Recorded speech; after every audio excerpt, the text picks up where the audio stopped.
The fact that an elder from the Kai clan had gone missing didn't cause a huge commotion.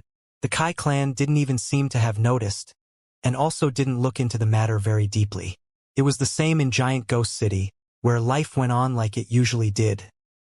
The Giant Ghost King didn't do anything out of the ordinary either. In fact, to anyone who wasn't aware of the events which had just played out, it would seem as if nothing at all had happened. However, it was very different among the people who were in the know. To them, it seemed like a storm of disaster was brewing. The people in Devil Penitentiary who had heard the Kai clan elder's confession were all very nervous, and didn't dare to discuss the matter. They merely waited to see what would happen next. It's been a whole month, Bai Xiaochun thought. Why hasn't the fighting started yet? He had been paying very close attention to the situation, and yet, even after an entire month, neither the three great clans nor the Giant Ghost King had made a move. Even if the Kai clan wasn't originally aware that one of their elders was captured, they would definitely have found out by now. They must know that he's revealed the information about the rebellion. But they haven't made a move, and the Giant Ghost King hasn't said a peep. Could it be that they're still feeling each other out? He scratched his head in befuddlement, and couldn't help but feel a bit of disdain for the Giant Ghost King. There can't be many demigods this lame. If I were a demigod, I would just go wipe out all three of the great clans. That would take care of the problem. And as for the three great clans, either they're not fully prepared or they're hesitating.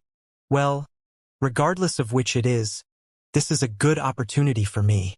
With that, he checked his bag of holding to see how many souls he had left from when he had robbed the Kai clan's soul grounds. After performing 14-fold spirit enhancements on all of his magical items, he had been left with a bit less than half the original amount. Later, he had done some experimentation with 15-colored flame, which left him running very low. Out already. Conjuring flame really is a big waste of souls. He narrowed his eyes in thought for a moment, then nodded his head.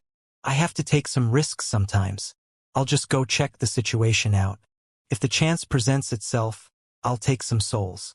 If not, then I won't worry about it. Feeling both nervous and excited, he thought a bit more, then rose to his feet.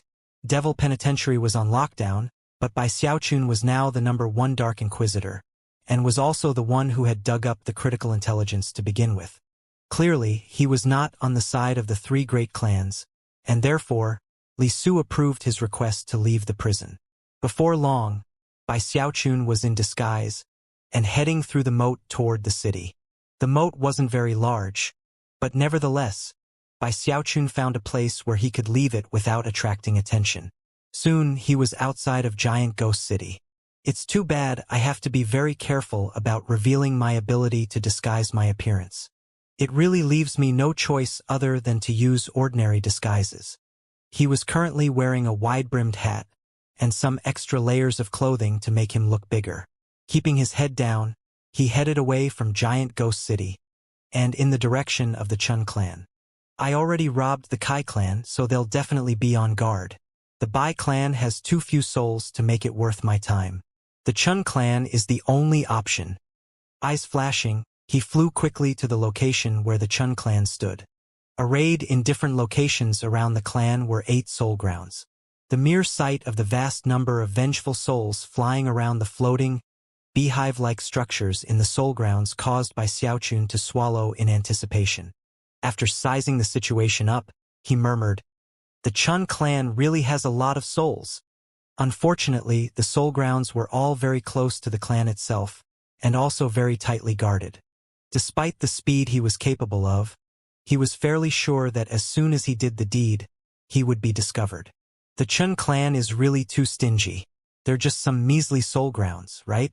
What's the point in guarding them so heavily? The feeling that came from being able to look at something and not touch it really left him disgruntled. They're just some souls, right? I can't believe these super rich clans are so stingy. What bullies? Sighing, he decided that the opportunity he had been hoping for had not been presented. Depressed, he headed back to Giant Ghost City. Just when he was about to enter the city and head toward Devil Penitentiary, his eyes widened as he saw a figure speed out of the giant ghost statue and head in his general direction. Despite the great distance involved, considering the level of his cultivation base, Bai Xiaochun was easily able to determine that he was looking at Duke Deathcrier. Furthermore, he appeared to be heading in the direction of the Bai clan. Considering that Duke Deathcrier was a deva, and that he wasn't attempting to conceal his actions, it meant that Bai Xiaochun wasn't the only one who could see him. Quite a few people noticed, and many of them began to ponder the significance of what they were seeing. "What?" Bai Xiaochun said, blinking. Why would Duke Deathcrier be going to visit the Bai clan at a sensitive time like this? Although Bai Xiaochun was surprised, he didn't put too much thought into it, and continued on his way. It was getting dark, but the streets in the city were still crowded. At a certain point when he was only about halfway to the moat, a brilliant light suddenly began to shine from the giant ghost statue. As the light shone out from the royal palace on the head of the statue, a person appeared. He was tall and strong, and wore a violet robe with a serpentine dragon embroidered on it. He had a royal crown on his head, and emanated a heaven-shaking, earth-shattering energy. Even as he hovered there, he exuded pressure that could stifle everything in heaven and earth. Then he began to stride through the air above the city, almost as if he were going on patrol.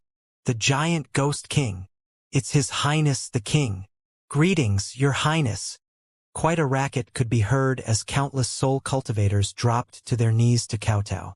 As for the city guards on patrol, they reacted in a similar manner. The giant ghost king looked completely calm as he strode silently through the air. Thunder rumbled, and the clouds churned. It was even possible to see lightning dancing about. All of these heavenly portents struck fear into the heart of the people below. Even more shocking was the enormous shadowy figure which walked along behind the giant ghost king. A figure which seemed so powerful that if it fully formed, it could rip heaven and earth to shreds. Bai Xiaochun's aura was in chaos. This was his first time seeing the giant ghost king, and the shocking energy that the man emanated left him deeply shaken. Did the giant ghost king leave his palace to try to threaten the three great clans? Bai Xiaochun swallowed hard as he observed the terrifying figure up above. As he did, he heard a voice that he hadn't heard for a long time. "Fudge, what's that smell? It seems very familiar to Lord Turtle. Smells like treasure." Along with the voice, a head popped out of Bai Xiaochun's bag of holding. It was the little turtle who had been missing for so long. No matter how Bai Xiaochun had ransacked his bag of holding, he had never been able to find him. Not even in the hiding place he'd discovered the time he had rendered the little turtle unconscious. On many occasions, Bai Xiaochun had even come to the conclusion that the sharp-tongued little turtle must have left. Although that thought had left him somewhat relieved, he was also disappointed at the loss of the turtle. Who would have ever imagined that the turtle would suddenly show up at this time? Jaw-dropping, he looked down at the turtle, whose eyes were gleaming as surely as if he had spotted a valuable treasure. In fact, Bai Xiaochun was fairly certain that he was actually drooling. "Why, you're still here." Bai Xiaochun was actually delighted. He had long since come to feel very alone out in the wildlands, so to have the little turtle with him was a great thing. The little turtle stuck his head up proudly and gave a disdainful glance at Bai Xiaochun. Lord Turtle was just sleeping for a bit. "So what? Did you miss me, fool?" "Well, even if you did, it doesn't matter. In fact, don't even talk to me.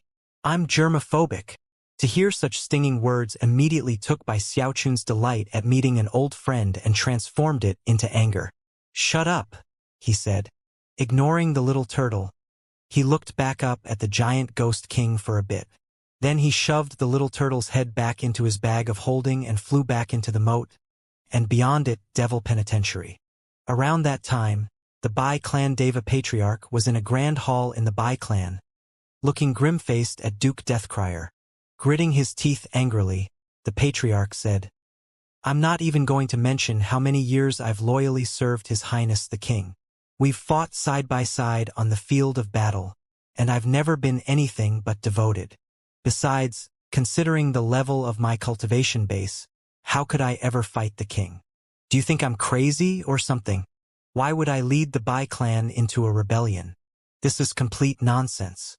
If you want to falsely accuse me, at least come up with a good excuse." glaring, the patriarch continued.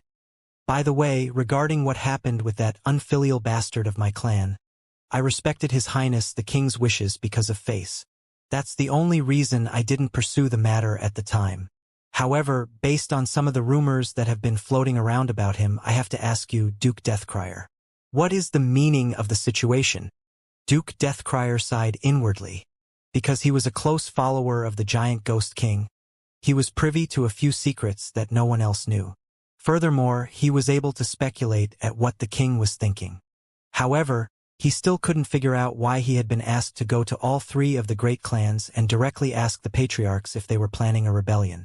In fact, the giant Ghost King had even hinted that he should offer concessions to the three great clans to keep the peace. Duke Deathcrier was very nervous about the whole thing. Sighing again in his heart, he looked at the Bai clan patriarch and thought, is he trying to trick the enemy into thinking he's weak and lure them out of their strongholds? Or has he really reached the decay period? Looking the Bai clan patriarch in the eye, he said, Brother Bai, if His Highness the King really believed the rumors, he wouldn't send me to you like this. As for the situation with Bai Hao, I understand your frustration. In that case, Brother Deathcrier, the patriarch growled, I'd like to make a request. Please tell His Highness the King that that unfilial bastard isn't suited to be a guard in Devil Penitentiary. The truth was that the patriarch was taking advantage of this situation to see if the giant Ghost King really was as clueless as he was acting. After all, the three great clans weren't quite ready to make their move. No one could possibly guess what the giant Ghost King was actually thinking. It really did seem like a situation of putting on a weak front in order to lure the enemies out of their strongholds. However, in other ways, it actually looked like he was trying to reach a compromise. The more one was privy to the behind-the-scenes information, the more confusing things became. After all, the giant Ghost King was a demigod, a fact that put a lot of pressure on the three great clans. Duke Deathcrier's trip to visit the three Deva patriarchs cast suspicion into all of their hearts. However, each and every one of them made various demands, all of which seemed excessive in some way. They had done so intentionally, of course. In some ways, such demands would make it seem like they weren't interested in rebelling. For example, if the Bai clan was planning a rebellion, they would intend to win it, and would therefore be confident in being able to take care of Bai Hao on their own. They wouldn't need the giant Ghost King to do it for them. However, not even the Bai clan patriarch could ever have guessed that his request would be granted within a day. The giant Ghost King didn't hesitate at all to send a royal decree directly to Devil Penitentiary. Bai Hao reviled his own clan, treated his father perniciously, and killed his relatives. He is vicious and malevolent, and as such, his rank of prison guard shall be stripped, and he will be incarcerated as a prisoner in Devil Penitentiary. Quite a few people in Giant Ghost City were shocked by the news. After all, Bai Hao had made quite a scene recently, and become very famous. For him to suddenly be imprisoned was a major development. When Madame Kai heard the news, she was ecstatic. Although she ultimately wanted Bai Hao dead, she knew how brutal the legendary Devil Penitentiary was, and was very happy about the situation. Bai Xiaochun had no way of knowing what people were saying about him outside. He was sitting in his room meditating when Deputy Warden Sun Peng and the guards of Cell Block D surrounded his quarters with no warning. Bai Xiaochun was so stunned he didn't know how to react. It felt like his entire world had been turned upside down, to the point where he felt like crying. There must be some mistake, he said in a quavering voice, looking around at all the familiar faces among the guards. The guards of Cell Block D were all on good terms with Bai Xiaochun, and couldn't help but hesitate a bit. The compassion and other mixed emotions in their eyes was clear. However, they didn't dare to defy a royal decree, and could do nothing but sigh and clasp hands toward Bai Xiaochun. We really have no choice in the matter, brother Bai Hao. Just stick it out, Bai Hao. You never know. His Highness the King might cool down after a bit and change his mind. Then, the captain of Squad 9 loudly declared, Don't worry, Bai Hao. You're going to be locked up in Cell Block D, and we're all like a big family. Your title is changing, that's all. We guards will make sure nobody in the cell block causes any problems for you. Clearly, the captain felt very uncomfortable about the situation. The other guards all nodded their heads in agreement. After all, they had all benefited to some extent from the interrogations Bai Xiaochun had performed recently. Coupled with the fact that Bai Xiaochun treated them all well, it ensured that they all liked him. They couldn't defy a royal decree, but could use their authority in Cell Block D to make sure that Bai Xiaochun had it easy. Deputy Warden's son Pang cleared his throat and said, "It's just a change of clothing. Bai Hao, we'll take care of all your daily needs, so there won't be much change in that. In fact, anytime you want to come out and take a walk, just let us know." Bai Xiaochun could see that there was no way out of his situation. He was depressed, but everyone was treating him so well that it warmed his heart. Heaving sighs, he walked along with everyone into the cell block itself. Soon, the gray-robed prisoners in the cell block learned of the matter, and all of them were stunned. As for the important prisoners who Bai Xiaochun had interrogated in the past, many of them were very excited, and were clearly happy to see Bai Hao get his comeuppance. However, their joy didn't last for long. The 10 captains of Cell Block D gave harshly worded warnings to all the prisoners that they weren't to disturb Bai Hao. Then Deputy Warden's son Pang pointed out that although Bai Hao wasn't an official guard any longer, he was still an inquisitor. At that point, the prisoners abandoned any thoughts of getting revenge. As far as most of them were concerned, it would actually have been better for him to remain as a guard. Back then, he only came into the cell block when on patrol. But now, he would be in there with them all the time. The thought of what that meant if they ended up offending him was terrifying. Most outrageous of all was that the guards didn't seal his cultivation base. That caused each and every one of the prisoners to be filled with incredible anxiety. After a bit of time, the guards said their farewells and left. Crestfallen, Bai Xiaochun found an empty skull cell, walked in, and sat down cross-legged. It all happened so fast, he thought with a long sigh. I was a guard, an inquisitor, and even the #1 Dark Inquisitor. Now I'm just a prisoner. Is it some kind of prank? Giant Ghost King, you bastard, you were the one who saved me to begin with. Why are you causing problems for me now? You're a demigod expert. The 3 great clans are planning a rebellion, so why don't you just go wipe them out? What are you picking on me for? You loser. From what he could tell, he was simply being used as a pawn in whatever game the Giant Ghost King and the 3 great clans were playing. What secret weapon do the 3 great clans have? Damn it. This is between the clans and the king. It doesn't have anything to do with me. Clenching his hands into fists, he looked around and gave a depressed sigh. Thankfully, my bros didn't seal my cultivation base. Otherwise, life would have been really bad. Feeling a bit better because of that fact, he looked over at the cell next to him. In it sat an old man with an expressionless face that featured a prominent red birthmark. Bai Xiaochun remembered this old man from back when the captain had first showed him around. Apparently, he had offended the Giant Ghost King and then ended up being locked away for more than 200 years. Hoping to commiserate with a fellow victim, Bai Xiaochun suddenly said, "Hey there, fellow Taoist. I heard you offended the Giant Ghost King.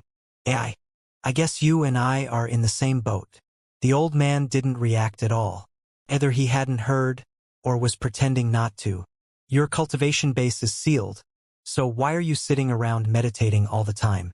What's the point? Come, let's chat a bit about that damn Giant Ghost King. He's a completely worthless nobody. Bai Xiaochun was actually getting worked up by this point, and had raised his voice quite a bit. Despite that, the old man continued to remain motionless in meditation. Irritated, Bai Xiaochun said, "Fine. Just pretend you didn't hear me. What's so amazing about that? It's not like I ever did anything to offend you."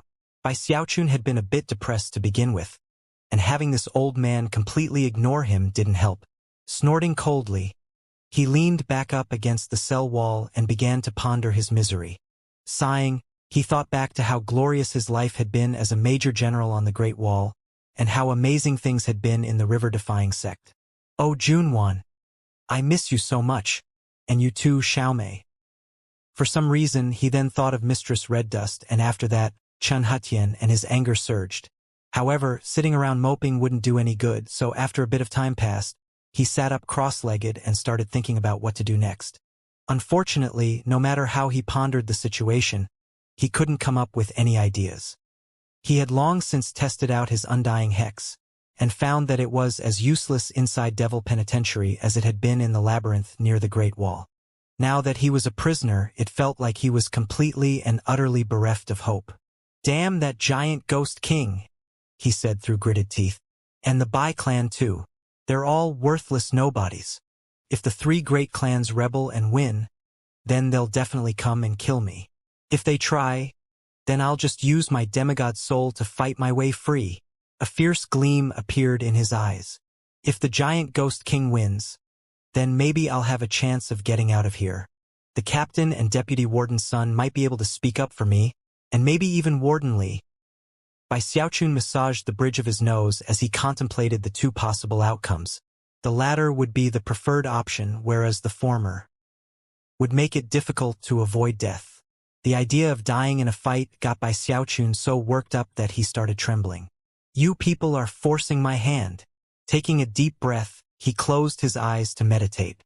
After all, the best thing to do in this situation was keep himself in top condition. That way he would be ready to make a move at a moment's notice. Time passed. Before long, half a month had gone by. Although Bai Xiaochun remained on alert at all times, nothing much happened. None of the prisoners caused any problems, and the guards would come over on a daily basis to chat and even deliver alcohol and food. Overall, they took good care of him. From Bai Xiaochun's perspective, it really was as if he had just changed accommodations and clothing. The guards would even let him out of the cell block to take a walk whenever he wanted. Generally speaking, his mood was good. Occasionally, the guards would even ask for his help doing some interrogations. After all, he was still the #1 Dark Inquisitor of Devil Penitentiary. During the half a month that passed after Bai Xiaochun went from being a guard to a prisoner, Giant Ghost City changed. No longer was there a brooding pressure weighing down on the city. Instead, it once again became a hustling, bustling place. As far as most people were concerned, all of the rumors that had been spreading were just that. Rumors. The three great clans continued to buy up all of the souls in Giant Ghost City, just like they had been before. Just about everything went back to normal. The only slight difference was that the 10 great marquises of Giant Ghost City, who normally didn't make very many public appearances, were now more commonly seen out in the city. From all outward appearances, there wasn't anything happening in the city that was particularly noteworthy. As for the three great clans, their Deva patriarchs all remained in secluded meditation, or at least that was what the clans stated publicly. In secret, the three Deva patriarchs were constantly looking up into the sky, as if they were waiting for something. Another 7 days went by, during which time the people of Giant Ghost City were as busy with their lives as ever. Meanwhile, beneath the moat, in Devil Penitentiary, Bai Xiaochun's life was wonderful. Although he was technically a prisoner, he got special treatment in Cell Block D, to the point where things were almost exactly the same for him as when he had been a guard. Furthermore, because he was still the #1 Dark Inquisitor, he continued to get interrogation requests from the other 3 cell blocks. And because he never failed to get information in an interrogation, his fame grew. Currently, the deputy warden and 10 captains from Cell Block B were clustered around him, leading him in the direction of their cell block. "Brother Bai Hao, you're really doing us a favor here. That Lu Shiyu is a treacherous villain, and no matter what methods we use, we simply can't get him to tell us where his loot is stashed." "That's right, Brother Bai Hao. If you can get him to talk, we'll give you 30% as your reward." As the group chattered, they cast smiling glances at Bai Xiaochun. By this point, he was extremely famous, and all of the guards knew that getting on his good side was the path to riches and fortune. Bai Xiaochun laughed heartily and said, "Ah, no problem at all, my brothers. All Cell Block B has to do is make the request, and I would do everything in my power to help, reward or not." His way with words left the group from Cell Block B feeling very pleased. Of course, the traditions of Devil Penitentiary had to be maintained. Whether it was for tradition or to maintain a good relationship, they would definitely give him a share no matter how polite he was up front. Before long, they were out of Cell Block D. Along the way, any guards they happened across would smile and call out a greeting to Bai Xiaochun. And of course, he would always return their greetings. That was simply how Bai Xiaochun did things. When people treated him well, he did the same in return, which always led to people feeling more and more pleased with him. Soon they were in cell block B, which wasn't as big as cell block A, but was larger by far than cell block D. The cells there were also more impressive, and the prisoners inside them were far more brutal than the prisoners in cell block D. Before long, they came to a stop in front of one particular skull cell, whereupon the deputy warden politely said, "Well, here we are. Now it's all up to you, brother Bai Hao." Nodding, Bai Xiaochun clasped his hands behind his back and looked at the cell, within which was a middle-aged soul cultivator who was none other than Lu Xiyu. Although the man seemed completely at ease, his eyes widened a bit when he saw Bai Xiaochun. After all, he had heard the rumors about the number 1 Dark Inquisitor. Lu Xiyu smiled, and then spoke in a soft voice. "You don't need to waste your time with me. I'm not the tight-lipped kind. However, my cultivation base is ruined, and I'm dying. In fact, I won't last for more than 10 years. Therefore, I only have one demand that I'm sure Devil Penitentiary can meet, considering how powerful you people are. I want 100 beautiful female cultivators per day to keep me comfortable. 10 years from now, when I'm on my deathbed, I'll tell you all the details about my stash of loot." Bai Xiaochun completely ignored his words. After having one of the guards open the cell door, he entered, and black smoke spread out in all directions. The guards of cell block B immediately got excited, whereas Lu Xiyu began to pant. Staring at Bai Xiaochun, he said, "What are you doing? Just wait 10 years. It's not like I'm afraid of dying or something. If you don't give me what I want, then I won't say a word." Clearing his throat, Bai Xiaochun said, "Look, let's talk things over. You've heard of me, right? When I ask questions, I frighten even myself. What's the point of trying to hold out?" Based on what the guards had told him on the way over, this Lu Xiyu had been a city guard before being locked up. In terms of why he had been incarcerated, he had no one to blame for the matter but himself. He was the type of person who would seek revenge over the smallest grievance, and would do everything in his power to kill people he didn't like, then wipe out their entire family.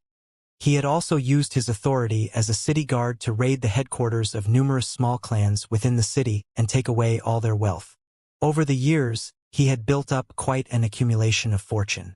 If that were all there were to his vices, he might have been able to get away with it all. After all, his status as a city guard made him difficult to deal with.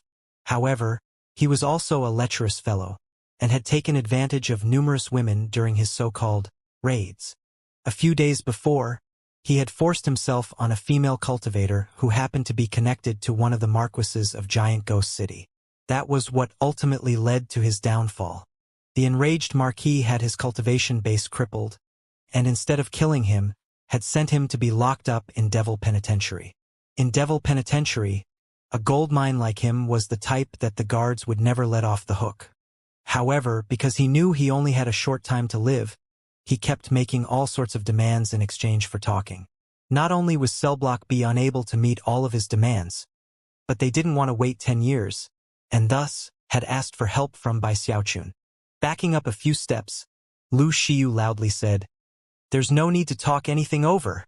Bai Xiaochun sighed. So far, he hadn't run into a single prisoner in Devil Penitentiary who had been willing to cooperate. Shaking his head, he patted his bag of holding in very practiced fashion to produce an aphrodisiac pill. After crushing it, he sent the resulting powder flying over to Lu Xiyu, who couldn't prevent it from entering his mouth and nose. Clasped his hands behind his back, Bai Xiaochun stuck his chin up and proudly said, "The people I interrogate always start out refusing to talk, but after a few hours, they won't shut up." Even as the words left Bai Xiaochun's mouth, Lu Xiu's eyes flickered angrily, and yet, that didn't match the odd expression that appeared on his face at all. This was a completely different reaction than the prisoners usually gave when Bai Xiaochun performed interrogations. Not only did Lu Xiu not seem to be in pain at all, but the odd look on his face only lasted for about 10 breaths of time before he looked as normal as he had moments before. His skin was covered with a sheen of sweat, and his eyes were shining as he looked at Bai Xiaochun and said, "What happened? Do you have more?" He actually seemed a bit anxious, like someone might be when they were interrupted right in the middle of something vitally important. Huh? Bai Xiaochun blurted, shocked. This was his first time encountering a situation like this. Looking down at some of the residual medicinal powder in his hand, he briefly wondered if he had grabbed the wrong pill. However, after confirming that it was an aphrodisiac pill, he looked back up in at Lu Xiyu in disbelief. Eyeing the medicinal power in Bai Xiaochun's hand, Lu Xiyu said, "Give me some more. Hurry up, give me more." Beads of sweat popped out on Bai Xiaochun's forehead at the oddness of the situation. Waving his hand, he sent the residual powder over to Lu Xiyu. Excited, Lu Xiyu leaped to his feet and swallowed the powder. A tremor then ran through him, and he leaned back against the cell wall, closing his eyes as if in intoxication. By this point, Bai Xiaochun's scalp was tingling in shock, and he subconsciously stepped back a few paces, looking at Lu Xiyu as if he were a ghost. What's going on? It's not working? He actually likes it. Bai Xiaochun felt like his world was crumbling around him. Never could he possibly have imagined that someone would actually enjoy the effects of the aphrodisiac pill. He's a complete pervert. Before Bai Xiaochun could recover from his shock, Lu Xiyu shivered. Other than being soaked with sweat, he had now gone completely back to his normal state. Opening his eyes, he shouted, "Do you have more? Give me more." Bai Xiaochun was so shocked by Lu Xiyu's behavior that he was panting. However, his curiosity was also piqued, so he produced another aphrodisiac pill and threw it over. Lu Xiyu grabbed it excitedly and stuffed it into his mouth. Enough time passed for half an incense stick to burn, after which he madly yelled, "Give me another! No! Give me 3! A strange expression could be seen on Bai Xiaochun's face as he produced another pill. If Lu Xiyu's cultivation base hadn't been crippled, then he would have attacked Bai Xiaochun to try to take it.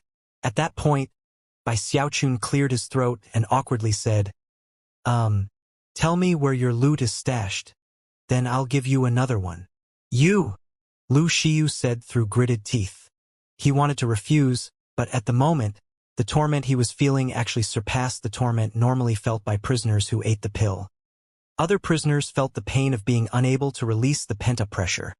But because of Lu Xiyu's unique nature, the pain caused by not being able to consume one of the pills was almost impossible to bear. Bai Xiaochun was a bit embarrassed. Even he felt that what he was doing was a bit shameless. This was a case of taking advantage of someone against their will, of blackmailing them in a key moment. Blinking a few times, he said, "Just talk. All right? Tell me what you know and I'll give you another." Lu Xiyu's eyes seemed to contain all of the passion burning in his body, all of the fire that normally pulsed in his qi passageways. In fact, he only managed to hold out for a few breaths of time before telling Bai Xiaochun everything he knew. In turn, Bai Xiaochun didn't go back on his word. After getting the answers to his questions, he gave Lu Xiyu the aphrodisiac pill. After consuming it, his skin flushed bright red, causing Bai Xiaochun to sigh as a strange expression appeared on his face. "This is the first time I've ever seen anything like this. It seems that I need to change my aphrodisiac pill formula a bit." After observing Lu Xiyu for a bit longer, he turned to leave. However, just when he was about to walk out of the cell, Lu Xiyu shouted madly, "Fellow Taoist Bai, wait, I want another one of those medicinal pills. I'm almost there. Almost. Just give me another one. All right?" Lu Xiyu was shaking visibly, and his eyes shone with an unprecedented level of desire. The sight left Bai Xiaochun completely shaken. "You already took 3 pills. Are you trying to get yourself killed? Eating too many of the things isn't good for you. Just give me 3 more. Fellow Taoist Bai, I beg of you, please just give me 3 more." Lu Xiyu would never have been able to guess that Bai Xiaochun's medicinal pills would have such a profound effect on him. It had started a fire within him that somehow caused signs of recovery to appear within his crippled cultivation base. Ever since his cultivation base had been destroyed, his life had been one of despair, with nothing but death ahead of him. But suddenly he had hope. How could Bai Xiaochun possibly agree to his request? After all, He was in the wildlands, with no way to concoct more medicine, and no way to replenish his stock. Once he ran out of medicinal pills, it would be difficult to maintain his reputation as a Dark Inquisitor. No way. Giving you so many would be a waste. Fellow Taoist, I know a secret. If you give me 3 of those pills, I'll tell it to you. I'm not interested. Bai Xiaochun replied, not even looking back over his shoulder. With that, he took another step forward, placing him right at the edge of the black mist. As for Lu Xiyu, his eyes were bloodshot with anxiety as he blurted, "It's a secret about Giant Ghost City. Once you know it, you'll be safe from anything in the city under the level of a demigod." When Bai Xiaochun heard that, he stopped in place and looked suspiciously back at Lu Xiyu. When Lu Xiyu saw Bai Xiaochun looking back, his heart flushed with excitement, and he quickly began to reveal the details of the secret. As Bai Xiaochun listened, his heart began to pound, and his eyes became as wide as saucers. "What did you just say? Giant Ghost City actually has hundreds of teleportation portals in it? Most of them lead to other random locations within city limits? But one can teleport you tens of thousands of kilometers away from the city? And some of them are booby-trapped? And there's even a trap golem in one of them? It can only be summoned once, for the time it takes an incense stick to burn, but is as strong as a deva?" Bai Xiaochun almost couldn't believe what he was hearing. His heart was pounding, sending blood coursing at top speed through his veins. As Lu Xiyu continued to explain his secret, Bai Xiaochun learned that one of his ancestors had been a famous grandmaster of spell formations, and had been involved in the construction of Giant Ghost City. He had been the one who actually set up the city's defensive spell formations. Of course, he had been forced into the matter by the original Giant Ghost King, and had been given no choice other than to create the city's grand spell formation. However, he knew that because of the secrets he had been privy to, he would most likely be put to death at the end of the project. Therefore, he had created a path of escape for himself. Throughout the construction of Giant Ghost City, he had left all sorts of traps here and there. The grand spell formation itself was riddled with smaller spell formations that not even the original Giant Ghost King had been aware of. Unfortunately, despite concealing the matter from the original Giant Ghost King, he hadn't been able to escape the fate of death in the end.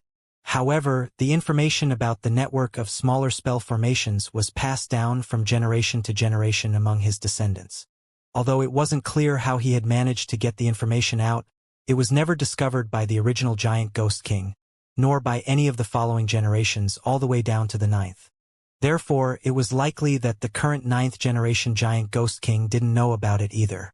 Lu Xiyu went on to explain that the reason he had fallen into the practice of plundering the wealth of the smaller clans in the city was for the purpose of being able to activate the spell formations in the city.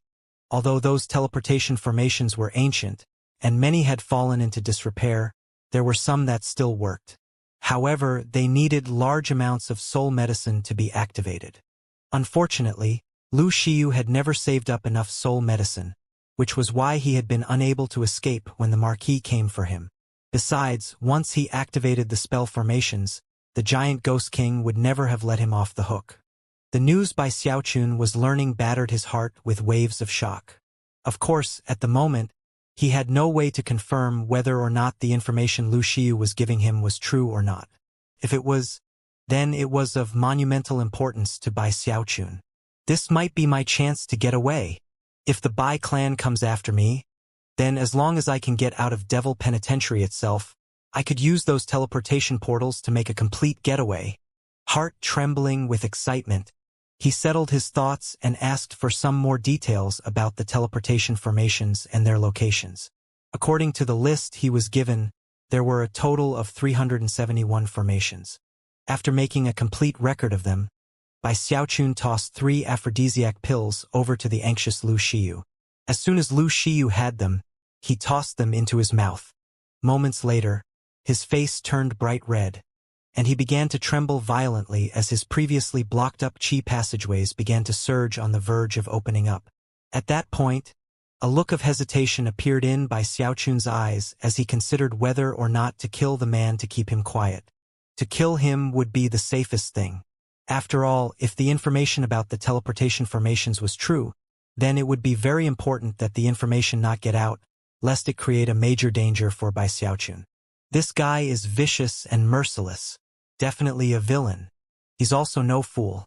Considering how important my medicinal pills are to him, and the nature of the things he just told me, there's no way he didn't think about the consequences of his actions.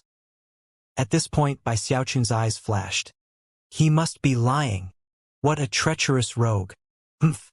Well, I'm no idiot. Feeling very superior to Lu Shiyu, he waited a bit until the man let out a howl, and then shook back and forth a few times. He was now panting, and covered with both sweat and filth that had been expelled from within him. Soon, his eyes regained their focus, and he looked up at Bai Xiaochun. Chuckling, he said, "I never thought I would wake up. I assumed you would kill me after learning my secrets."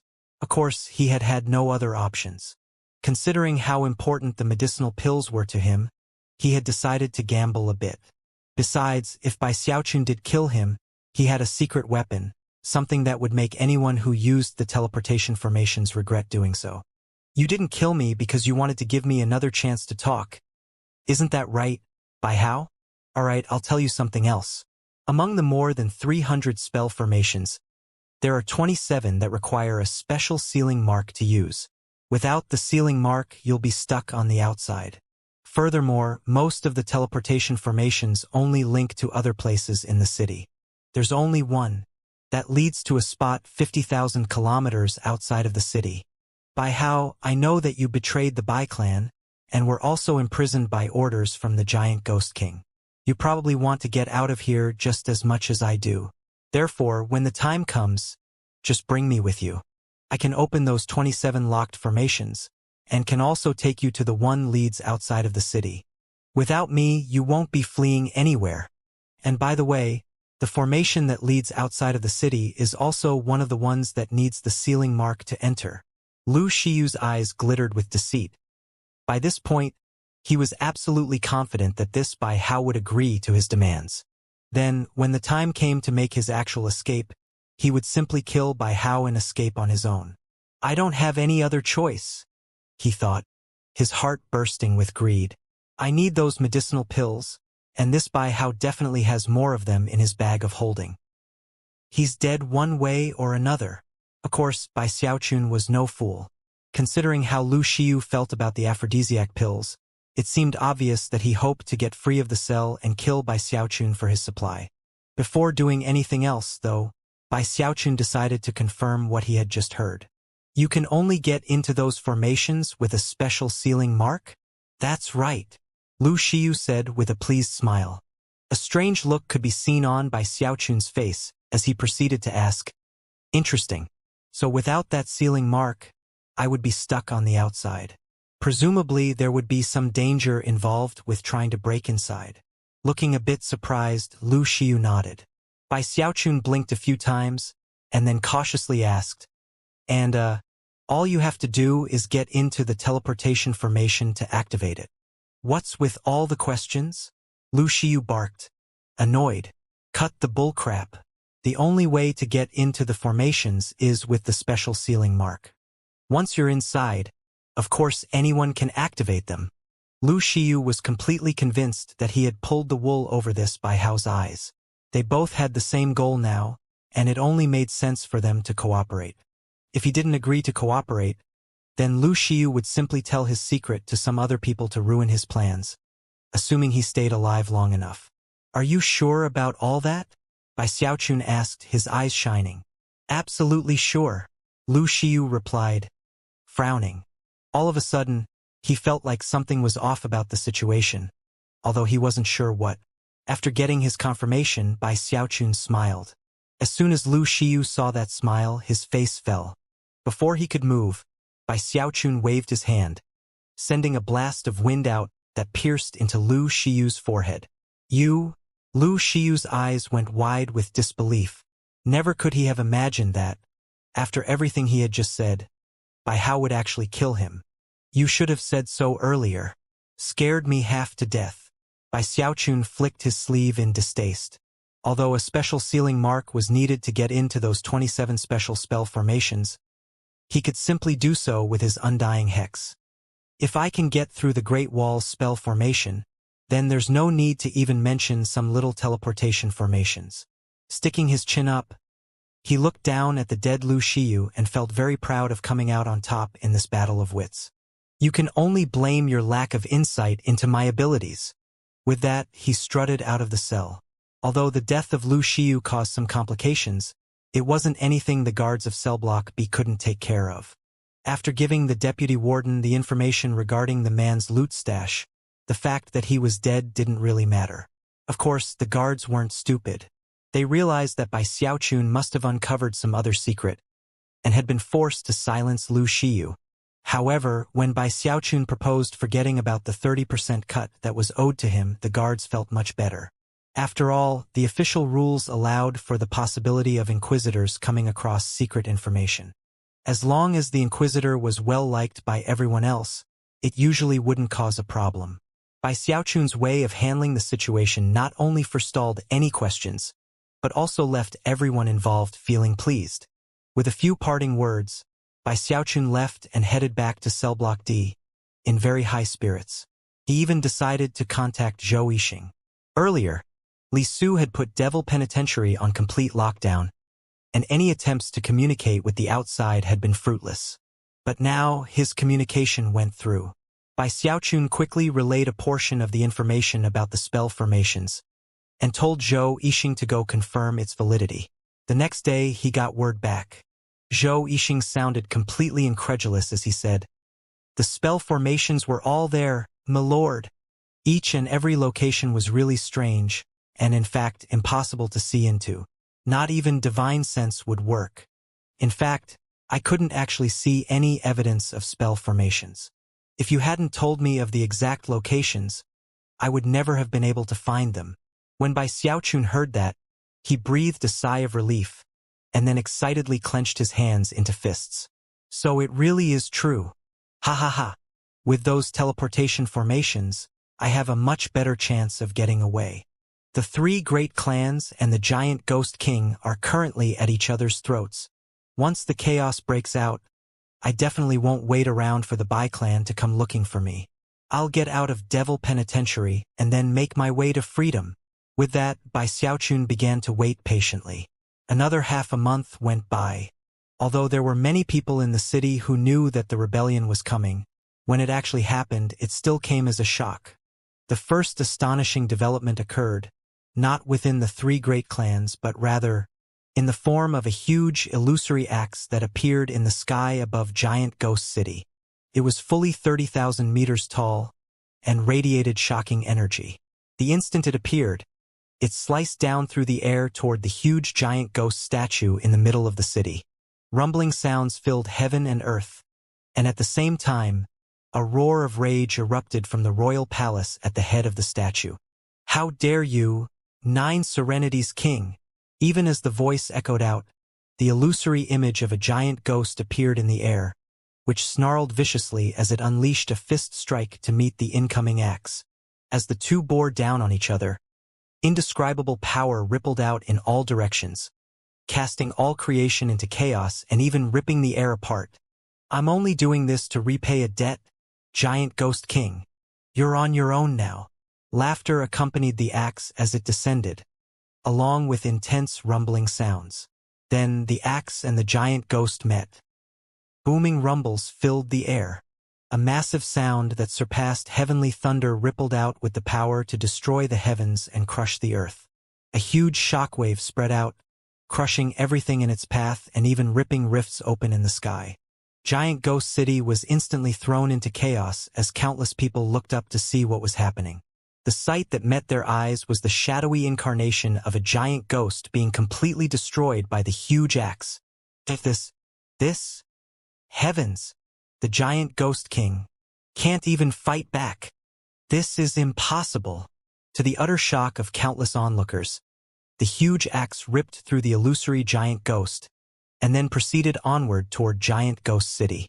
Thankfully, that was when a shimmering shield of light sprang up, which was none other than the city's grand spell formation. Next, an ear-splitting boom spread out, causing cracks to appear all over the spell formation shield. The shield held, and the axe faded away, But then more laughter rang out. So, you really are in your decay period, Giant Ghost King. Well, whether or not you survive this calamity has nothing to with me. Farewell. The mad laughter then slowly faded away into nothing. Everyone who had witnessed this scene was completely shaken, and suddenly realized that the rebellion was taking place on this very day. It was at that point that 6 beams of light suddenly shot into the air above the city. Within those beams of light were the 6 of the 10 heavenly marquises that ruled Giant Ghost City. Those marquises each controlled one of the 10 armies stationed in the city. As for the remaining 4 heavenly marquises, they did nothing. Today is the day you meet your end, Giant Ghost King. Die, Giant Ghost King.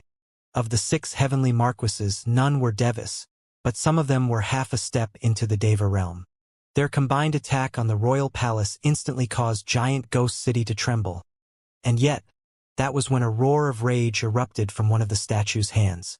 Duke Deathcrier appeared, his expression grim as he released a shout as cold as midwinter snow, filled with the power of his Deva cultivation base. What gall! However, even as Duke Deathcrier flew out to intercept the 6 heavenly marquises, a sigh could be heard from the giant ghost statue's other hand. Brother Deathcrier, said a sad voice, I know we've been friends for years, but now we're enemies. A blurry figure suddenly appeared on the statue's other hand. It was none other than one of Giant Ghost City's 5 dukes, Duke Netherworld. You're also betraying His Highness the King? Netherworld? Killing intent instantly appeared in Duke Deathcrier's eyes as he shifted targets. It was in this moment that the 3 great clans burst into action. 3 shocking beams of light rose up into the air, which then shot toward the giant ghost statue. Within those beams of light were the 3 Deva patriarchs of the 3 clans. The reason why the 3 patriarchs hadn't made a move until now was because they were waiting for the exploratory attack made by the 9 Serenities King. Now that they were convinced that the giant ghost king was weak, they were eager to attack. The 3 of them shot through the air at shocking speed, joining the 6 heavenly marquises to attack the royal palace. All of this was merely a prelude to the chaos to come. Of the 10 marquises, 6 had turned traitor. Of the 5 dukes, 4 were rebelling. It was a situation the likes of which did not occur often in the wildlands. In fact, it was an extremely rare development. That was especially true considering they were fighting against a king. They were trying to kill a demigod. Your secret is out, Giant Ghost King. The technique you cultivate has a fatal flaw, and although we couldn't calculate the specific date of your decay period, it's now obvious that you're in the middle of it. It's time for you to die. I've been waiting for this day for a long time, Giant Ghost King. Today, you will be killed beyond the shadow of a doubt. The 3 Deva patriarchs shot like sharp blades through the air, leaving streaks of light behind them as they slammed into the giant ghost statue. Boom! The giant ghost statue simply couldn't withstand the force of the blow. Cracks spread out across its surface, and the royal palace began to collapse. As the rubble and dust spread out, a tall, muscular man appeared, wearing a violet robe embroidered with a serpentine dragon and a kingly crown. He appeared to be middle-aged and was somehow threatening without being angry. He also radiated an aura that was completely shocking. He was none other than the giant ghost king. So, you've finally made your move, he said as he floated up into the air, looking around at the 3 Deva patriarchs and the 6 heavenly marquises. He didn't seem nervous at all, and in fact was even smiling. Furthermore, that smile seemed to contain a profound level of self-confidence. I wasn't sure exactly who among you would be joining this rebellion, so I was waiting for you to make the first move before wiping you out. Now, the moment has arrived, and unfortunately for you people, I'm not done playing my little game. From the giant ghost king's statement, it was obvious how confident he was, and it caused the 3 Deva patriarchs' faces to flicker. However, there was no going back now. Gritting their teeth, they began to perform incantation gestures. Wood dimension, killing seal, they roared in unison. Instantly, a huge vortex sprang into being, filled with countless souls. All of them were wood-type souls, and as they descended, they began to explode, creating something like a huge ceiling mark that covered all of Giant Ghost City and filled it with the power of the element of wood. As soon as the energy rolling off of the Giant Ghost King encountered that wood-type power, it melted as quickly as a snowflake fallen into boiling water. Laughing loudly, the Bai clan patriarch said, "You can be controlled with wood-type power, Giant Ghost King, and even more so during your decay period. How will you fight back now?"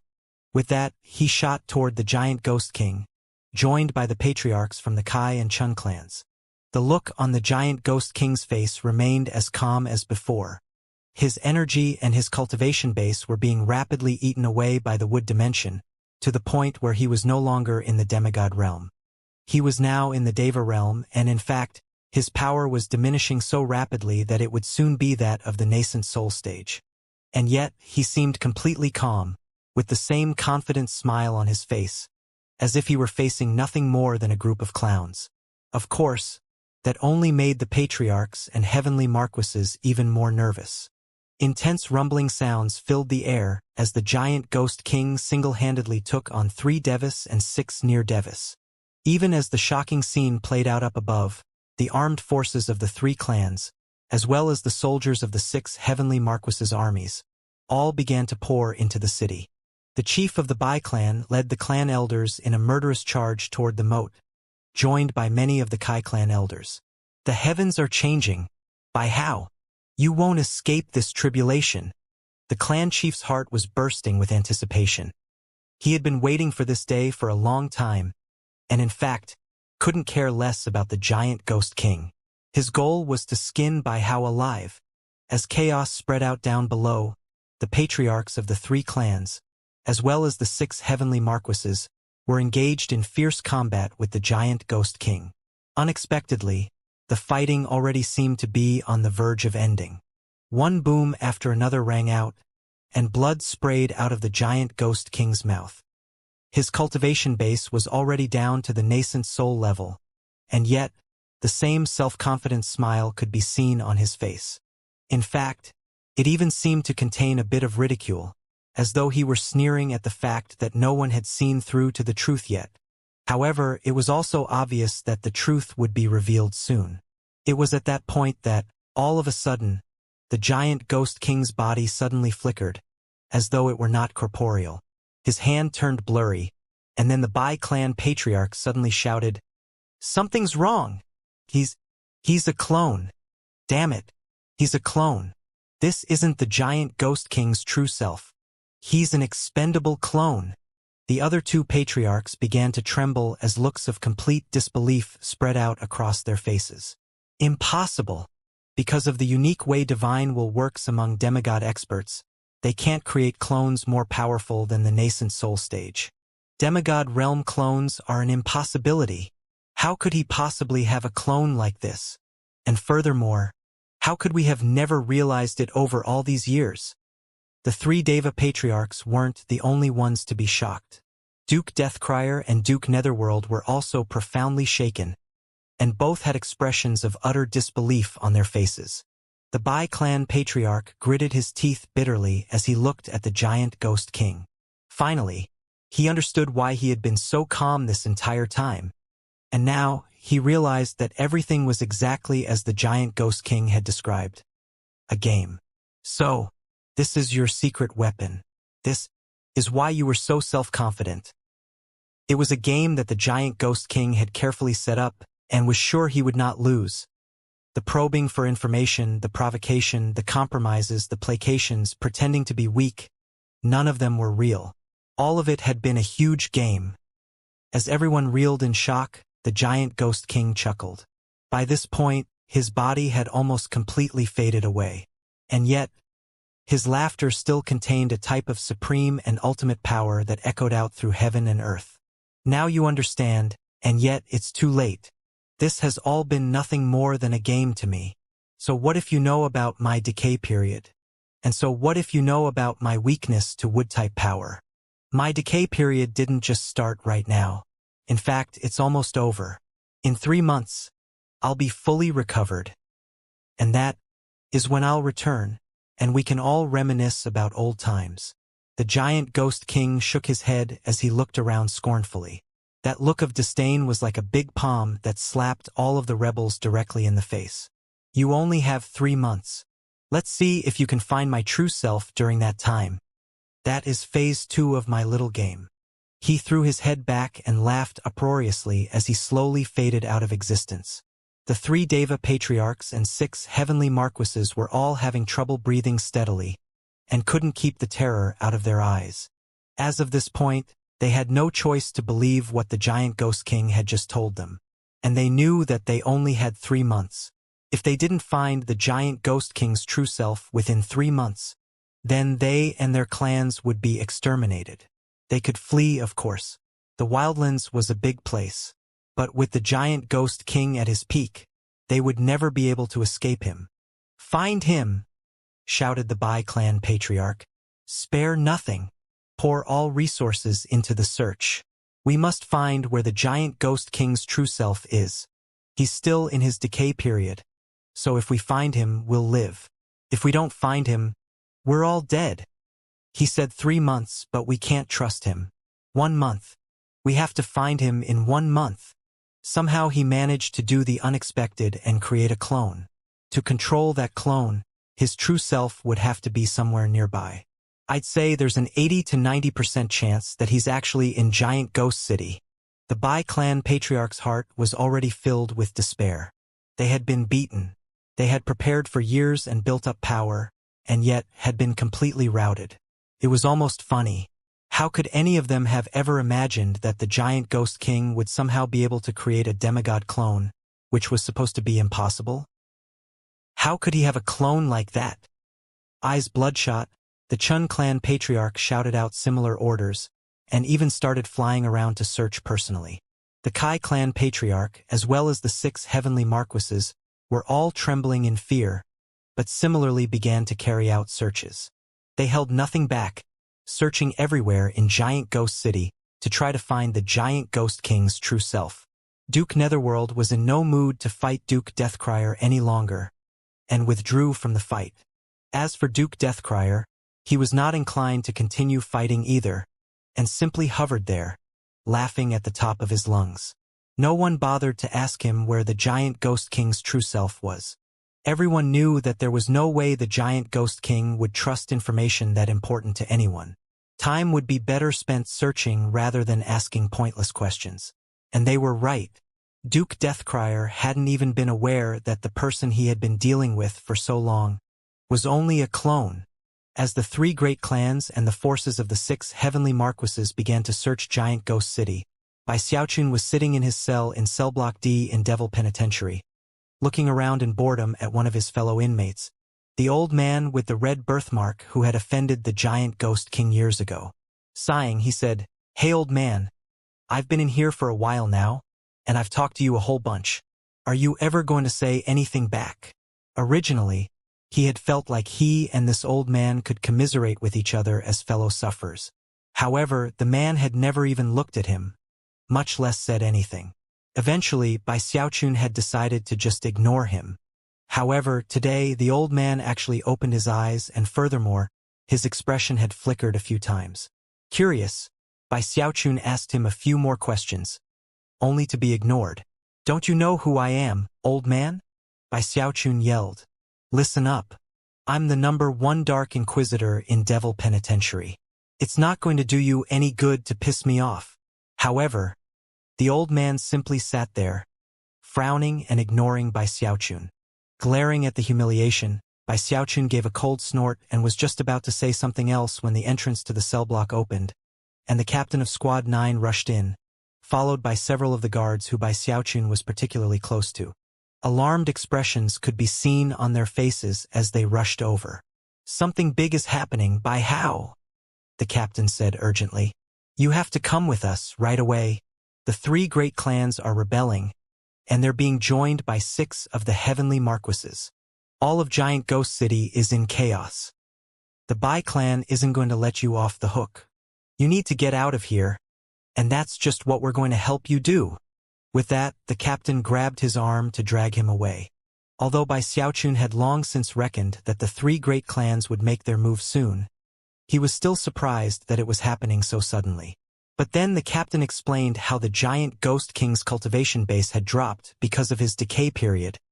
Except, the giant Ghost King everyone had seen was actually a clone, and the three great clans were now searching for his true self. All of this information struck Bai Xiaochun deeply with shock. Now he finally understood why the giant Ghost King hadn't just wiped out the three great clans. It wasn't that he didn't want to, it was that he was in his decay period and couldn't. That decay period was also why the three great clans felt confident enough to launch their rebellion. However, in the end, they fell into the giant Ghost King's game. Damn you, giant Ghost King. If you want to play games, fine, but why did you have to drag me into it?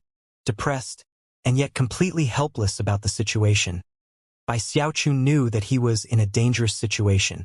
The enraged Bai clan would not just let him go, and therefore, he needed to escape as quickly as possible.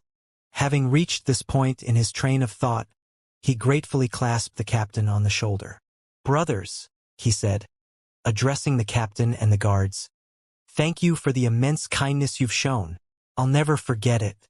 Now's not the time for talking, though. I need to get out of here." However, even as he was about to leave, he suddenly heard the voice of the little turtle in his ear. "Hey, you little punk. What are you so anxious to leave for? We have a chance to make some money here. Are you in?" "Definitely not," Bai Xiaochun said without the slightest hesitation. He even rolled his eyes. As far as he was concerned, there wasn't anything that could possibly be more important than his poor little life. Outside in the city, the three great clans were going crazy searching for the giant Ghost King's true self, which meant that this was a very critical moment for Bai Xiaochun. The chief of the Bai clan would definitely take advantage of the chaos to try to kill him. In a moment like this, Bai Xiaochun was in no mood to think about making money. That was especially true considering it was the little turtle who had suggested it. Over the years, the little turtle had caused one troublesome incident after another. So at the moment, Bai Xiaochun simply ignored him and hurried along with the captain, worried that he might not be able to get out of the prison in time. Everyone in Devil Penitentiary was completely on edge. Guards and prisoners alike were rushing toward the entrance of the cell block. At this point, the little turtle anxiously flew out of Bai Xiaochun's bag of holding and landed on his shoulder. "AI! Don't be like that," he transmitted. "I'm talking about a lot of money here, the kind of opportunity that only comes around once in a blue moon. It's right here in front of us. Come on. Don't leave, you little punk." Bai Xiaochun looked over at the little turtle and could see that he seemed really anxious. The turtle glanced behind them and then urgently continued to transmit his voice. "All right, listen, punk. I know where the giant Ghost King's true self is." Originally, the little turtle had planned to use a different tactic to try to attract Bai Xiaochun's attention. However, considering that Bai Xiaochun was clearly intent on leaving, he felt he didn't have any other choice than to tell the truth. Furthermore, he was sure that this new revelation would provoke a response. And he was right. This time, Bai Xiaochun's reaction was more in line with what the turtle had expected. A tremor ran through him, and his eyes went wide as he said, "What?" This turn of events was too sudden. The three great clans were turning the city upside down to look for the giant Ghost King's true self. And yet the little turtle actually knew where he was? Despite his shock, though, Bai Xiaochun continued to head toward the entrance of the cell block. "What does that have to do with me?" he transmitted back. "You listen here, little turtle, the most important thing right now is my poor little life. You got that?" As far as Bai Xiaochun was concerned, getting involved in this matter between the giant Ghost King and the three great clans would be far too dangerous. "What are you doing?" the little turtle replied anxiously. "Listen to me, you little punk. Slow down." "Ah, fine. Listen, Bai Xiaochun. You know the old guy in the cell right across from you, with the red birthmark on his face? That's the giant Ghost King's true self." Bai Xiaochun's mind reeled in shock, and he even gasped. A look of complete and utter incredulity appeared on his face. He's the giant Ghost King?" Even his aura was destabilized a bit. This bit of information from the little turtle was completely shocking. All of a sudden, the thought back to what that old man with the red birthmark on his face looked like. Furthermore, Lord Turtle can tell that Giant Ghost King is in the middle of a decay period. In other words, he's weaker now than ever before. The chance to clean out a demigod expert is the kind of thing that only comes along once in 10,000 years. Think about it, punk. A demigod expert. He's the Giant Ghost King. A demigod king. How much treasure do you think he has? If we clean him out, we'll be ultra-rich. This opportunity. Heavens! I've only come across chances like this a couple times in my entire life. Why you? You can't really be planning to just run away? By this point, the little turtle was so anxious his voice was transmitted in the form of a shout. Fearful of losing the opportunity, he had actually revealed everything he knew. Sensing that Bai Xiaochun's interest was piqued, the little turtle's excitement began to grow. He's the Giant Ghost King, little punk, he gushed. We can clean him out. Clean him out. Clean him out. How is that even possible? Bai Xiaochun thought, stopping in place, his heart beginning to race. The captain and the other guards looked back in shock, various expressions flashing across their faces. What's wrong, Bai Hao? The captain said anxiously. Hurry up. Let's go. Wait just one moment, Bai Xiaochun said. Feeling very conflicted, he transmitted a question to the little turtle. Are you sure? The little turtle was trembling with indescribable excitement, and also trying to look as impressive and incredible as possible as he replied. Of course I'm sure. I've been keeping my eye on the Giant Ghost King from the first time I saw him. Why do you think I woke up back then anyway? I could tell what was going on as soon as I saw him, and was just waiting until his decay period hit. Ha ha ha. This is the moment I've been waiting for. At the most, he's at core formation right now. Listen, there's nothing to worry about. The Giant Ghost King is a crafty fellow. Nobody would ever possibly think that he would actually be hiding as a prisoner in this place. It's just too bad that he ran into Lord Turtle. Bai Xiaochun thought back to what the little turtle had said back when he woke up. That the Giant Ghost King smelled like treasure. This little turtle. Bai Xiaochun thought, his heart beginning to race even faster, and his eyes beginning to shine. If he had really found the Giant Ghost King's true self, and the man was currently weak, then just as the little turtle had said, it would be an incredible opportunity. The benefits of cleaning him out would be difficult to even describe. In fact, it could also be a secret weapon to cause some problems for the three great clans. Of course, whether it was simply robbing him or using his status in a clever way, both would be very dangerous. Even when Bai Xiaochun got very excited, he wouldn't lose his sense of reason. Hesitating, he said, the Giant Ghost King is a demigod. Even though he's hiding here, he definitely would have some trump cards prepared to defend himself just in case. Don't worry. His trump card is none other than the invisible spell formation in the stone turtle that contains Devil Penitentiary. Once that spell formation is activated, it will be almost as strong as the demigod realm. Devis would be able to break through it, but not right away. Unfortunately for the Giant Ghost King, he was just unlucky enough to run into Lord Turtle. Ha ha ha. I wouldn't dare to speak about any other spell formation, but this is a turtle spell formation. Lord Turtle can't control it, but I can nullify its effects, at least temporarily. In fact, I already did. Come on, let's clean him out. We'll definitely succeed. He's a demigod. He definitely has a bunch of treasure on him. The little turtle's eyes were shining with unprecedented excitement, and he was shaking visibly. Will he have a Deva soul? Bai Xiaochun said, his eyes bloodshot. The fact that a demigod king was right there waiting to be grabbed caused even him to start to go a bit crazy. Of course, the little turtle screeched.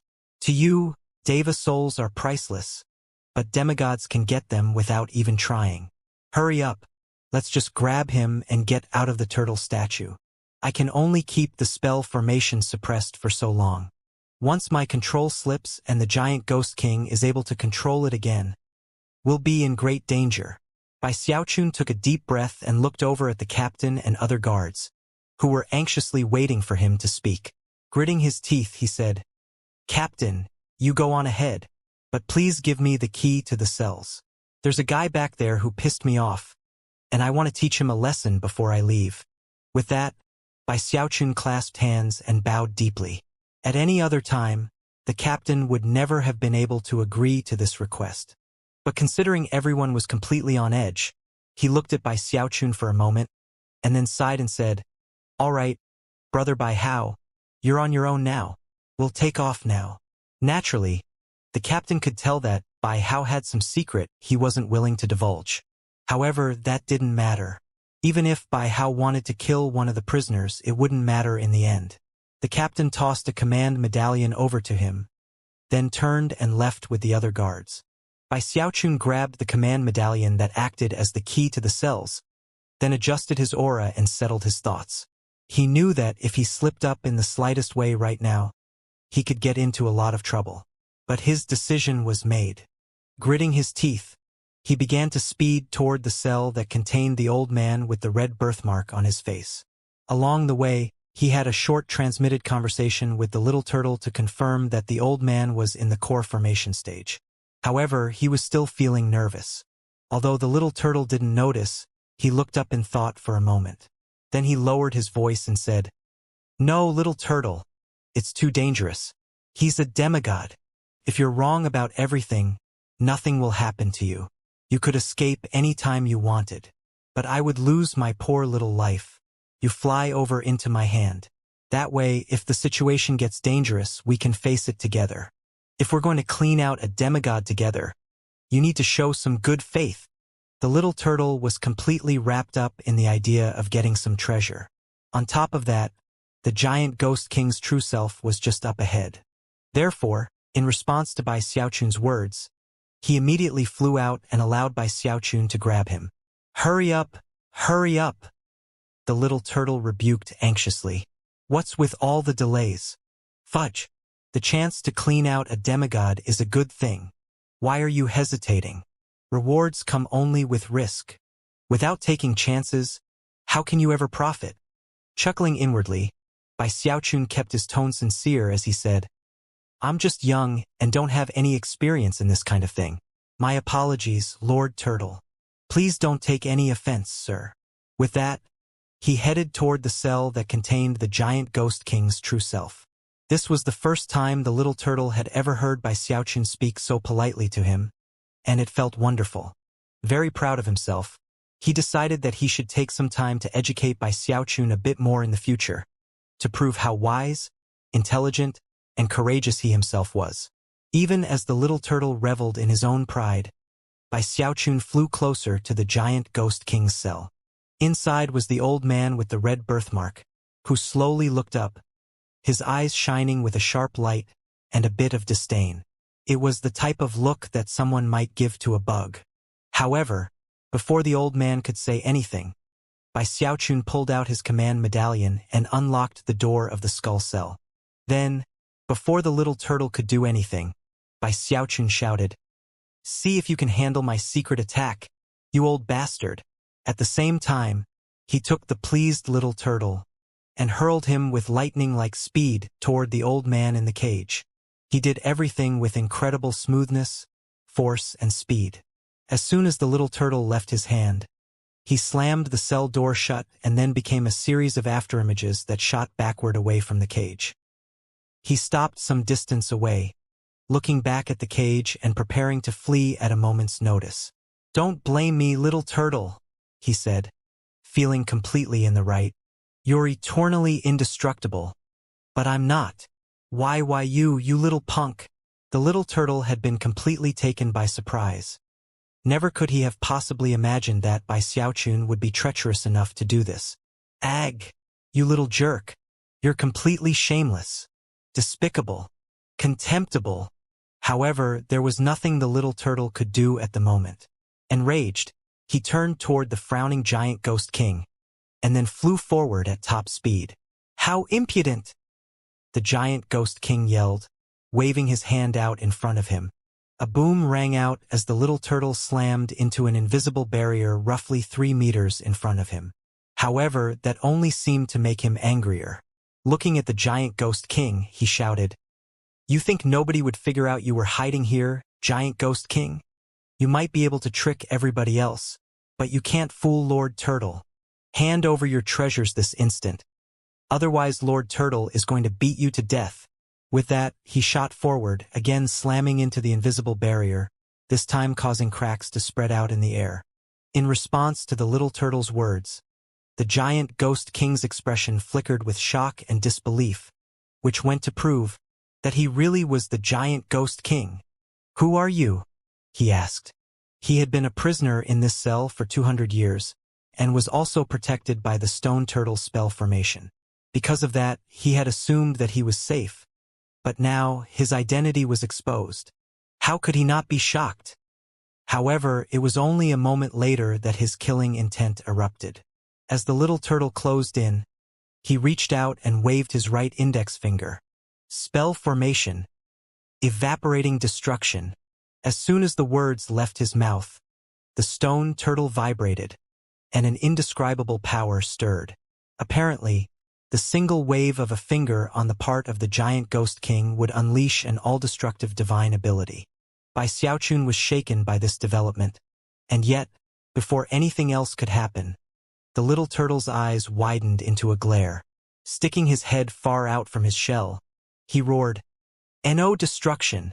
Instantly, the air of extermination which had appeared moments ago faded away into nothing. The Giant Ghost King's eyes bulged with disbelief, and before he could do anything else, the little turtle shot forward and slammed into his chest. The Giant Ghost King let out a muffled grunt, his face turning ashen as he staggered backward a few steps, his heart raging with astonishment. "Impossible! This is impossible! Be destroyed!"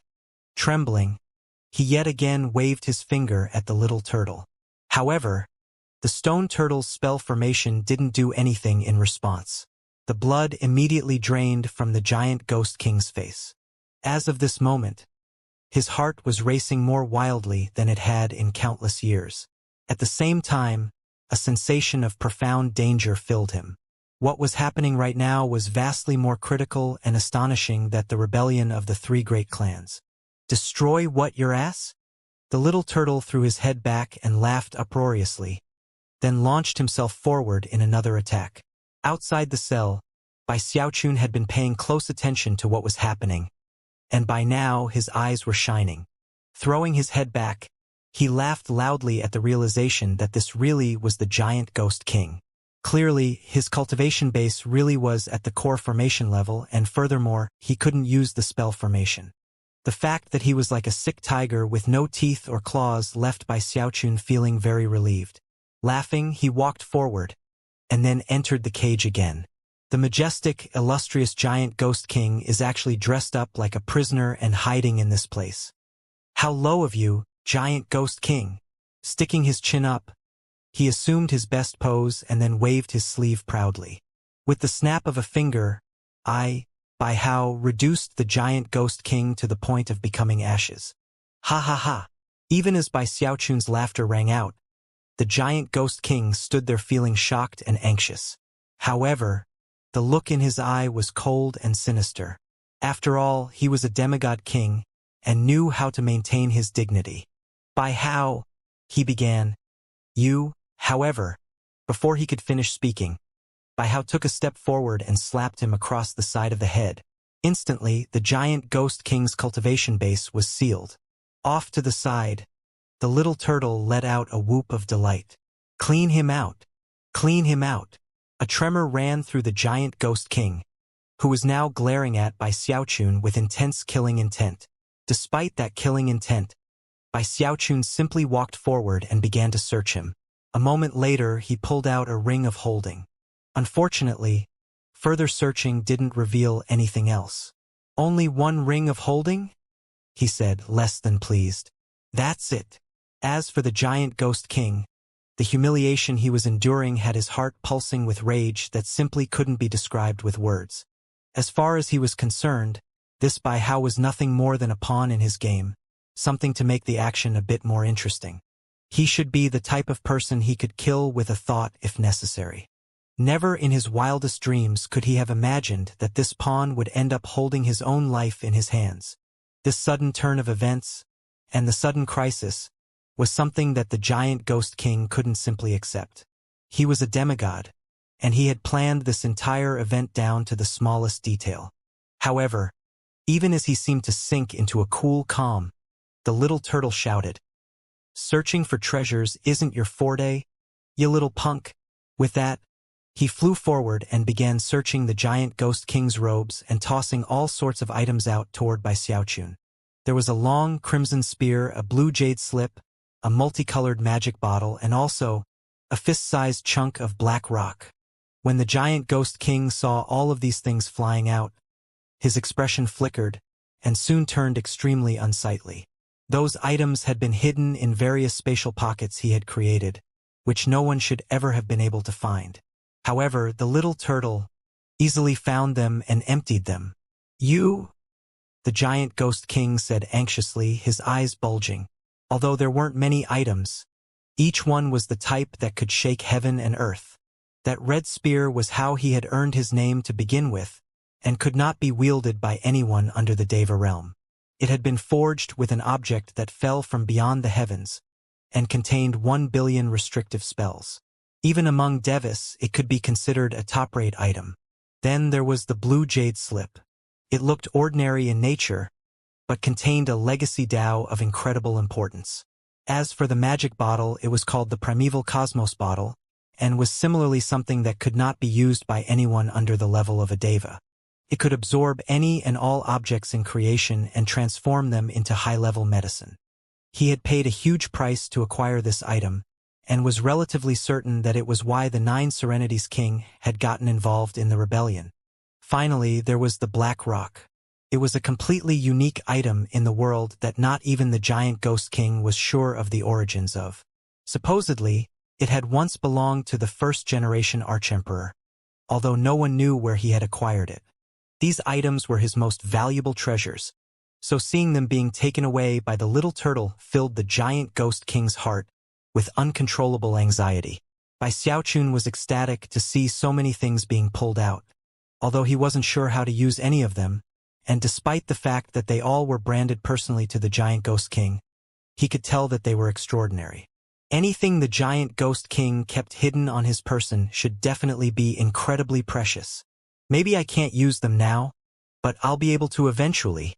Bai Xiaochun did his best to hide his pleasure, but as for the little turtle, it was with immense pride that he looked disdainfully at the giant ghost king and said, "Think you can hide your stuff from Lord Turtle? Dream on." The giant ghost king fought to keep himself under control.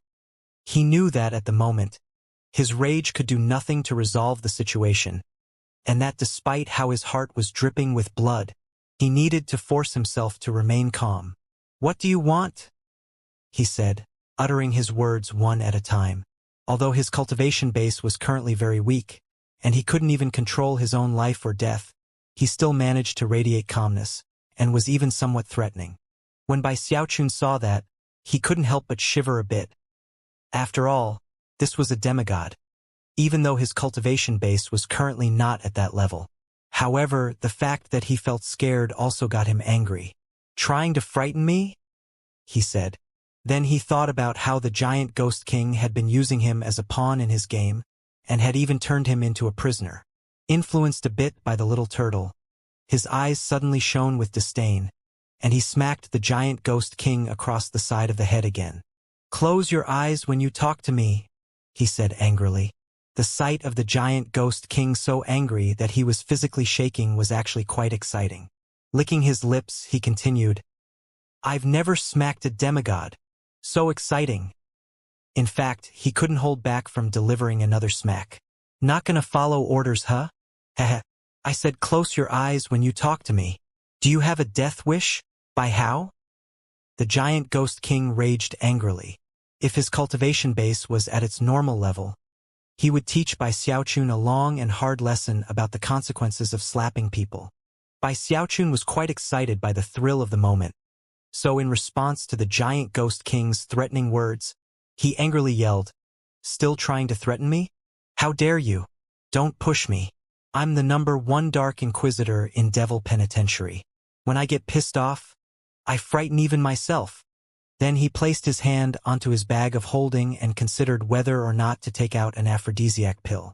When the giant ghost king saw the rage in Bai Xiaochun's eyes, he was shocked. Then he remembered hearing that Bai Xiaochun was a dark inquisitor, and soon hatred began to build up in his heart. He was a majestic demigod expert, the illustrious giant ghost king. The fact that a small fry like this was threatening to torment him caused him to grit his teeth in anger. However, he still managed to calm down.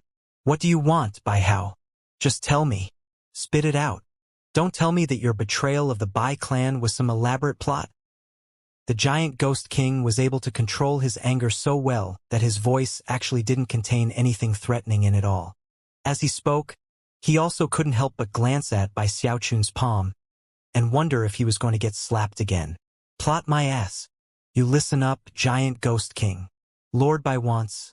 However, before he could finish his sentence, cell block D suddenly trembled, and then the entrance shook violently, almost as if someone was trying to break it open. Bai Xiaochun's face fell as he looked over at the entrance. Another huge boom echoed out, and the entrance collapsed, revealing numerous figures who began to fly in. Then, a shout of rage erupted out, the type of which that contained unsurpassable animosity. "Bai Hao, the time has come for you to die." It was none other than the chief of the Bai clan, flanked by numerous other cultivators from the direct bloodline. Even as Bai Xiaochun's face fell, the little turtle transmitted a message. "Let's take the loot and run." They showed up sooner than expected, and Lord Turtle can't fully control the spell formation. Bai Xiaochun took a deep breath to restore his calm. His eyes flashed with icy light as he unhesitatingly grabbed the giant ghost king by the neck, then turned to flee.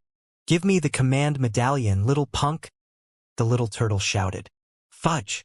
I can't believe these people dare to interrupt our holy shakedown. Lord Turtle will open all the cells. That will completely screw them over." "No way," Bai Xiaochun replied. "If you open all the cells and free the prisoners, they won't just start fighting the Bai clan. They'll come after me."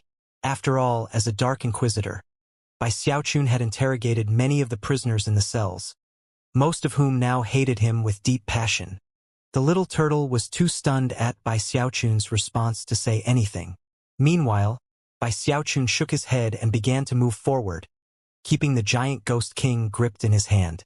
"If I can't hide, then I might as well fight," Bai Xiaochun shouted, and afterimages appeared as he summoned his 4 clones. At the same time, he pulled out all sorts of magical items, many of which had 14-fold spirit enhancements. Coupled with the power of his cultivation base, it made his energy surge to a shocking level. As the rumbling sounds echoed out, the distant members of the Bai clan saw Bai Xiaochun. The clan chief's eyes turned bright red, and he bellowed with rage.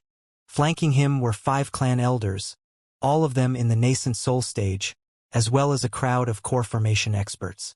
"Time to die, Bai Hao!" he shouted, immediately accelerating toward Bai Xiaochun. Bai Xiaochun knew that this was a moment of deadly crisis, and that he couldn't afford to get involved in a protracted fight. Therefore, he pushed forward at top speed, using his frigid chi and mountain-shaking bash to achieve shocking speed. The little turtle also knew that it was a dangerous moment. Whooping with excitement, he tucked his head back into his shell to go along for the ride. In the blink of an eye, Bai Xiaochun reached the forces from the Bai clan. The divine abilities launched by the clan elders were handled by his 4 clones. At the same time, Bai Xiaochun's true self slammed into one of the early nascent soul stage elders, sending him tumbling backwards several dozen meters. Instead of stopping, Bai Xiaochun continued forward. His 4 clones attacked another of the nearby clan elders, unleashing all sorts of divine abilities. Meanwhile, he used the throat-crushing grasp to crush the neck of one of the incoming cultivators. In the time it takes a spark to fly off of a piece of flint, the fiercest of fighting had broken out. Booms and shockwaves spread out in all directions, casting the entire area into chaos. Scintillating light shone out from Bai Xiaochun as he pulled out his transformed eternal parasol and stabbed it into the chest of a nearby enemy. It was a Bai clan core formation cultivator, but it only took a moment for his muscular frame to be withered away. his life force sucked out of him with shocking speed. As Bai Xiaochun continued his shocking charge, golden designs flared up all over him that were impossible to conceal from the surrounding cultivators. He also threw out a 14-colored flame, which transformed into a sea of fire that burned anything it touched. As of this moment, Bai Xiaochun was like a celestial warrior, proceeding forward with shocking momentum. The fighting had only been going on for a moment, and had been matchlessly bitter. Bai Xiaochun's hair was in disarray, but he didn't slow down in the slightest. A single fist strike sent the clan chief tumbling away, and caused other clan members to scatter. When he and his 4 clones all fought with full strength, they could crush anything in their path as easily as dried weeds. Although they seemed to be acting with practiced ease, they were actually in great danger. 2 of Bai Xiaochun's clones had already been nearly destroyed by some of the clan elders, and were forced to transform into motes of light that flew back into Bai Xiaochun. Blood oozed out of the corner of his true self's mouth, and yet, he didn't slow in the slightest as he barreled toward the exit. It was a shocking sight for all the prisoners to behold, as well as the surrounding Bai clan cultivators. The power and ferocity on display by Bai Xiaochun was hard to take in. However, even more shocking was the outrageous nature of his equipment. Heavens! That magical item has a 14-fold spirit enhancement. This Bai Hao is crazy. Even that leather armor of his has a 14-fold spirit enhancement. He's a genius. A spirit-enhancing genius. You're not getting away, raged the clan chief, using a minor teleportation to close the distance between himself and Bai Xiaochun. The clan elders similarly gave chase. Bai Xiaochun was starting to get anxious. On the one hand, he was trying to break through the enemy to escape, but on the other hand, he had to make sure that the giant Ghost King didn't get killed. As far as Bai Xiaochun was concerned, the giant Ghost King was like a deva soul to him, so he couldn't let him die. However, to do both of those things at the same time was very difficult. In fact, it was actually impossible to shield the giant Ghost King from all of the attacks being thrown their way. And yet, the giant Ghost King didn't say a single word the entire time. The truth was that he was actually impressed by Xiaochun's bravery and ferocity. His veins of steel were on full display, to the point where he seemed like a completely different person. Despite the fact that the giant Ghost King wasn't saying anything, Bai Xiaochun found it strange that he was keeping silent. Furthermore, the attacks which found their way to him did nothing more than cause his face to turn a bit pale. He hadn't even coughed up any blood yet, and was clearly not injured in any way. This giant Ghost King is a demigod expert. Don't tell me he's got some trick up his sleeve. Bai Xiaochun was stunned, but didn't have time to think about the matter. 4 Bai clan elders had just teleported in range, and were unleashing a divine ability, a black cloud filled with screaming, evil ghosts. Eyes bloodshot, Bai Xiaochun's jaw dropped, and he opened up the eternal parasol, causing dazzling light to flash out and block the evil ghosts. At that point, the little turtle shot out toward the Bai clan elders. However, one of the 4 elders performed an incantation gesture with his right hand, summoning the image of a palm which shot toward Bai Xiaochun. Without even thinking about it, Bai Xiaochun reflexively shoved the giant Ghost King out in front of him to defend himself. Rumbling sounds could be heard as the enormous palm fell to pieces, and Bai Xiaochun staggered backward. As for the giant Ghost King, he felt like cursing, but instead, gritted his teeth and endured the pain. Not hurt, Bai Xiaochun muttered in surprise. The Bai clan elder was similarly shocked. He had noticed that Bai Xiaochun was dragging an old man with him, but hadn't paid it much attention. But now, he realized that this old man was clearly extraordinary. A nascent soul-level attack which would have injured Bai Xiaochun didn't faze the old man at all. In fact, he didn't even cough up any blood. Ecstatic, Bai Xiaochun hefted his eternal parasol in one hand and the giant Ghost King in the other, and then charged forward again. As of this moment, the giant Ghost King was a human shield which Bai Xiaochun could use to block any of the divine abilities being sent his way. The cultivators from the Bai clan were all shocked. Eventually, the giant Ghost King couldn't take it any longer. He was trembling, and his ashen face was now turning livid with rage. He had just sustained 10 nascent soul-level attacks, all backed with deadly intent. Unable to hold back his humiliation at being treated like a human shield, he began to curse. "By how, you little bastard. I hope you die a painful death. You'll get your comeuppance one of these days. If I can't kill you myself, then my daughter will make mincemeat out of you." Although the giant ghost king was enraged, he was a demigod and a king. He actually wasn't very proficient in cursing people. Therefore, he could only come up with some basic taunts, which he repeated using different variations. Bai Xiaochun cleared his throat proudly and completely ignored the curses. In fact, he even considered looking for a chance to get the little turtle to teach the giant ghost king a thing or two about insults. Even as that thought crossed his mind, he proceeded forward, not only using the giant ghost king as a shield, but fighting back with him. His actions, coupled with his shocking 14-fold spirit-enhanced treasures, ensured that he was already getting close to the entrance of Cell Block D. Although everyone in the Bai clan burned with unquenchable rage, they simply couldn't kill Bai Xiaochun. Not only was he incredibly tough to begin with, he also had 4 clones to help him, and tons of eye-catching magical items. There was his strange parasol which could suck away life force and replenish him, and also the fact that he could move with shocking speed. His fleshly body power was incredible, and he could teleport, making it completely impossible to kill him in any short amount of time. The old man with the red birthmark on his face was an even deeper mystery to the Bai clan cultivators. No matter how many times he got hit, even with powerful magical items, he didn't even cough up a single mouthful of blood. In turn, Bai Xiaochun was bashing his way closer and closer to the entrance. The clan elders were starting to get very nervous, and even joined together in an attack that caused intense rumbling sounds to fill the cell block.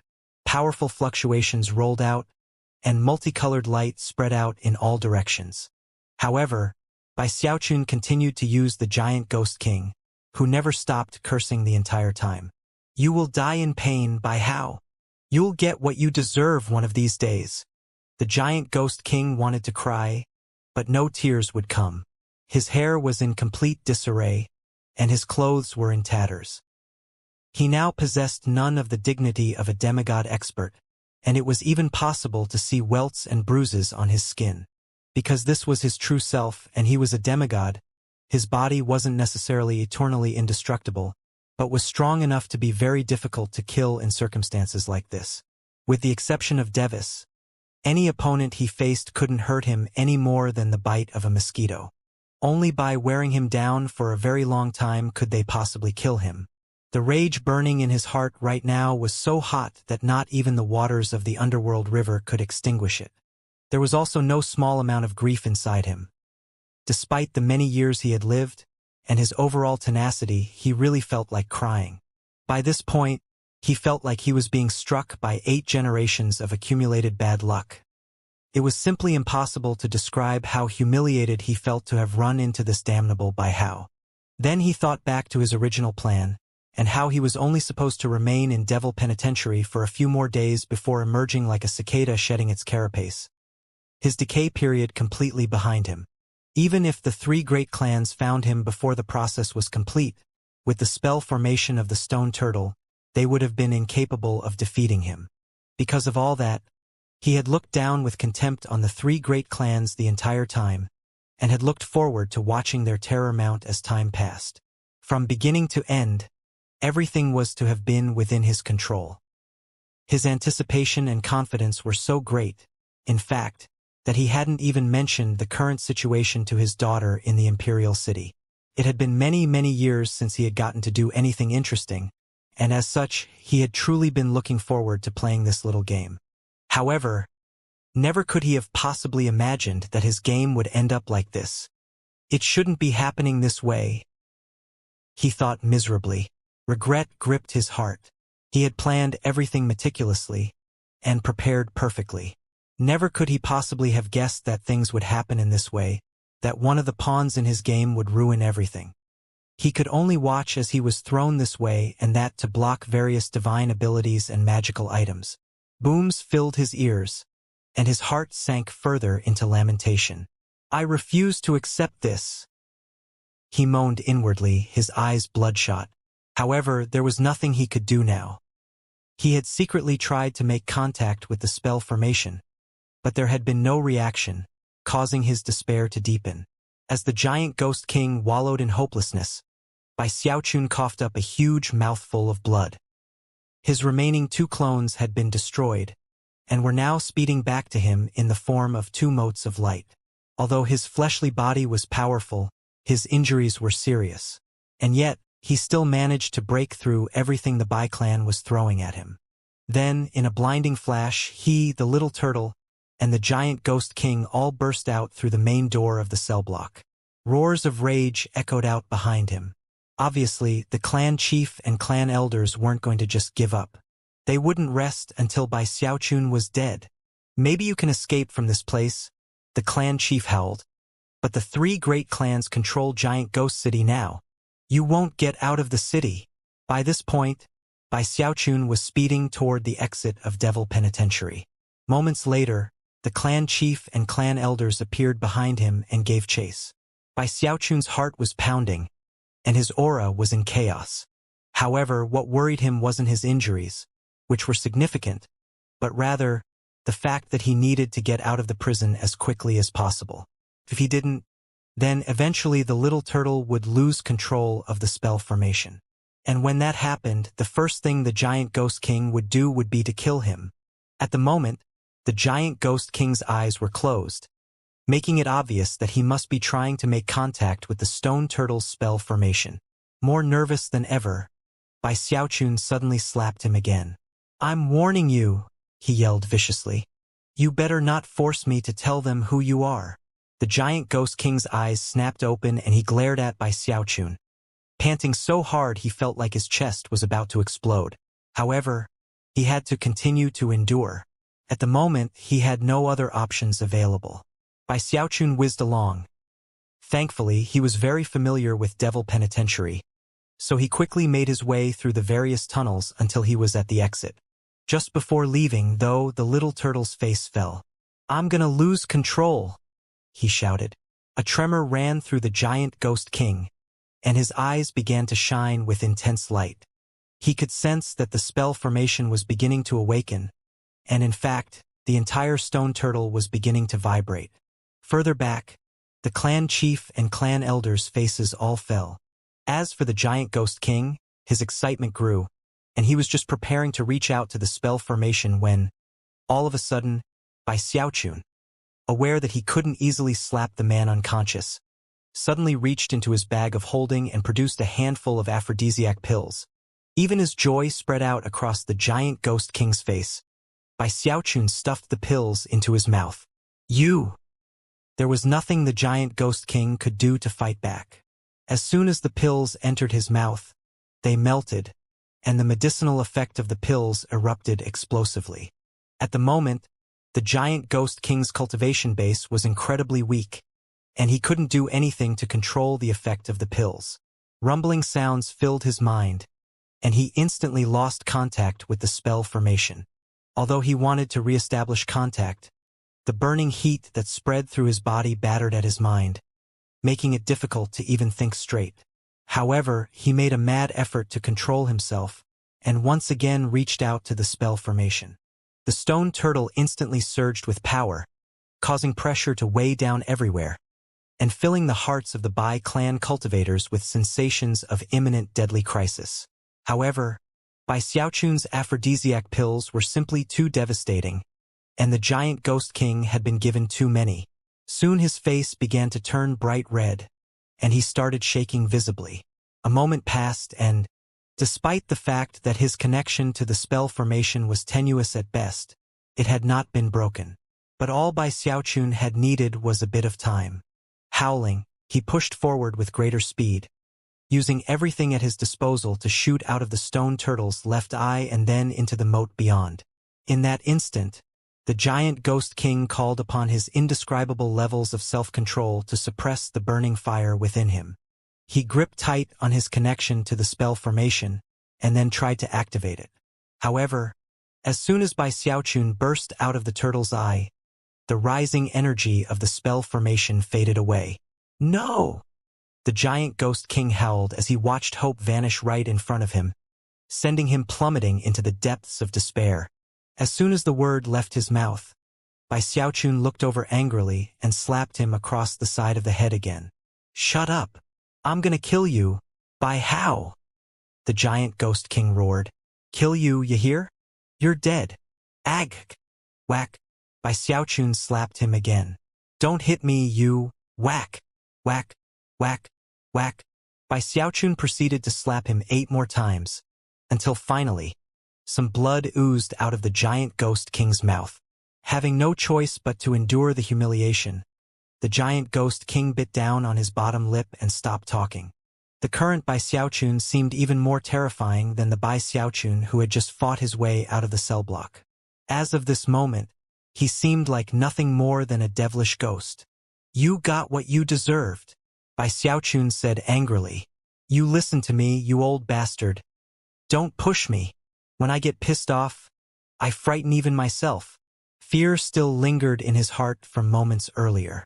He knew that if he had been even a bit slower, allowing the giant ghost king to gain control of the spell formation, then he would have died.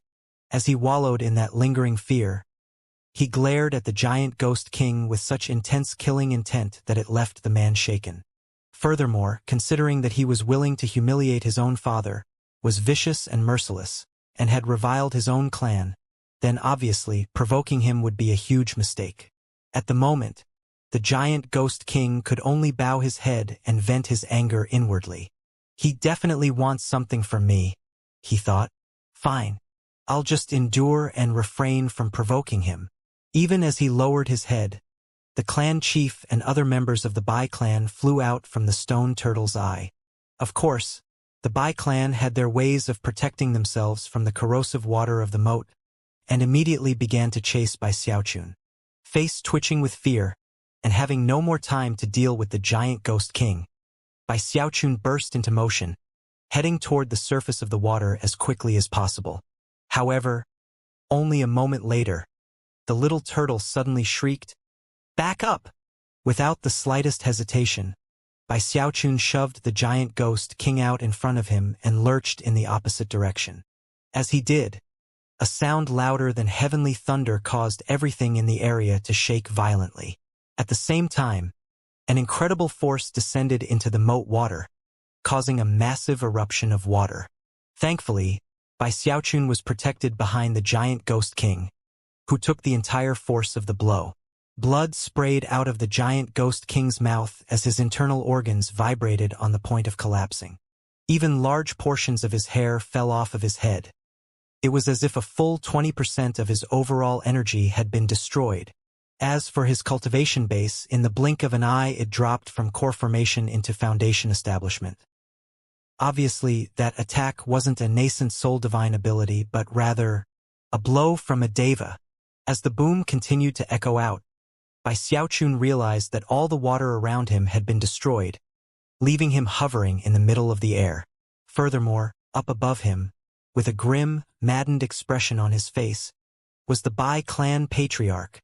Bai Xiaochun was so nervous his tongue was stuck to the top of his mouth, and his heart was racing faster than ever. He knew that if the little turtle hadn't warned him, he would have died from that attack.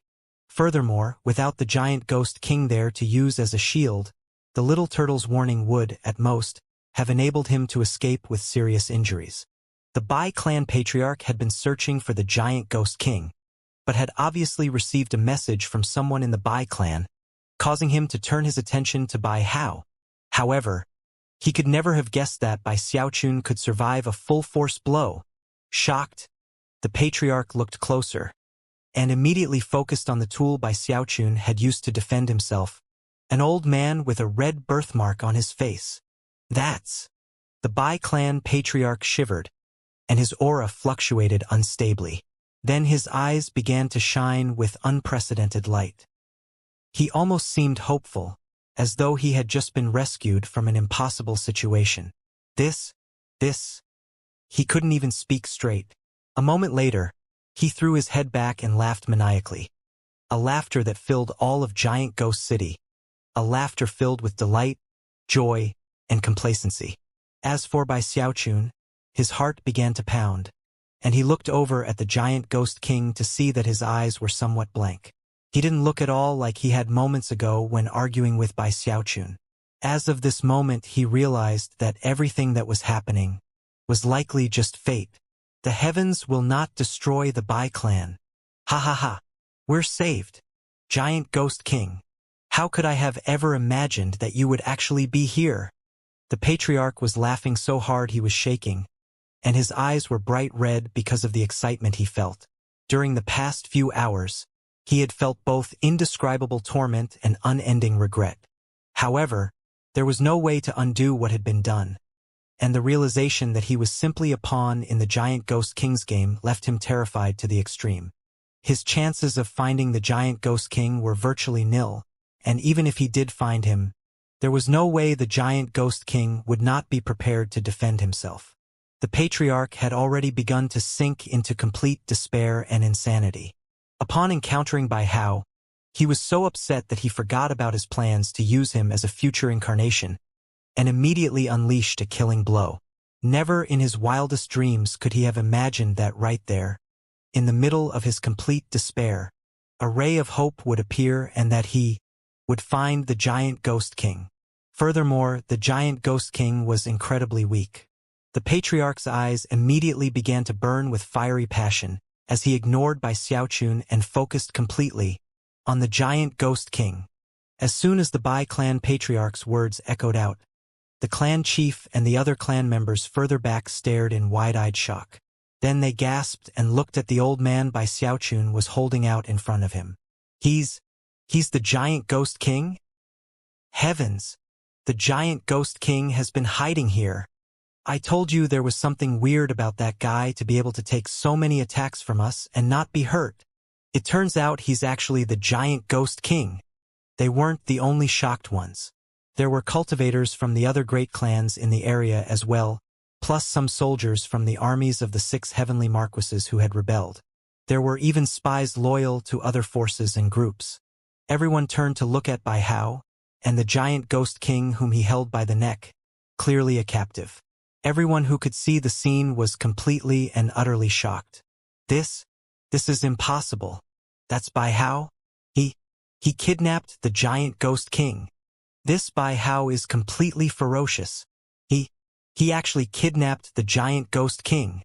Everyone's looking for the Giant Ghost King's true self. And now he has him. Heavens! I actually underestimated this Bai Hao. He's incredible. So tough. He's definitely going to become completely famous because of this. Countless gasps rang out, and within moments, people began sending the news back to their superiors. It was easy to imagine how, within mere moments, everyone in Giant Ghost City would know that Bai Hao had kidnapped the Giant Ghost King. Quite a few people immediately recalled how Bai Hao had kidnapped the chief of the Bai clan, and were even more shocked than before. Bai Hao is vicious and merciless, and reviled his own clan. How fierce! He didn't just kidnap his own father. He actually also kidnapped the Giant Ghost King. As of this moment, Bai Xiaochun's actions had truly shaken the entire city. Of course, that had not been his intention. Currently, he was looking around nervously, his eyes bloodshot, his chest swelling with fear and anxiety. As for the Giant Ghost King, he maintained his silence, not uttering a single word. However, his eyes were calm, and the dignity which had previously escaped him returned. He might be about to die, but he would die with honor. There was also a flash of regret in his eyes. What a pity! He murmured to himself. There's not enough time for the Ghost King orchid to bloom. When he did speak out loud, his voice was cool and collected. Bai Hao, you can release me now. Looking up, Bai Xiaochun saw the Bai clan Deva patriarch reaching out with his right hand. What do I do? What do I do? He wailed inwardly. At that point, a fiery gleam appeared in his eyes, and he said loudly, Patriarch, you really are brilliant to have anticipated that the traitorous Giant Ghost King would have a secret plan at work. Well, I've accomplished my mission. I followed your orders, enduring all sorts of humiliation, even betraying the clan, all to earn the trust of this traitor. And now, I'll hand him over to you alive and in one piece. Patriarch, I hope that you come to be bathed in the most spectacular honor and glory. Long live the Bai clan. Everyone was stunned by this development. The giant ghost king smiled wryly, and the Bai clan patriarch stared in shock. It was to the utter astonishment of everyone that Bai Xiaochun proceeded to head toward the patriarch, seemingly excited to hand him the giant ghost king. The Bai clan patriarch was so taken aback that he didn't have time to ponder the matter closely. Bai Xiaochun had worded things perfectly, to the point where no one even thought to question his words. He had even gone so far as to offer all the glory to the patriarch. All the patriarch had to do was confirm that what he had said was true, and it would actually be of great benefit to the patriarch in the subsequent struggle to secure the crown. The patriarch's eyes immediately glittered brightly as he realized all of this. This Bai Hao is very interesting. A smile broke out on his face as he looked at the charming, nervous Bai Xiaochun. Then he prepared to respond. However, that was when something completely unexpected changed everything. Bai Xiaochun's shocking words caused all sorts of thoughts to go through the minds of the people in the area. If he had said something completely random and meaningless, then it likely wouldn't have resulted in anything to speak of. However, people almost immediately realized the implications of what he was saying. Even the clan chief gasped. Many of the ordinary soul cultivators in the area were turning to look at the Bai clan patriarch. Everyone knew that Deva patriarchs were clever and conniving, so it wouldn't be anything surprising to find that what Bai Xiaochun had said was true. After all, 3 great clans had put their lives on the line in this rebellion. Everyone reeled in shock, and the Bai clan patriarch's mouth began to turn into a smile. Bai Xiaochun, looking very meek and obedient, slowly neared the patriarch, with the giant ghost king held out in front of him. He moved quickly, and within moments was a short 30 meters away. At that point, the Bai clan patriarch's face fell. After all, he was a Deva, connected to heaven and earth, with acute divine sense and fantastic instincts when it came to danger. In that moment, a profound sense of deadly crisis suddenly rose up in his heart, and he subconsciously began to back up. Although he wasn't sure why, there was something that suddenly seemed extremely dangerous about Bai Xiaochun. Although it seemed completely unbelievable, the sensation of crisis caused the Bai clan patriarch to suddenly shout, "Hold it right there!" Just when he was about to shoot backward, a vicious, maddened grin suddenly spread out on Bai Xiaochun's face. "You're dead!" he shouted, slapping his bag of holding to produce a crystalline soul-hoarding pagoda. Then, with all the strength he could muster, he hurled the soul-hoarding pagoda at the patriarch. The soul-hoarding pagoda didn't look like anything special, but as it whooshed through the air toward the Bai clan patriarch, the man's scalp began to tingle so hard it felt like it might explode. The sensation of impending doom was so intense that it filled every inch of his flesh and blood. "That thing could kill me. I need to get out of here immediately." A tremor ran through the patriarch, and he immediately began to fade away as he resorted to a powerful teleportation. Unfortunately for him, everything was happening too quickly. Bai Xiaochun's action of hurling the soul-hoarding pagoda had caught him completely unprepared. Most importantly, Bai Xiaochun was simply too close to him. He had only been about 30 meters away and had hurled the soul-hoarding pagoda with all his strength. Because of that, it only took the briefest of moments for the soul-hoarding pagoda to be a few short meters away. In the instant that the patriarch began to fade away, Bai Xiaochun threw his head back and roared, "Detonate!" He pushed hard against the restrictive spell inside of the soul-hoarding pagoda, and at the same time, shot backward at full speed. He used his undying hex, and also kept the giant ghost king held out in front of him. However, worried that all of that wasn't enough, he took advantage of the fact that everyone was looking at the soul-hoarding pagoda to pull out his turtle walk and place it between himself and the giant ghost king. All of this takes a bit of time to describe, but actually happened in the time it takes a spark to fly off of a piece of flint. The instant the restrictive spell inside the soul-hoarding pagoda unraveled, the discarnate demigod soul inside awoke, causing an aura of destruction to erupt out. Brightly colored light flashed in heaven and earth, and the clouds were thrown into chaos. An indescribably powerful pressure instantly filled the entire area. Demigod's soul?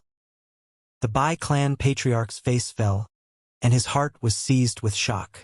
A sensation of deadly crisis completely overwhelmed him, and a scream escaped his lips as he gave up on the lengthy teleportation process and simply tried to run. Sadly for him, it was too late for that. The instant the shocking demigod aura appeared, something like a gale force wind sprang up. Cries of astonishment and alarm filled the area. Demigod aura! What's that? Heavens! Then, a heaven-rending, earth-crushing boom rose up in the area. A deafening sound that quickly spreading out to fill all of Giant Ghost City, causing everything to quake violently. A destructive blast like the crushing blow of a giant rocked the entire city. The sky went dim, and the wind screamed as countless crevices opened up in the lands surrounding the city. The Bai clan patriarch took the brunt of the attack, and managed to let out a short, frenzied scream that was soon overwhelmed by the destructive force. The nearby buildings, as well as many nearby cultivators who had been too slow to flee, were also swept up in the powerful force of the attack. Boom! Rumble! Krea awash! Many of the nearby cultivators had no time to even scream before they were destroyed in body and soul.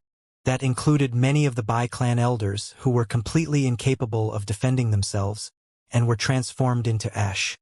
The clan chief had been leading the way in the chase after Bai Xiaochun, but happened to have a life-saving magical item. With the help of that item, he survived, but was still severely injured. His legs shredded into nothing, his arms ripped off, his chest caved in, his hair burned off, and his cultivation base shattered. No! This can't be real! By how? By how? Lingering hatred and despair could be seen in his eyes as he tumbled away, screaming in terror. A huge crater was being opened up, and the destructive aura could even be sensed by people some distance away. Amidst the cacophony of sound, the giant ghost king's voice could be heard, letting out a shriek of despair. Blood sprayed out of his mouth as he was shoved backward. As for Bai Xiaochun, he remained behind his turtle walk, but still felt some of the force of the blow, and coughed up an enormous mouthful of blood. He felt like his body was going to collapse, and even his internal organs were destabilized. And yet, he still managed to escape with his life. Even the giant ghost king was completely shaken by what was happening. Never could he possibly have imagined that something like this would happen, or that the person to orchestrate it all would be Bai Hao. When it was all over, Bai Xiaochun looked at the crater, heart pounding with residual fear. The force unleashed by the detonation of a demigod's soul is mind-boggling. Even I almost got wiped out. Thankfully, he had been prepared all along for what was going to happen. He had picked the right place and time, and had retreated with incredible speed. Therefore, he was minimally affected. After adding in the protection of the giant ghost king and his turtle walk, he managed to escape with his life. In fact, that was another reason why he had taken the initiative to approach the Bai clan patriarch, instead of allowing the man to get close to him. That had given him room to back up. If it had been a normal fight, and he had casually attempted to use the demigod soul as a weapon, he would likely have blown himself up. Of everyone else present, the Bai clan patriarch had been the closest to the soul-hoarding pagoda.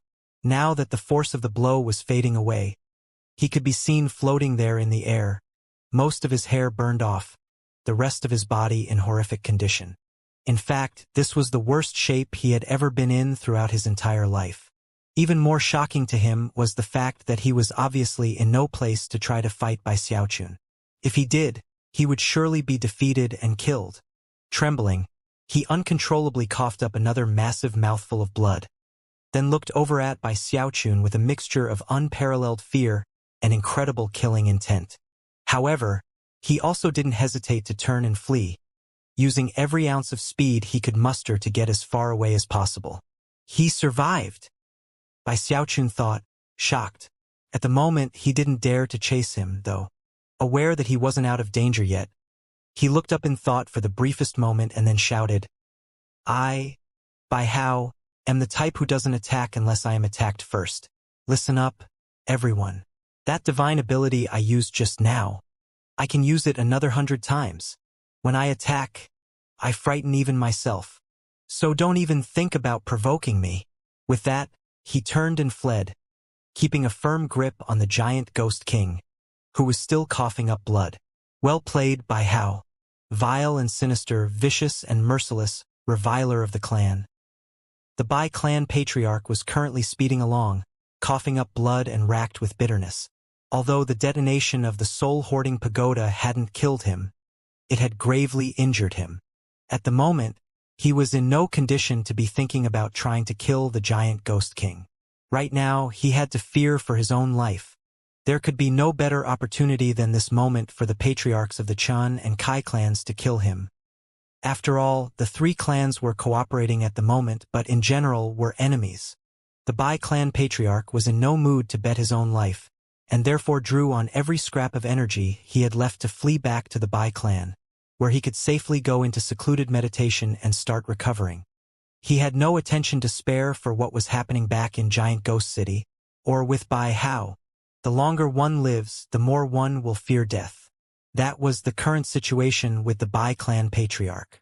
After all, the fate of his clan rested on his shoulders, and the clan as a whole couldn't afford for anything to happen to him. Meanwhile, back in the city, two new Deva auras suddenly erupted out into the open. One of them began to speed toward Bai Xiaochun, and the other went after the Bai clan patriarch. As for Bai Xiaochun, he was racing through Giant Ghost City, trying to keep his aura concealed, his heart racing with terror.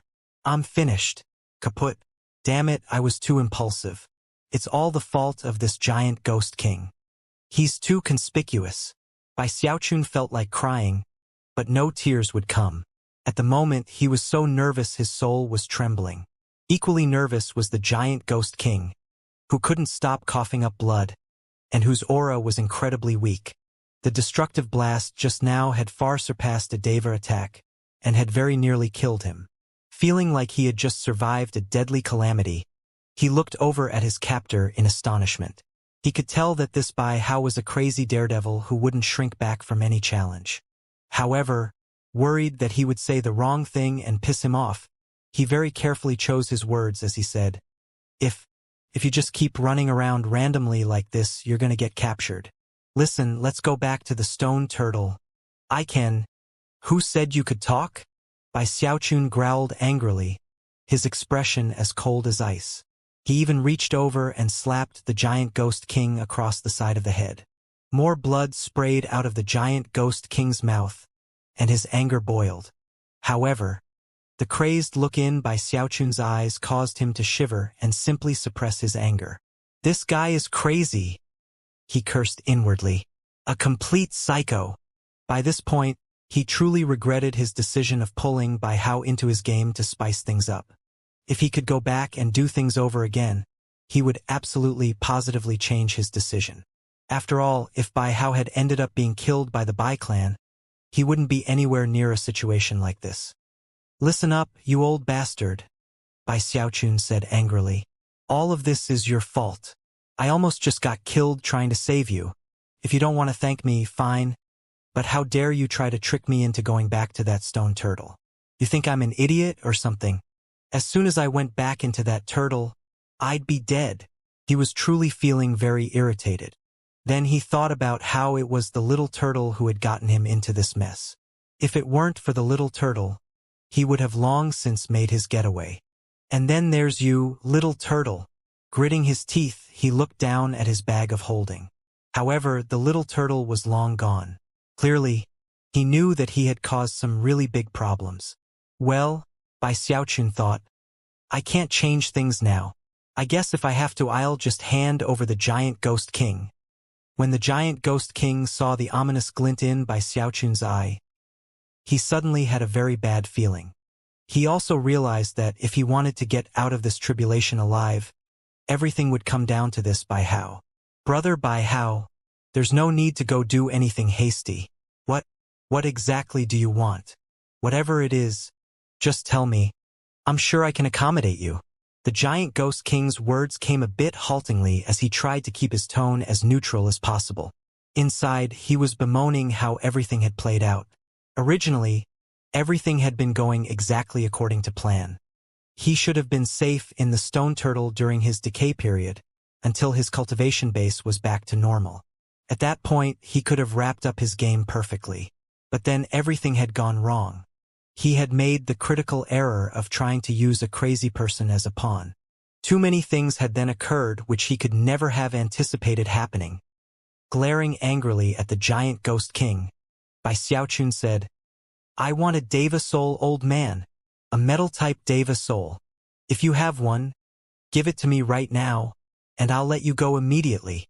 The giant ghost king stared back at him in wide-eyed shock. Completely confused, he replied, You kidnapped me because you want a metal-type Deva soul?" The entire concept seemed completely and utterly absurd. He almost wondered if he was listening to the biggest joke in the world. Bai Xiaochun was actually starting to get anxious. After all the hardships he had gone through to reach this point, if the giant ghost king didn't agree, he would probably cry. "Yeah, I do," he yelled. "So what? Not gonna give it to me? Don't push me too far, old man." "No, I'll give it to you. I will." The giant ghost king felt like he was about to collapse mentally. Although Deva souls were precious, they weren't that important to him in the grand scheme of things. He had assumed that this Bai Hao would be after something far more grand. And yet, it turned out that all he wanted was a Deva soul. "Damn you, Bai Hao," he moaned inwardly. "Why didn't you say so earlier? Was all of this worth it? You're doing all this for a mere Deva soul? You dragged me out of the stone turtle for that." "Hand it over," Bai Xiaochun said impatiently. "Where is it, in that ring of holding?" With that, he looked around furtively, and then ducked into a nearby alley. When the giant ghost king responded to the question, he tried to word things perfectly. I don't actually have it on me right now. There are only random things in that ring of holding. The Deva soul is in my secret palace, but with the current level of my cultivation base, I can't open it right now. Listen, I have a suggestion, brother Bai Hao. Just take a minute to think it over. Keep me safe for a month.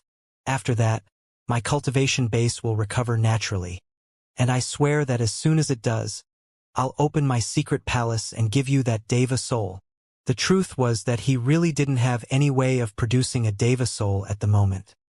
Furthermore, after what had just occurred with the Bai clan patriarch, he was also fairly certain that his best chance at staying alive was to stick with Bai Xiaochun. Besides, based on his observations of everything that was happening, he was very worried that Bai Xiaochun might hand him over to the three clans to save his own life. As soon as the words left the giant ghost king's mouth, Bai Xiaochun's eyes blazed with anger. Smacking the giant ghost king across the head again, he said, "You think Lord Bai is stupid, you old bastard? After your cultivation base recovered, the first thing you would do would be to kill me." Bai Xiaochun gritted his teeth at how foul the giant ghost king was to think he was so stupid. Eyes burning with anger, but heart pounding nervously, he said, "Back when the Bai clan patriarch was originally trying to kill me, and you saved me, I was very grateful. I helped you interrogate prisoners, and even helped you clean out the Kai clan's soul grounds. But what did you go and do? Repay kindness with enmity. That's what. You stripped me of my status as a prison guard and turned me into a prisoner. Outrageous." By this point, Bai Xiaochun realized that he had done something monumentally crazy. He had kidnapped a demigod king. In the past, he would never have even considered doing such a thing. However, at the moment, he was running out of options. In fact, he was even thinking of trying to work out a deal with the three great clans to trade the giant ghost king for a Deva soul. When the giant ghost king saw the look in his eyes, his heart started to pound even harder. "Brother Bai Hao, please, don't do anything rash. You mustn't. Just hear me out. Why don't you place a restrictive spell on me? Then you won't have to worry about me causing problems for you, even when my cultivation base is back to normal." "With my cultivation base?" Bai Xiaochun shot back, feeling angrier than ever. "What kind of restrictive spell could I possibly put on you? You're really pushing things too far, old man." Flicking his sleeve, he was about to continue yelling when the giant ghost king cut him off. "It doesn't matter if your cultivation base is lower than mine. I'll teach you a restrictive spell and even help you use it, That should do, right? The giant ghost king really felt like crying. Considering his status in the world, for him to say things like this was unprecedented. It had been a very, very long time since he had pled with anybody in this fashion. Unfortunately, he had no other options. You'll help me put a restrictive spell on yourself? As far as Bai Xiaochun was concerned, it seemed like a silly notion. Worried that Bai Xiaochun would fly into a rage again, the giant ghost king quickly performed a double-handed incantation gesture, and even spat out a mouthful of blood as he forced out a strand of his life essence divine sense. Then, he combined the blood and the divine sense into a sealing mark, which began to glow with multicolored light as it rested there in his palms. Brother Bai Hao, you just need to put a drop of blood here. Then absorb the restrictive spell and you'll be set. Bai Xiaochun looked at the glowing light that was the restrictive spell and hesitated.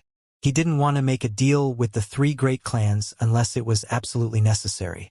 After all, it would be hard to tell how things would work out in the end, and he would definitely be putting himself in a lot of danger. If he could really control the giant ghost king's cultivation base with a restrictive spell, then that would be worth taking the risk. After all, if it didn't work, he could simply toss him aside and flee. But if it worked, although the thought was very enticing, his eyes widened with anger. Even now you dare to screw with me, old bastard? Bai Xiaochun raged. No, I'm really not. Brother Bai Hao, you have to trust me. I'm really not trying to trick you. The giant ghost king was getting very anxious. He really was telling the truth, and had no desire to try to trick Bai Xiaochun. If he did, and it was revealed, then he would be putting his life at risk. Bull crap, Bai Xiaochun yelled. I'm really not lying. I swear it. Feeling he had no other choice, the giant ghost king began to swear an actual oath. By this point, Bai Xiaochun was getting the sense that the giant ghost king really was being sincere. However, he still didn't feel comfortable with the situation. So he gave a cold snort and slapped his bag of holding. Get out here right now, little turtle. However, there was no reaction whatsoever from his bag of holding. Fudge! Bai Xiaochun yelled angrily. I'm warning you, little turtle, all of this trouble is because of you. So if you don't get out here immediately, then you and I are done for. Forever. Got it? Don't ever come to me for help with anything again. A moment later, his bag of holding vibrated, and the little turtle poked his head out into the open. Looking a bit embarrassed, and simultaneously ingratiating, he said, Don't get angry, kid. I didn't realize things would go this way. He even blinked a few times for effect. However, Bai Xiaochun merely reached down and grabbed him, and he didn't dare to dodge to the side. Enough with the jabbering. Look at this restrictive spell and see if there's anything wrong with it. With that, he held the little turtle out right in front of the giant ghost king's hands. The giant ghost king glared angrily at the little turtle, well aware that he was the reason Bai Hao had uncovered his identity. As for the little turtle, he was aware of his role in events as well, and could also see that Bai Xiaochun was very angry. They were all in a dangerous situation, and now was not the time to be careless. Eyes sparkling, he looked closely at the glowing restrictive spell in the giant ghost king's hands. After a moment, his eyes went wide, and he stuck his neck a bit further out of his shell. This restrictive spell is really malicious, he exclaimed. Listen, punk, if you cast that spell and you die, the giant ghost king will die. But if he dies, nothing will happen to you. The giant ghost king's heart couldn't have been filled with more bitterness. And yet, he was out of options. He had originally planned to use this restrictive spell on some of the rebels, after the whole situation was resolved. However, in order to get through the current crisis, he was going to use it on himself. Furthermore, although the restrictive spell could be unraveled, even with his fully restored cultivation base, it would take years. Having heard the little turtle's analysis, Bai Xiaochun gritted his teeth and angrily said, You listen up, old man. I can tell you have a lot of tricks up your sleeve, but considering the fact that I already severely injured a Deva patriarch, even if you were more well-prepared, you wouldn't be able to pull the wool over the eyes of my little turtle. You've only seen a tiny fraction of what I'm capable of. In fact, even if your cultivation base was back to normal and you tried to kill me, I still have ways to make sure we went out together. After a moment of silence, the giant ghost king quietly said, "You don't hurt me. I won't hurt you. Just keep me safe for a month, and I'll get you that Deva soul. Then all of this will become a thing of the past. I'm the kind of person who sticks to my word. I don't renege on promises. It doesn't matter what happened before, as long as you can keep me safe for a month, and I get my cultivation base back, then I won't do anything to you, nor will I remove the restrictive spell. You can really rest your heart at ease." Bai Xiaochun looked deeply at the giant ghost king, then pulled out the long red spear he had taken from him earlier.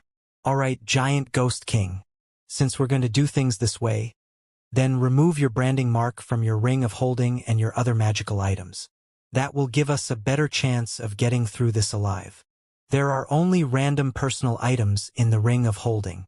And as for all those magical devices, even if I removed my branding mark, you couldn't use them unless you were a Deva." He was telling the truth about everything he had just said. However, seeing that Bai Xiaochun's eyes widened with anger at this response, the giant ghost king quickly removed the branding marks. Bai Xiaochun's looked excitedly into the ring of holding to find a large collection of soul medicine. There were also quite a few treasures. However, none of them were magical in nature, but rather ordinary treasures that mortals would value. Random things? He pursed his lips as he pondered why the giant ghost king would collect things such as this. A moment later, his eyes came to rest on the red spear, within which he could sense a fear-inspiring aura. He quickly tried to brand it with his own mark, but soon found that the giant ghost king had been correct, and that he couldn't.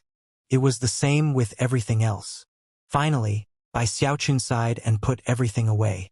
Then he looked the giant ghost king up and down a few times before nodding in agreement to the proposal.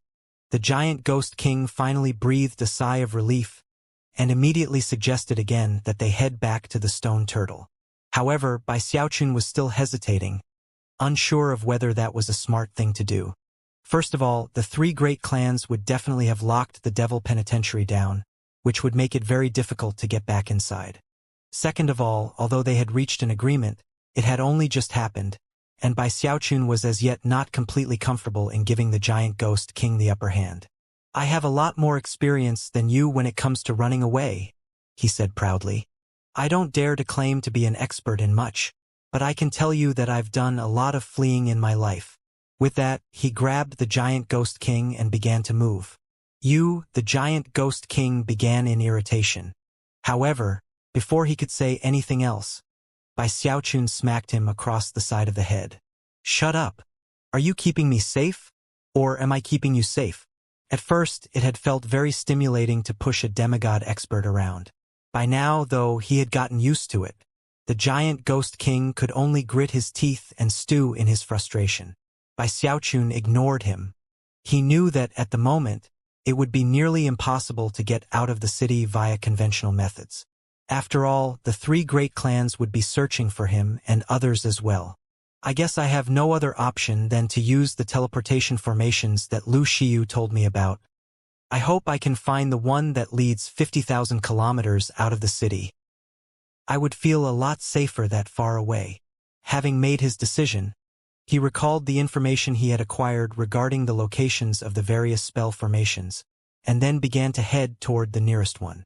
Before long, he and the somewhat sullen-looking giant ghost king had arrived at an old abandoned courtyard residence.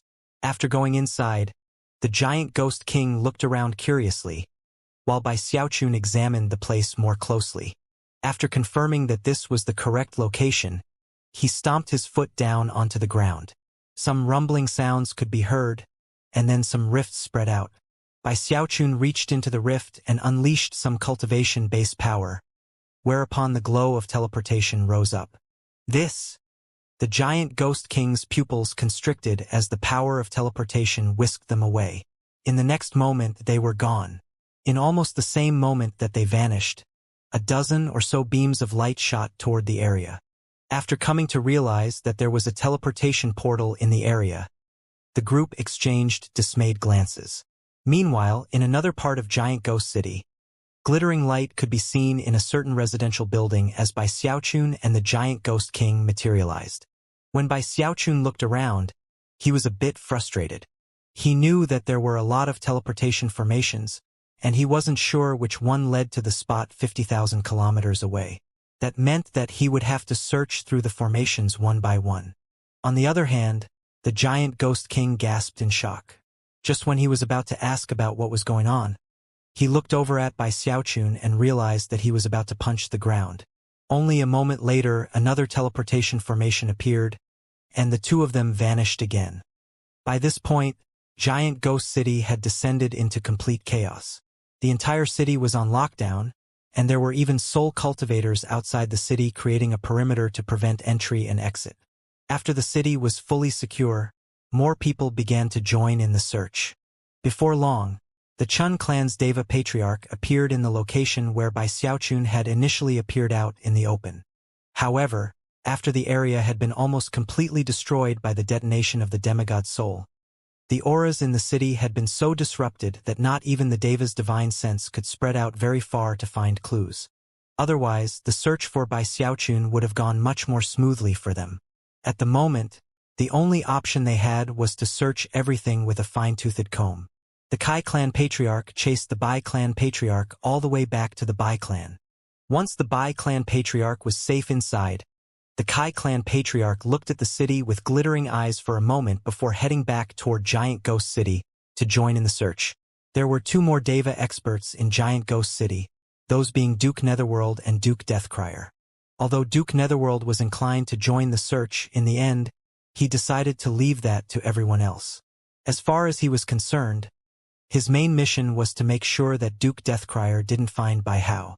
If he did, he would also get the Giant Ghost King's true self, which would make it very difficult for anyone else to do anything. Therefore, Duke Netherworld went to make sure that Duke Deathcrier didn't join the search. Duke Deathcrier knew what he was up to, and decided that he had no other option than to resign himself to the will of the heavens. And thus it came to be that only two Devas were left who could participate in the search for Bai Xiaochun. In addition to them were the armies belonging to the 6 heavenly marquises, and the forces of the 3 great clans. All of Giant Ghost City was being scoured from top to bottom. As the search continued in Giant Ghost City, Bai Xiaochun led the Giant Ghost King through one teleportation formation after another. Not a single one led them 50,000 kilometers outside of the city. Bai Xiaochun had no choice but just keep trying to find that particular formation. As a result, the glow of teleportation could be seen popping up all over the city. Sometimes such glowing light would rise up in the east, sometimes the west, sometimes the north. The cultivators of the 3 great clans and the soldiers of the 6 heavenly marquises' armies were all aware of what was happening. Although they were shocked to discover that there were so many teleportation formations within the city limits, there was nothing they could do about it. Gritting their teeth, they continued the search, many of them rushing toward the nearest glowing light that indicated a teleportation was underway.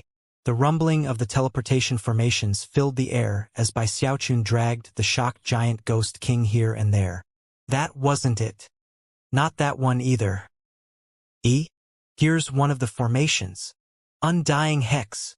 After entering the most recently discovered formation, they were teleported into a courtyard residence in the east part of the city. Almost as soon as they began to materialize, whistling sounds filled the air around them. As it just so happened, the chief of the Chun clan was leading a group of 3 clan elders and a large contingent of other cultivators from the clan to search the area.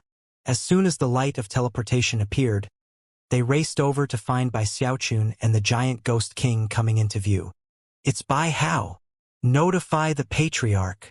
They attacked immediately, unleashing numerous divine abilities and magical techniques, as well as calling upon the power of sundry magical items. In the blink of an eye, all of that force was bearing down on Bai Xiaochun. Bai Xiaochun's face fell. Having no time to activate the spell formation again to teleport away, he dragged the Giant Ghost King backward. A resounding boom filled the air as the courtyard residence they had just been in disappeared, replaced by an enormous crater. As other buildings in the area collapsed, Bai Xiaochun became a series of afterimages that shot away at top speed, Giant Ghost King in tow. However, in almost the same moment that he took to motion, a huge banner suddenly slammed into the ground in front of him. A blood-colored fog immediately spilled out, spreading in all directions to block his path. Within that fog, it was possible to see thousands upon thousands of blood-soaked children. All of them were between 4 and 5 years old, and dripped with blood as surely as if they had been skinned alive. Their eyes shone with desolation as they stared at Bai Xiaochun, screaming and weeping bitterly. "Save us, mister. Mister, help. It hurts. Sir, it hurts so bad." The bizarre wails almost instantly became like an attack on the soul. As Bai Xiaochun reeled in shock, the giant Ghost King's pupils constricted, and he said, "The myriad children blood banner. How dare the Chun clan use a forbidden item like that within Giant Ghost City?" At this point, the giant Ghost King's eyes began to flicker with fury. The myriad children blood banner was created by sacrificing the lives of 100,000 children. It was classified as an evil treasure, something so barbaric that, even in the wildlands, it was viewed as a violation of natural order. Furthermore, it was formally banned, the type of thing that came with strict punishments if it were used. And yet, the chief of the Chun clan had gone so far as to create one, and recently at that. Because he was unfamiliar with its usage, he couldn't draw upon its full powers, but even still, the blood fog it created was so potent that anyone who breathed it in would be instantly sent into a nightmarish hallucination. When Bai Xiaochun saw all of the rancorous, blood-soaked children, his heart twinged with pain, and his eyes began to shine with killing intent. It didn't matter where this item appeared, it would arouse the wrath of gods and men alike. It didn't matter that this was the wildlands. As soon as Bai Xiaochun saw the item, he couldn't control his wrath. At this point, a sinister voice echoed out from within the blood fog. "Well met, Giant Ghost King. I hope my blood banner doesn't bother you too much." A tall, slender man walked out into the open. He appeared to a bit over 40 years of age, handsome, with the demeanor of a transcendent being. However, his eyes were cold and sinister, revealing the cruel and vicious nature of his personality. He was none other than the chief of the Chun clan, and even as his words echoed out, he performed an incantation gesture with his right hand, then waved his finger. Instantly, the blood fog seethed, and the thousands upon thousands of blood-soaked children screamed and rushed toward Bai Xiaochun. At the same time, the clan elders and other cultivators from the Chun clan released their own attacks, causing rumbling sounds to fill the air. Bai Xiaochun's expression flickered as he quickly performed an incantation gesture to summon his eternal parasol. As soon as it opened up, he charged toward the clan chief using the mountain-shaking bash. "Back the hell down," the clan chief said with a cold laugh. Waving his sleeve, he unleashed the power of his nascent soul cultivation base, causing 3 children to appear within the fog who were soaked with so much blood they looked almost violet. Each one of them radiated the power of the nascent soul stage as they screamed and charged toward Bai Xiaochun. Rumbling sounds echoed out as Bai Xiaochun roared in rage, dragging the giant Ghost King with him as he took a step forward, accelerating with such blinding speed that everything around him slowed down. By the time he finished taking his step, he was only 9 meters from the chief of the Chun clan. "Die!" he shouted, clenching his right hand into a fist and punching out with all of the power of his fleshly body and cultivation base. At the same time, a mark appeared on his forehead, which was none other than his heaven-span Dharma eye. As everything in the area shook violently, the clan chief's face fell. He had been aware that this Bai Hao was incredible, but had never imagined that he would be capable of speed like this. "Blood children detonation!" he shouted. Boom!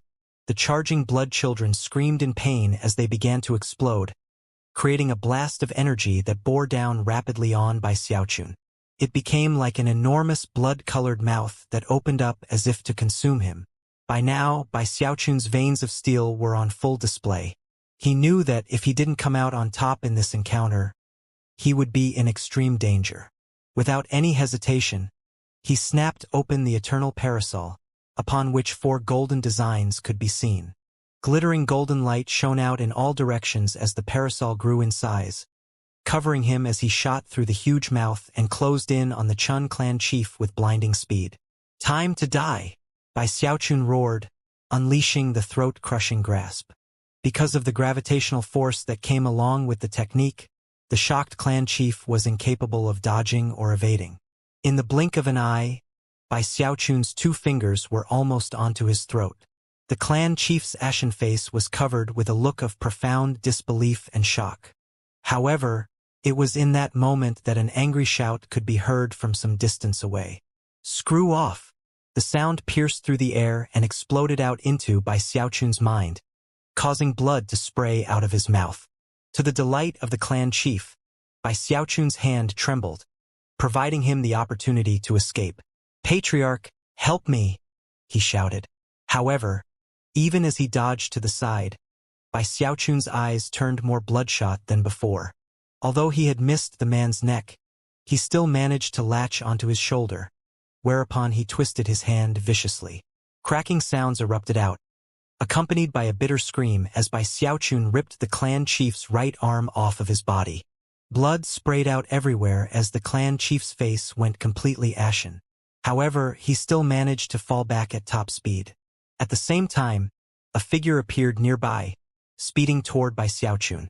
It was an old man with a Deva realm cultivation base, who was none other than the Chun clan patriarch. Gasping for breath, Bai Xiaochun immediately backed up, his eyes flickering with defiance. The Chun clan chief had forged a blood banner by exterminating countless young lives, something that caused Bai Xiaochun's heart to swell with fury. Therefore, even as he backed up, he slapped his bag of holding, producing a great bow with a 14-fold spirit enhancement. As soon as he pulled back on the bowstring, the area around him became like a black hole, sucking in all of the energy in the area. At the same time, an arrow appeared on the bow which also had a 14-fold spirit enhancement. Without any hesitation, Bai Xiaochun aimed the bow at the fleeing clan chief, and then loosed the arrow. When he did, an ear-piercing howl could be heard as the arrow transformed into a black dragon and shot toward the clan chief. Then Bai Xiaochun turned and fled, not bothering to see what happened to the arrow and the chief. As the clan chief's face drained of blood again, and a sensation of deadly crisis filled his heart, a cold snort could be heard. Then the Deva patriarch appeared directly in front of him. Stepping forward, he reached out and grabbed the arrow. Squeezing his hand down, he completely crushed it. The Deva patriarch's expression was very grim. If he had not stepped in to interfere, he could have reached Bai Xiaochun. However, the brief moment he took to save the chief's life was all the time Bai Xiaochun needed to flee. The killing intent in the patriarch's eyes grew more intense, and yet at the same time, he had his misgivings. He was still unsure of all the techniques at Bai Xiaochun's disposal, who had just seriously injured the Chun clan chief, and very nearly killed him. Not wanting to suffer the same fate as the Bai clan patriarch, he performed a double-handed incantation gesture, summoning a large group of ghostly figures, all of them wearing black suits of armor, and all of them radiating the fluctuations of the nascent soul stage. Only then did he give chase. Sonic booms erupted out as the Chun clan Deva patriarch led scores of black-armored nascent soul-level ghosts after Bai Xiaochun. Were it not for the fact that he feared the possibility that Bai Xiaochun might have more methods to endanger Devas, the patriarch would have simply gone after him alone. However, he wasn't willing to gamble. The tragic fate of the Bai clan patriarch had played out right in front of him. If that patriarch had reacted only slightly slower, and had not taken advantage of the heat of the moment to speed back to the safety of his clan, then the Kai clan patriarch would definitely have caught him. Although the Kai clan patriarch would not have exterminated the other patriarch and his clan, he would definitely have forced the Bai clan patriarch to pay a heavy price to stay alive. Because of all that, the Chun clan patriarch didn't want to take any risks. Eyes flashing with cold light, he performed an incantation gesture, pushing the black-armored ghosts forward with greater speed. Bai Xiaochun's scalp was tingling with fear, and his heart was pounding. Looking over his shoulder, he saw the black-armored ghosts, and his nervousness mounted. The giant ghost king's face was also flickering with various emotions, and a sense of foreboding had gripped his heart.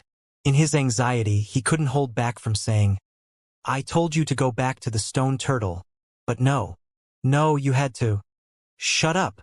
Bai Xiaochun yelled angrily, zigging and zagging to avoid the magical techniques and divine abilities that were being launched at him from behind. Then he pushed forward with another burst of speed, piercing through the air to appear in a nearby alley. After glancing around quickly, he unhesitatingly punched a hole in the wall next to him, revealing a courtyard beyond. Obviously, this was a residence belonging to some rich family.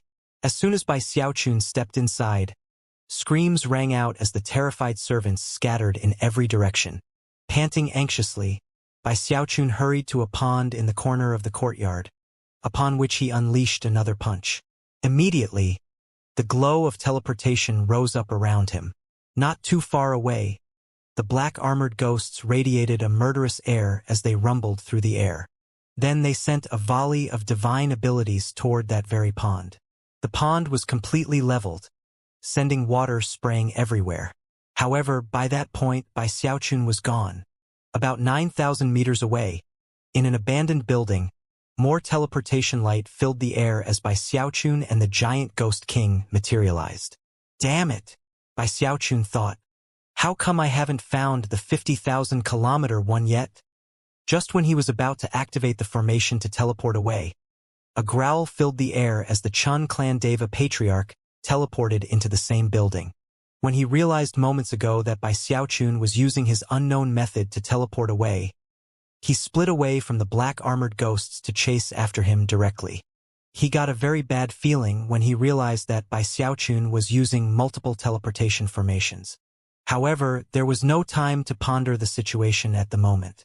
Murderous aura flaring, he quickly unleashed a palm strike. A huge illusory hand appeared and shot toward Bai Xiaochun, a powerful strike that instantly destroyed everything around them. Bai Xiaochun shrieked as the illusory hand closed in, but he had already activated the teleportation formation.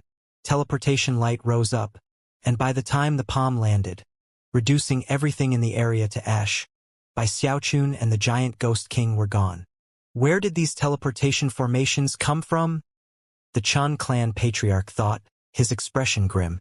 As a Deva, he could easily lock the air down to nullify ordinary teleportations. And yet, he was incapable of nullifying these spell formations. "You're not getting away," he growled. Eyes flashing with anger, he waved his hand, causing an illusory screen to appear in front of him, which depicted a bird's eye view of Giant Ghost City.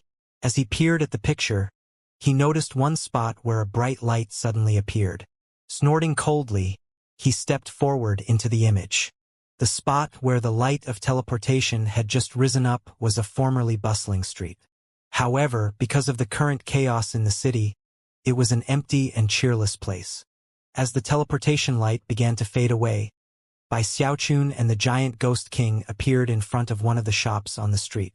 By this point, the giant ghost king really couldn't hold back from asking, How many teleportation formations do you have set up?" He simply couldn't imagine how there could be so many teleportation formations set up in his own city, all without his knowledge.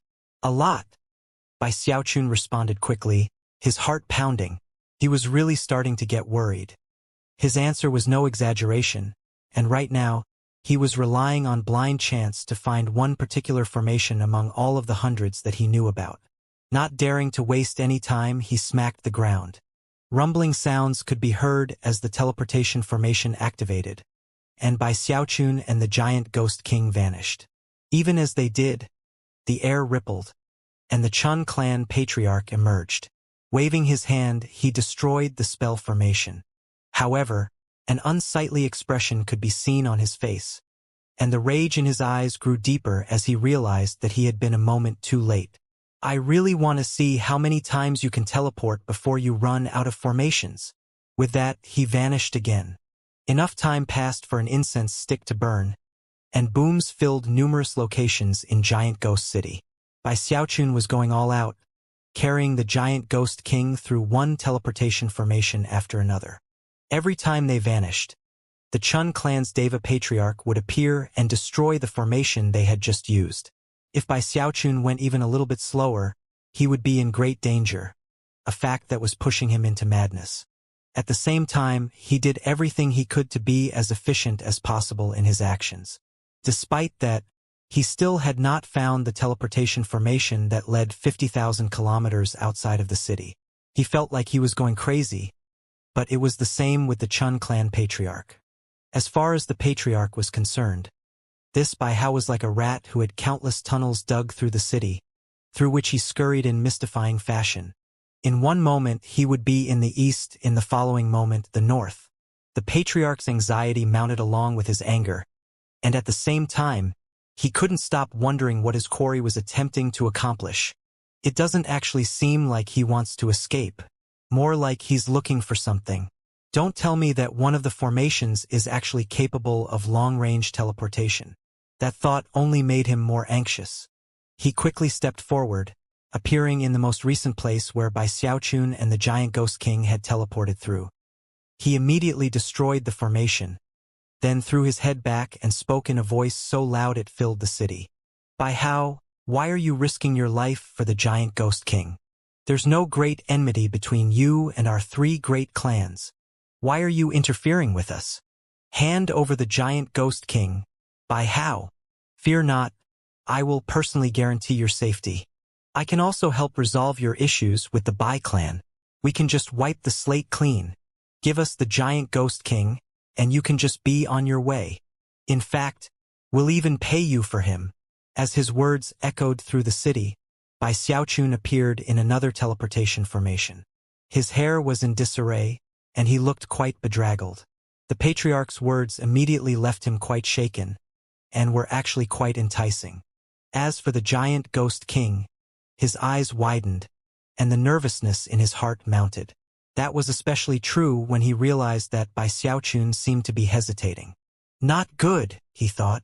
This Bai Hao is vicious and merciless, and cares only about personal profit. If he feels threatened, then the little punk definitely won't think twice about handing me over. As the giant ghost king was anxiously trying to come up with an idea about what to do, Bai Xiaochun was licking his lips and thinking that the Chun clan patriarch's offer wasn't that bad. However, he had just made an agreement with the giant ghost king. He would definitely feel bad if he backed out now, and furthermore it would be a big loss of face. Seems to me this Chun clan patriarch is starting to get nervous. All I have to do is find that one spell formation, and I can teleport 50,000 kilometers away. Considering the speed I'm capable of, I should be able to buy the time I need. As long as I hang in there, I'll profit handsomely. Eyes glittering, he decided that he would only give in if it was absolutely necessary. Most important of all was that he realized he couldn't trust either the 3 great clans or the giant ghost king. However, with the restrictive spell he had, his relationship with the giant ghost king was a bit more stable. Having reached this point in his train of thought, he decided that now would actually be the perfect time to win the giant ghost king over to his side. Therefore, as he continued to search for the teleportation formation, he put on a righteous demeanor and shouted, "Quit wasting your breath. I, Bai Hao, am a person who keeps his word. Furthermore, I repay all kindnesses shown me. The giant ghost king favored me with benevolence, and I promised to keep him safe. How could I possibly go back on my word? As long as I, Bai Hao, have strength left in my arms, I'll never let you people take the giant ghost king away from me." His words resonated out with the most righteous and noble of auras. As for the giant ghost king, he looked up at Bai Xiaochun with a bitter smile. Being the wily old fox that he was, there was no way he could miss the hidden implications in Bai Xiaochun's words. At the same time, though, he couldn't help but feel gratitude rising up in his heart. "Are you looking to die?" The Chun clan patriarch roared, his face twisting with vicious anger. The next moment, he appeared in the location Bai Xiaochun had just teleported away from, whereupon a thunderous boom could be heard as the entire area was destroyed. Then he vanished as he continued the chase. By this point, the Kai clan patriarch was rushing back to the city to join the Chun clan patriarch. Once he arrived, things would be even more difficult for Bai Xiaochun. As for the special formations that required special means to enter, although Bai Xiaochun could use the Undying Hex to get into them, that required extra time. The Chun clan patriarch was as quick as lightning in his pursuit. It was when Bai Xiaochun had just encountered the second of the unique, lockdown formations that the patriarch appeared up above. Bai Xiaochun hadn't even had a chance to activate the teleportation function. It was a relatively remote location in the west of the city, surrounded by quite a few ancient buildings and pagodas. In fact, many of them were as old as Giant Ghost City itself. Not many soul cultivators lived in this area, making it a relatively quiet place. Because of the chaos in the city, the populace was shivering in fear, and at the moment, the only person visible in that entire part of the city was the Chun clan patriarch. "You're out of chances now, Bai Hao." Killing intent raging, the patriarch waved his hand in the direction of Bai Xiaochun and the giant ghost king. Rumbling sounds could be heard as a huge hand appeared up above. Everything began to shake wildly, and the buildings below began to collapse into rubble. Although Bai Xiaochun's face was ashen with fear, his eyes shone with determination. He knew that this was a critical juncture, and that he couldn't escape easily. Furthermore, if the teleportation formation was destroyed, he would have to run and find another one, a process that would be fraught with deadly peril. With such thoughts on his mind, he lifted the giant ghost king over his head to block the incoming palm attack, and then reached his left hand down toward the teleportation formation. It was a daring plan. Use the giant ghost king to absorb some of the force of the blow, and then redirect it to activate the spell formation. The giant ghost king was frustrated, but completely helpless. He knew that it was a critical moment, so all he could do was unleash what little of his cultivation base was possible, and bear the brunt of the blow. All of this takes a bit of time to describe, but actually took place in the time it takes a spark to fly off of a piece of flint. The Chun clan patriarch's palm slammed into the giant ghost king, who grunted and then coughed up a mouthful of blood, along with chunks of some internal organs. Clearly, he had been very seriously injured. Bai Xiaochun was also injured and coughed up some blood. However, when his hand made contact with the teleportation formation, bright light shone up. "Teleport!" he shouted. Rumbling echoed out, but no teleportation began. Instead, random pieces of wood suddenly began to fly into the air from within the rubble of the surrounding destroyed buildings. There were also assorted bits of metal, which whizzed through the air toward Bai Xiaochun. Bai Xiaochun's jaw dropped, and even the giant ghost king, who was still coughing up blood, stared in amazement. As for the Chun clan patriarch, an uneasy feeling rose up in the pit of his chest. Before any of them could react, cracking sounds filled the air as the pieces of wood and metal began to interlock and fit together almost like machinery. In the blink of an eye, a trap golem had formed right in front of Bai Xiaochun, dozens of meters tall. The trap golem had 3 heads, 6 arms, and a beast-like body with 4 legs. The surface of its body was speckled, and radiated an ancient air, as if it had existed since the most ancient of times. Almost as soon as it appeared, it threw its head back and howled. The sound of the howl seemed to ripple with the fluctuations of a deva, something that caused all powerful experts within Giant Ghost City to start in shock. The Chun clan patriarch's eyes went wide with disbelief as he gasped, "A deva-level trap golem? How is this possible?" The patriarch wasn't the only one to be stunned. The giant ghost king was completely flabbergasted. He had already been surprised at how many teleportation formations Bai Xiaochun had at his disposal, so the fact that a deva-level trap golem was in the city shocked him to the core. Although the trap golem was clearly not completely functional, and would obviously only last for a short time, it was still a deva-level trap golem. The secret magic used to create trap golems was a lost art in the wildlands, and yet, right here in Giant Ghost City, this Bai Hao had summoned one. The Giant Ghost King had absolutely no idea what other sorts of divine abilities this Bai Hao had at his disposal. The things he had done in the short half-year he had been in Giant Ghost City were shocking, to say the least. It all seemed completely unbelievable, especially since Giant Ghost City belonged to the Giant Ghost King, and yet even he had no idea how all of this had been set up. Then he thought about how he had fallen into Bai Hao's hands, and even resorted to giving him his own restrictive spell, and he suddenly realized that both he and everyone else had completely underestimated Bai Hao. However, a moment later, his eyes glittered as he came to the conclusion that the spell formations must not have been set up by Bai Hao. He was only using them. Regardless, the fact that he was making use of so many incredible resources made him a profound and accomplished schemer, and a truly consummate chosen. Shaken, the giant ghost king looked over at Bai Xiaochun, his eyes shining and a complicated sense of admiration beginning to grow in his heart. Bai Xiaochun blinked a few times in shock at the sight of the astonishing trap golem. Lu Xiyu had not been lying. His ancestor really had left a trap golem behind, hidden in one of the teleportation formations. Heart pounding, he shouted, "Kill that man!" The trap golem's eyes began to shine with crimson light, and cracking sounds could be heard as it leaped into the air and shot toward the Chun clan patriarch. A boom rang out, and everything in the area trembled as they began to fight.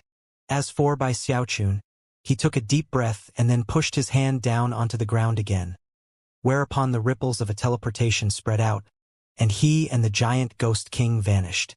The Chun clan patriarch wanted to give chase, but the trap golem wouldn't let him. Enraged, he began to attack with full strength.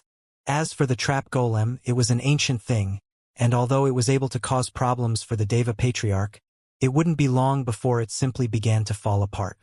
However, even as the patriarch gained the upper hand, the trap golem's eyes suddenly flickered. At the same time, the patriarch's face fell as he remembered the stories he had heard about trap golems, and how they all had a terrifying self-destruct function. Not good. He immediately prepared to back up, but before he could, a hidden spark inside the trap golem suddenly ignited. Within the blink of an eye, the entire trap golem was a mass of billowing flame, exploding out in all directions. The air twisted and distorted as a shockwave rolled through all of Giant Ghost City.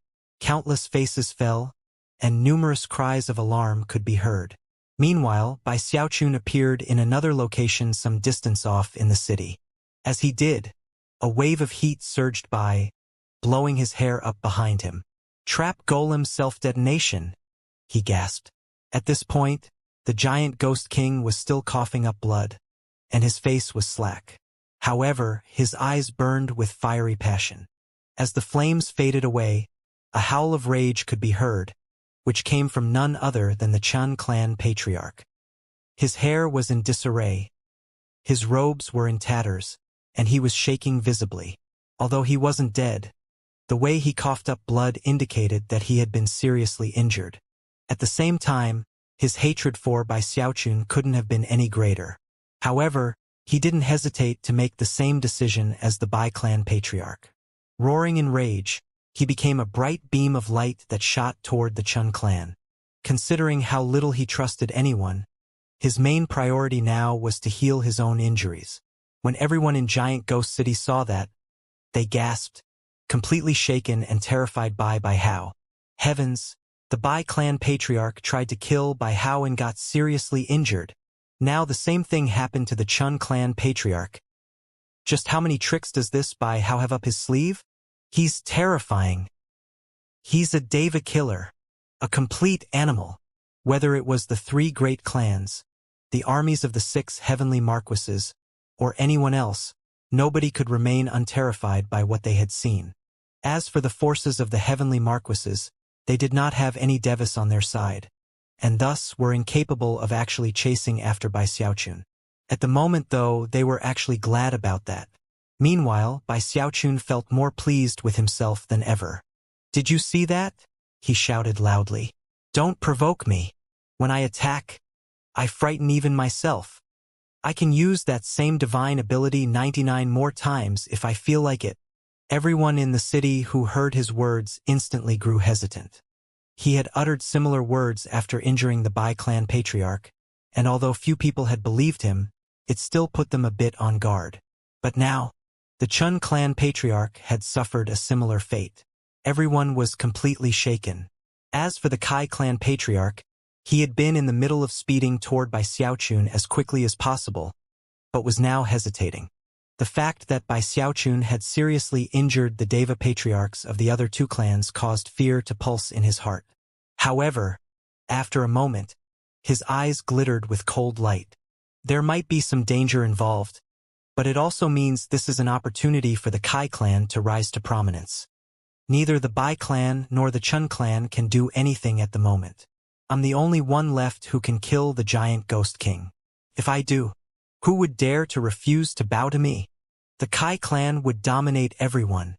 We could unite Giant Ghost City and officially swear fealty to the Imperial City. I would be the new Giant Ghost King, and with the resources of a heavenly king at my disposal, I would almost certainly become a demigod. He couldn't help but pant in anticipation of that day. Chuckling evilly, he shot in the direction Bai Xiaochun's voice had just come from, simultaneously issuing orders to the Kai clan to converge on the same spot. Rumbling sounds once again filled Giant Ghost City as Bai Xiaochun began to teleport back and forth. However, the Kai clan patriarch was actually a bit faster than the Chun clan patriarch, and before Bai Xiaochun could even escape 10 times in a row, he caught up. When he did, he instantly destroyed the spell formation before Bai Xiaochun could activate it. Blood sprayed out of Bai Xiaochun's mouth as he turned and began to flee at top speed. As for the Kai clan patriarch, he chuckled coldly and began to chase after him, joined by numerous other members of the Kai clan. The clan chief and clan elders were there, ensuring that numerous beams of light were now converging on Bai Xiaochun. I'm finished. Kaput. There's definitely no hope now. Bai Xiaochun was on the verge of tears as he contemplated how the nearest teleportation formation was at least 3,000 meters away. Considering how close his pursuers were, there was no way he would make it there. That was especially true considering that the Kai clan patriarch was a deva. In fact, were it not for the fact that the patriarch was leery of approaching too closely and quickly, he would have already attacked Bai Xiaochun directly. I'm out of options, he thought. Giant Ghost King, you can't blame me for what happens next. The Kai clan wants you, and although I don't trust them to honor a trade, if I just throw you at them, then I might have a chance to escape. Although he didn't really want to do this, his poor little life was the most important thing, so he sighed and prepared to take action. However, that was when the voice of the little turtle was transmitted into his ears. Calm down, little punk. There's something you don't realize about this Giant Ghost King. He's a slippery character, I tell you. Lord Turtle was sure before that he was hiding something, and it took me a while to figure out what it was. Shmmphh. At this point I can see it clearly. Listen, punk, the Giant Ghost King was lying. He doesn't need a month for his cultivation base to recover. He's fooled everyone. Lord Turtle's eagle eyes can tell that he only needs 5 days, maybe even 3. This guy really knows how to keep his secrets. If you abandon him to the 3 clans, he definitely has a way to last for 4 or 5 days in the hands of those devas. At that point, well, then things would get interesting.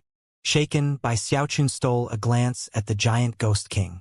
The man's face was ashen, and he wore a bitter, pained expression.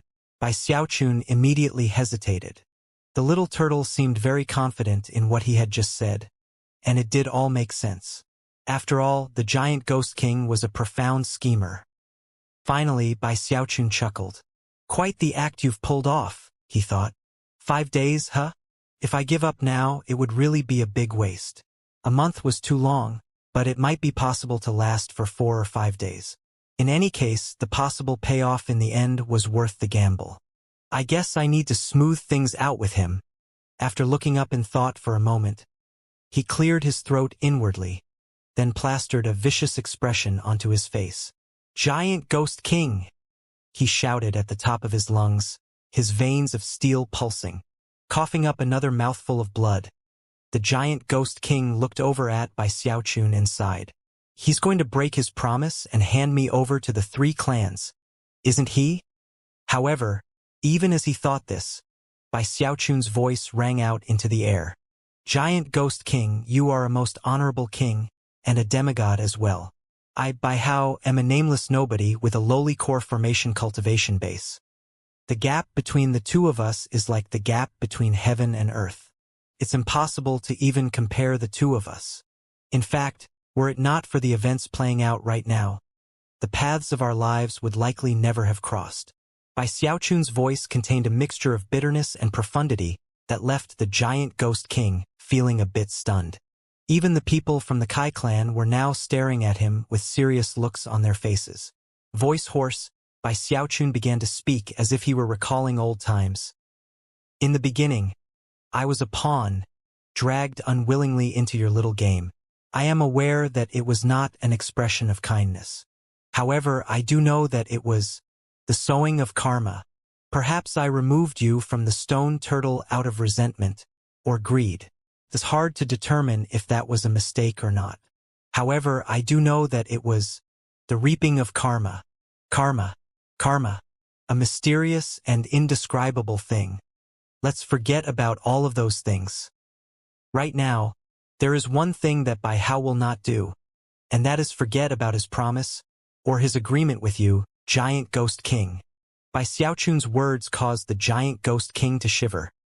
Never could he have guessed that he would say things like this. He had anticipated being thrown over to the three clans. Instead, Bai Xiaochun went into a description of everything leading up to this point. Furthermore, his words were sincere in many ways. Even an old fox like the Giant Ghost King couldn't help but be a bit touched. After all, everything this Bai Hao had said was true. Originally speaking, the two of them would likely never have crossed paths. Furthermore, it was the Giant Ghost King himself who ended up dragging Bai Hao into the whole mess. I said that I would keep you safe for a month. I said that I wouldn't abandon you. And now I say this. What does death count for? Giant Ghost King, please allow me to address you as Old Pal. Old Pal, if we fail to pass through this tribulation alive and end up in the Yellow Springs, then I'll still protect you for an entire month. Flicking his sleeve, he threw his head back and laughed uproariously. It was a laughter filled with both madness and obsession. His expression, his wording, and everything else immediately caused waves of shock to batter at the Giant Ghost King. It had been a long time since he felt moved in this way by anyone. Although he could also sense that something about the situation was a bit off, and seemed to go contrary to what he knew about this Bai Hao in his current state of physical and emotional exhaustion, and after having experienced numerous betrayals and unexpected mishaps, he could do nothing else but accept Bai Xiaochun's sincerity. Bai Hao, he said, his heart trembling and overflowing with emotion. There were actually many factors that had led to the current situation, and normally speaking, the ruthless Giant Ghost King would never allow such warm feelings to erupt inside of him. It was possible to see that from how he had kept even the loyal Duke Deathcrier in the dark about everything. In the Giant Ghost King's moment of profound emotion, the Kai clan's Deva Patriarch looked over with cold eyes and then growled, "Well, the both of you can just die together then." Then he waved his finger through the air. Rumbling sounds echoed out as an attack shot toward Bai Xiaochun and the Giant Ghost King. Bai Xiaochun quickly snapped open his eternal parasol to block the attack. However, he still ended up coughing up blood and staggering backward under the force of the blow, seriously injured. "Bai Hao!" the Giant Ghost King shouted. Stunned at the fact that he hadn't been thrown out in front by Xiaochun to block the attack.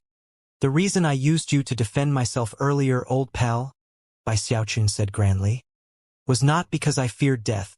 No, I simply wanted to save energy to get you out of this situation." Inwardly, of course, Bai Xiaochun was grumbling about how thoroughly realistic he was making his act seem. "Don't despair, Old Pal. I still have more tricks up my sleeve." Eyes flickering with sharp light, he looked back at the Kai clan cultivators only 300 meters behind him. Inside, he grumbled, "I'm really shedding some blood, sweat and tears to get this old fox to trust me."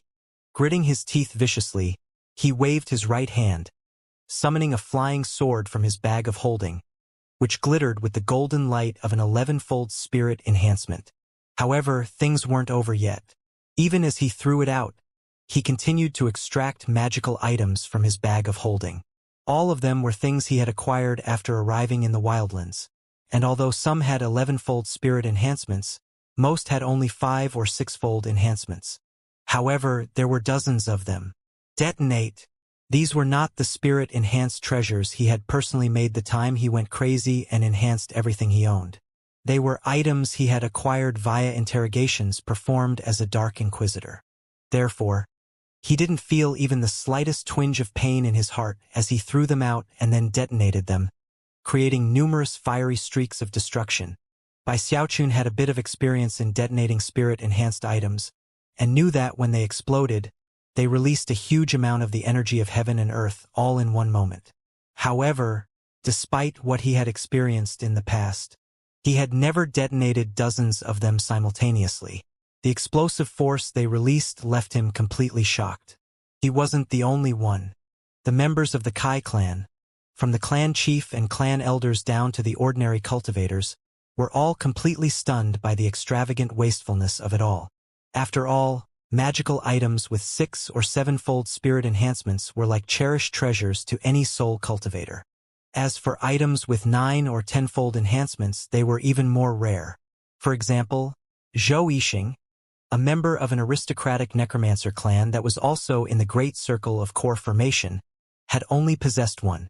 It almost wasn't necessary to mention how people felt about items with 11- and 12-fold enhancements.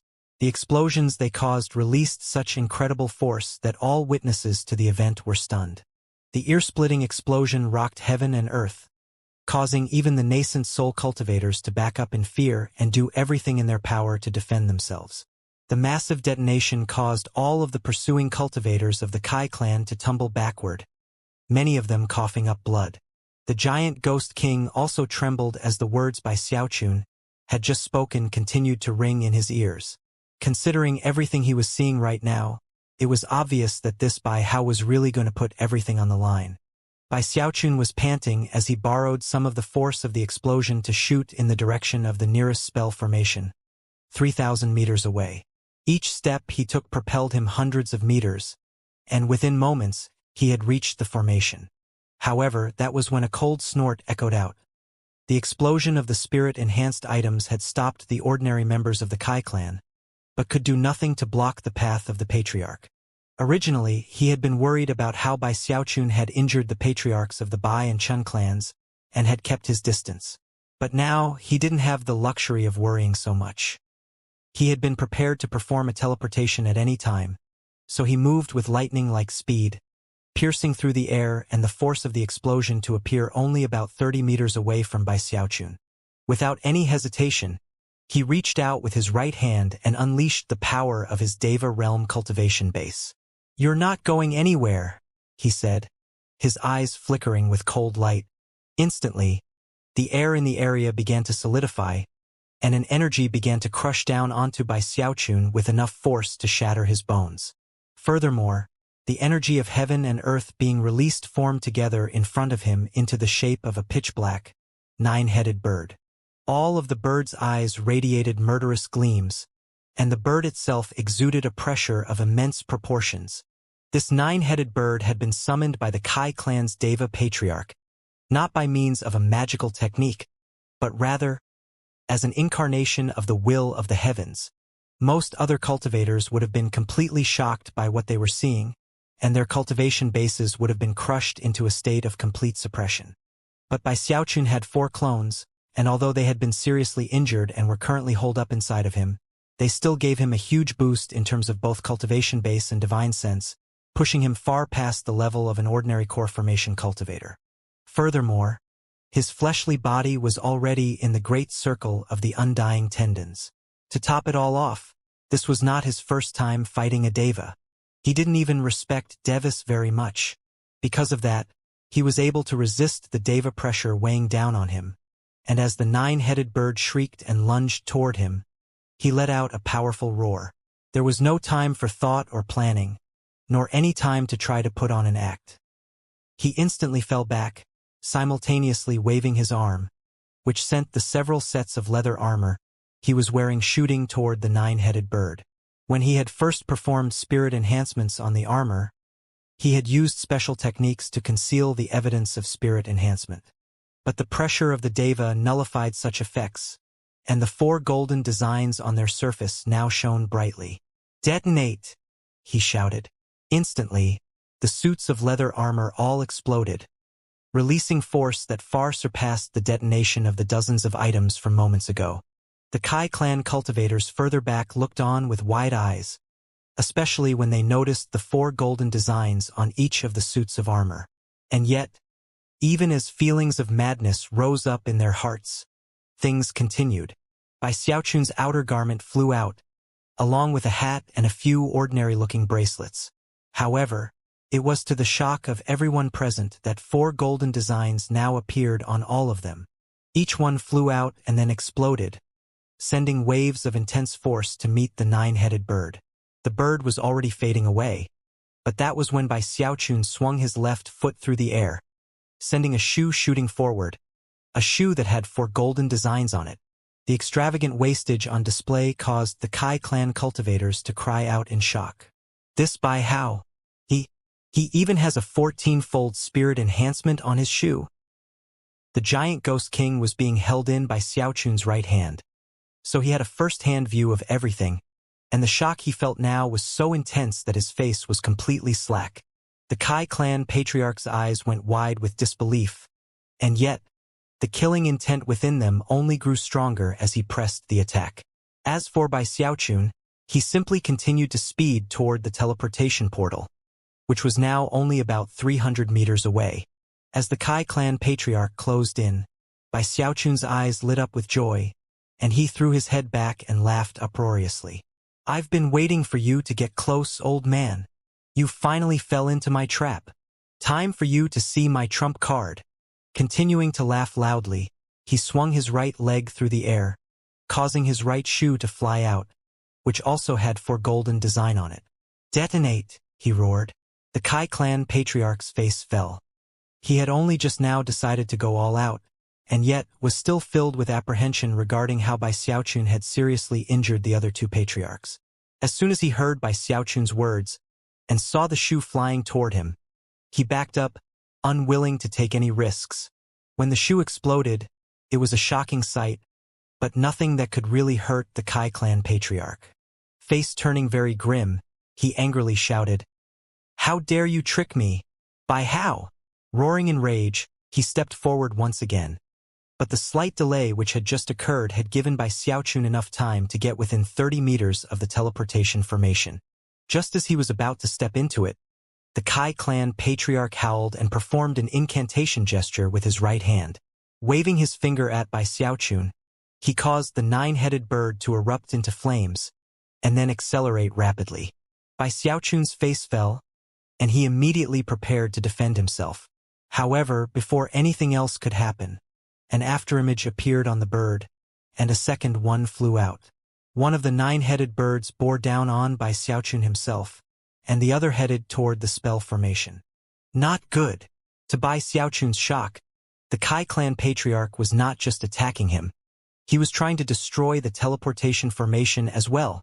Rumbling sounds filled the air as the ruins surrounding the teleportation portal were completely destroyed by the 9-headed bird. Buildings collapsed for thousands of meters in all directions, and even the ground was crushed down by a full meter. Clearly, the patriarch actually didn't know the specific location of the spell formation, and was just trying to destroy everything in the hopes that the teleportation formation would be destroyed as well. As for Bai Xiaochun, when the 9-headed bird slammed into him, blood sprayed out of his mouth, and he was sent tumbling backward until he managed to stop in place on the spot he knew to be the location of the teleportation formation.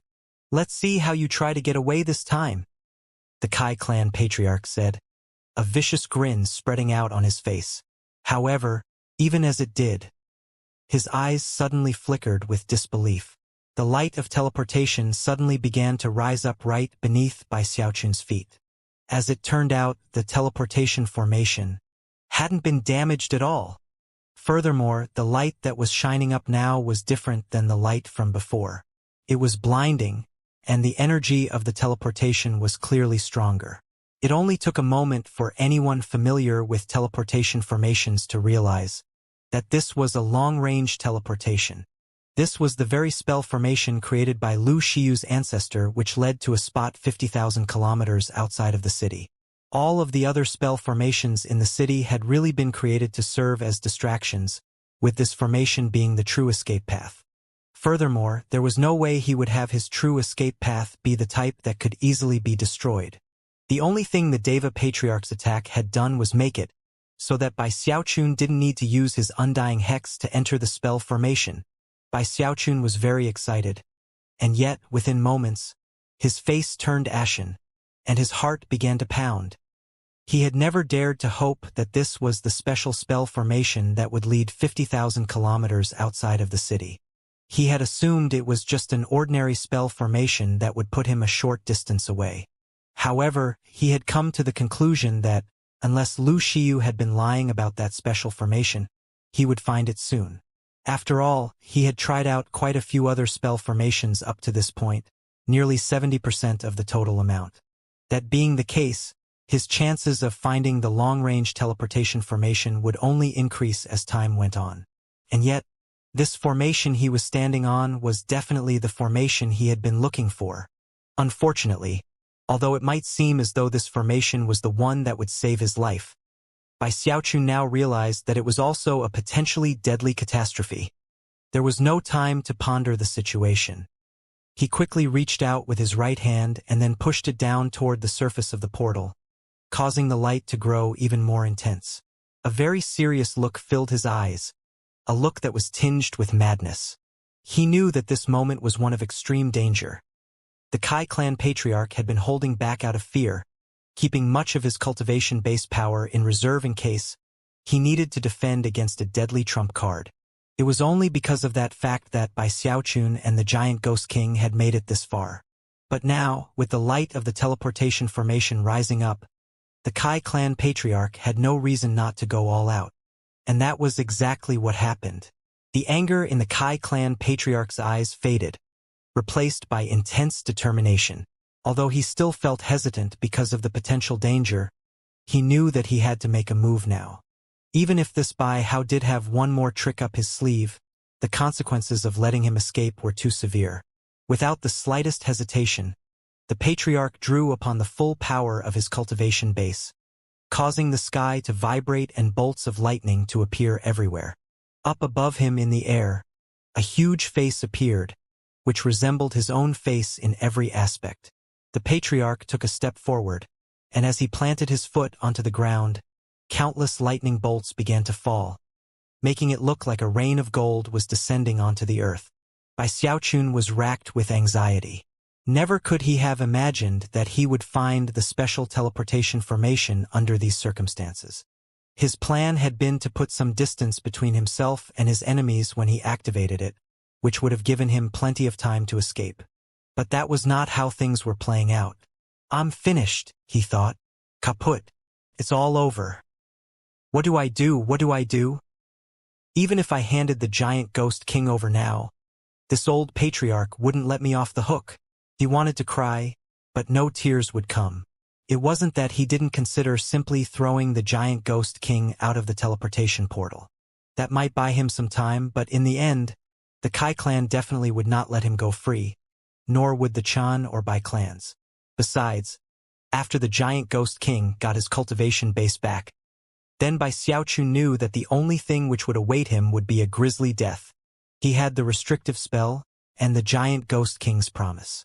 However, Bai Xiaoqun was certain that if he handed the giant Ghost King over, that would constitute breaking their agreement. Fudge. I guess I need to go for broke. In the blink of an eye, his eyes went completely bloodshot. He feared dying, but when death loomed, and he was out of options, he would be gripped by madness. During moments like that, he would not waver. He was not the type of person who liked to gamble, but in moments like this, gambling was the only option. He would gamble on being able to hold out until the teleportation formation was fully activated. His 4 clones were all weak and injured, but they appeared in the open now, surging with energy. For the first time, Bai Xiaoqun released the giant Ghost King, setting him down onto the surface of the spell formation. Then he looked up, his eyes shining with madness as he prepared to face the Kai clan patriarch directly. Prepare to die, Bai Hao, the patriarch said, his voice rumbling as if it were the will of the heavens. It even seemed to contain magical laws of heaven and earth, and was accompanied by countless bolts of lightning that, as they fell from the sky, formed together into an enormous battle-axe. As the battle-axe of lightning descended, the Kai clan patriarch leaped up into the sky and grabbed it, and then viciously swung it down toward Bai Xiaoqun. Given the speed of his attack, there was no way that he wouldn't land the blow before the teleportation completed. At this moment, nobody was paying attention to the giant Ghost King, or the strange gleam in his eye. The truth was that he had been profoundly shaken by Xiaochun's words and actions. He was a wily old fox, a ruthless and ambitious person who didn't trust anyone except his direct relatives. But the words Xiaochun had spoken had caused a bit of warmth to appear in his heart. Of course, that warmth would only last for so long. Furthermore, Xiaochun's previous actions, if analyzed carefully, did not really match up with his words. However, after the long-range teleportation portal appeared, he was doing something that would forever make up for any deficiencies in his previous actions.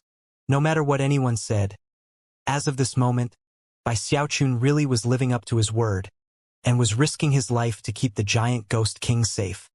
Most importantly, Xiaochun had released the giant Ghost King in order to take action. The giant Ghost King was even more profoundly moved than he had been at the realization that Xiaochun really wasn't planning to throw him over to his enemies. Although the king was a fundamentally ruthless individual, even he could not help but be shaken by what was happening. The events which had played out on this day were profound, to say the least. It was in this moment that the giant Ghost King took a deep breath, and at the same time, a shimmer of determination appeared in his eyes. As the Kai clan patriarch closed in, the giant Ghost King reached up and pushed his hand down onto his forehead.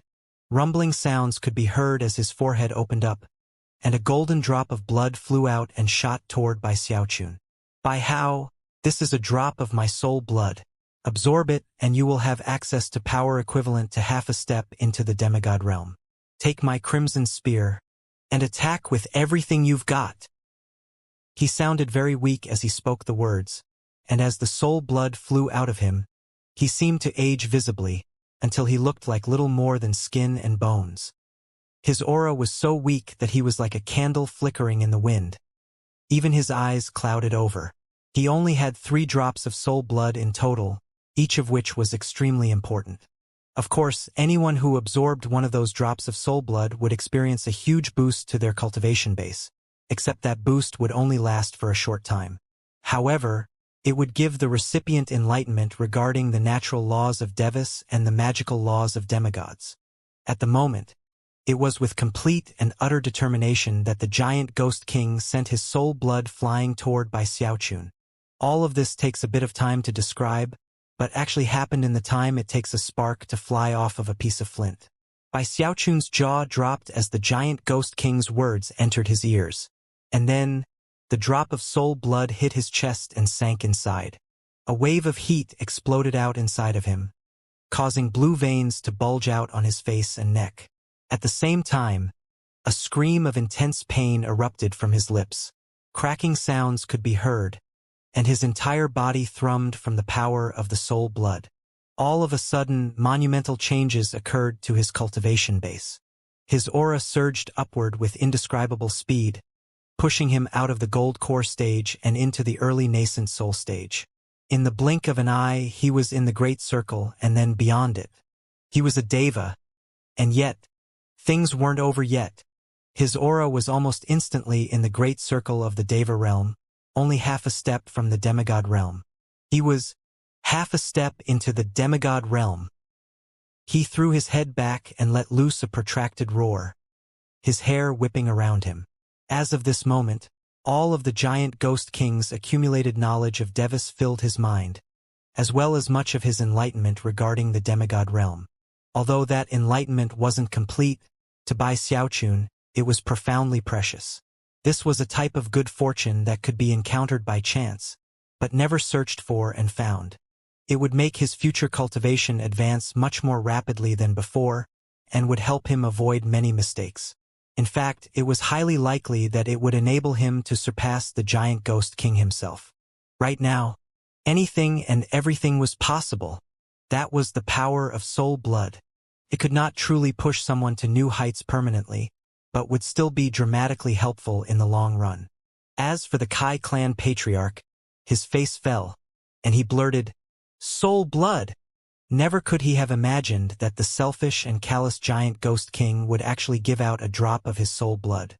The patriarch's killing intent grew more intense, and he began to push his lighting axe down with even greater speed.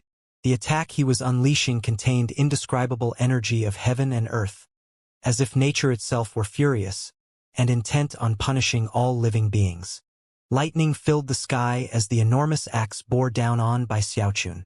Bai Xiaochun closed his eyes, almost as if he weren't worried at all about the incoming Kai clan patriarch. Instead, he sank into the feeling of becoming one with everything around him. He was heaven, he was earth, he was the will of all creation. So, this is what it's like to be a deva, one with everything. Right now, he felt like the wave of his hand could draw upon all the power of heaven and earth to crush anything in his path.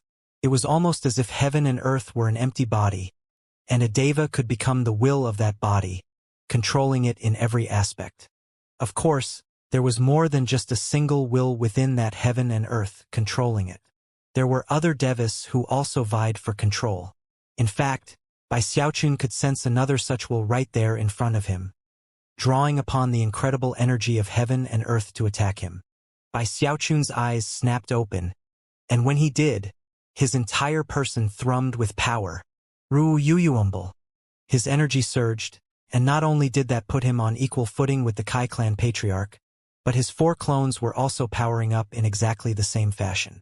Return, Bai Xiaochun said, waving his sleeve. Immediately, his 4 clones merged back into his body, causing his energy to rise even higher. He had already been half a step into the demigod realm, but now that he had merged with his clones, he became even more powerful. Rumbling sounds echoed out as he broke through another level, and an aura appeared which shocked even the giant Ghost King. The giant Ghost King had been teetering on the verge of unconsciousness. However, he bit his tongue to produce some clarity, which was exactly when that terrifying aura erupted out from Bai Xiaochun. The giant Ghost King gasped, and his heart became completely filled with incredulity. He used only 1 drop of my soul blood to actually produce a demigod aura. How is this possible?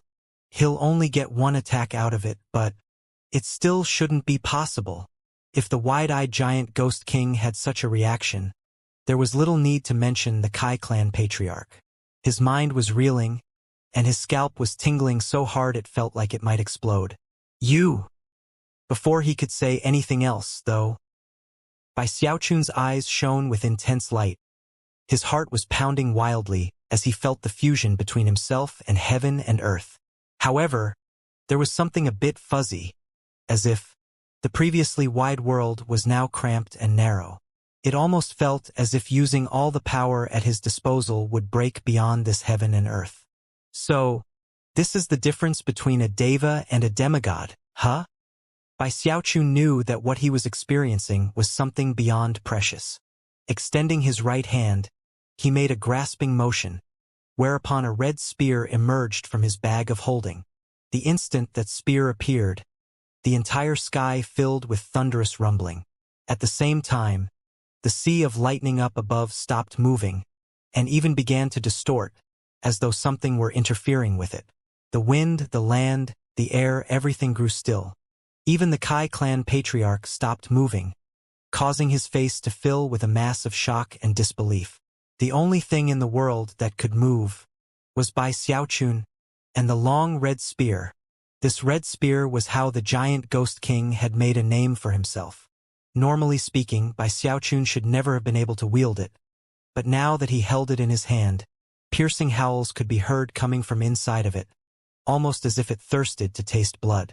Further, it was now possible to just barely make out 9 blood dragons on the surface of the spear, all of them roaring at the Kai clan patriarch. Those 9 dragons were why the spear was named the 9 Dragons God-Slaying Spear. Bai Xiaochun's eyes gleamed with killing intent, and as everything in the world went still, he gripped the spear and stabbed it toward the Kai clan patriarch. That simple stabbing motion became a rapidly spinning black hole that unleashed terrifyingly destructive power of heaven and earth. In the same way that a canvas painting could be shredded to pieces, the silence was broken, the wind shattered, and the earth quaked. The destructive power was such that the nearby members of the Kai clan began to cough up massive volumes of blood, and some of them were even shredded into masses of gore, destroyed in body and soul. Even more shocking, the sea of lightning in the sky was destroyed as easily as if it were made of dried twigs. The black hole completely consumed all of the lightning. And yet, things weren't over yet. There was no way the Kai clan patriarch would be able to complete the blow with his lightning axe. Cracking sounds could be heard as the axe began to fall apart, and then the Kai clan patriarch physically exploded. A piercing scream could be heard as his body collapsed into a mass of blood. At that point, he flew out in nascent divinity form, his face a mass of shock and terror as he tried to flee. But the black hole's power was formidable, and no matter what the nascent divinity patriarch did to try to escape, he was sucked backward. No! And oh! He screamed, overwhelmed by fear and terror. Never could he possibly have imagined that one drop of the giant ghost king's soul blood could push someone all the way to the demigod level. It was completely absurd and unbelievable. In fact, it really was impossible for the giant ghost king to do something like that, to the point where the patriarch wondered if the giant ghost king's cultivation base was actually beyond the demigod level and had reached the Mahayana realm. But that was completely impossible. Therefore, the only other explanation was that there was something uniquely special about this by how. Regardless of the explanation, the Kai clan patriarch was now in a deadly situation. His nascent divinity screamed as he was sucked toward the black hole. However, just before he was pulled all the way in, a tremor ran through by Xiaochun, and his demigod cultivation base began to drop. In the blink of an eye, he was all the way back in core formation where he had started. The sensation of vast power from moments ago was gone. Suddenly being wrenched back into core formation was not easy to handle, and he immediately coughed up a massive mouthful of blood. As he staggered backward, the long red spear faded, and the 9 howling dragons disappeared. What a pity! He murmured to himself. The feeling of incredible power that he had just experienced had been entrancing, to say the least. The black hole vanished, and the Kai clan patriarch in nascent divinity form shivered, feeling like he had just stepped halfway into the gates of the netherworld. He instantly burst into motion, traveling 3,000 meters away in the blink of an eye. When he turned to look back, he saw the light of teleportation completely washing over by Xiaochun. The patriarch shivered again, fear lingering inside him at the sensation of having nearly been killed. He knew without a doubt that if by Xiaochun's aura had lasted even a moment longer, he would have been killed. As of this moment, his fleshly body was destroyed, but his nascent divinity remained. His life was saved. However, the only thing he felt inside was bitterness, terror, and madness. They made it out of Giant Ghost City. If we don't find them, then the Giant Ghost King will be back in only a few months. Demigod. Demigod. He can kill Devis with the simple swipe of a spear. Trembling, the patriarch threw his head back and howled. Then, he turned and headed toward the Chun clan. After all, the tribulation to come would rain down on all 3 great clans, and therefore, they all needed to work together to resolve the situation. They needed to come to an agreement that, even if one of them were to be seriously injured, the other 2 would still make a move. There could be no more infighting between them. Right now, they had to focus all their resources on hunting down the giant ghost king and by how. Furthermore, the Kai clan patriarch felt confident that the teleportation formation couldn't have taken them extremely far away. His guess was that, at most, its range was roughly 50,000 kilometers. As the Kai clan patriarch left to confer with the patriarchs of the Chan and by clans, countless people within Giant Ghost City were reacting to what had just occurred with Bai Hao. All of the power groups, all of the soul cultivators, came to hear about the matter, and were struck with indescribable shock. He seriously injured the patriarchs of the Bai and Chun clan, and even destroyed the fleshly body of the Kai clan patriarch. This Bai Hao is so strong. Heavens! This Bai Hao single-handedly dominated all 3 of the great clans. The giant ghost king escaped. If he recovers and comes back, the 3 great clans and the 6 heavenly marquises will all be crushed like weeds. And Bai Hao, well, it doesn't matter how he might have offended the giant ghost king in the past. After risking his life the way he did, he'll definitely become one of the most important people in all of Giant Ghost City. Not even 40 hours had passed since the outbreak of rebellion in Giant Ghost City. During that short period of time, drastic changes had occurred, which the people of the city found outrageous and terrifying. First, the 9 Serenities King had made his probing attack. Then the 6 Marquises revolted, for Devis joined the fray. The Giant Ghost King had not even been able to make a stand, and yet that was only the beginning. When it was revealed that the Giant Ghost King was only a clone, the second phase of the event began.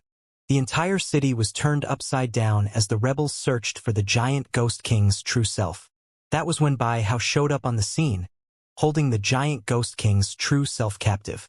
Everything which occurred after that would be fixed for all time in the memories of those who had been present.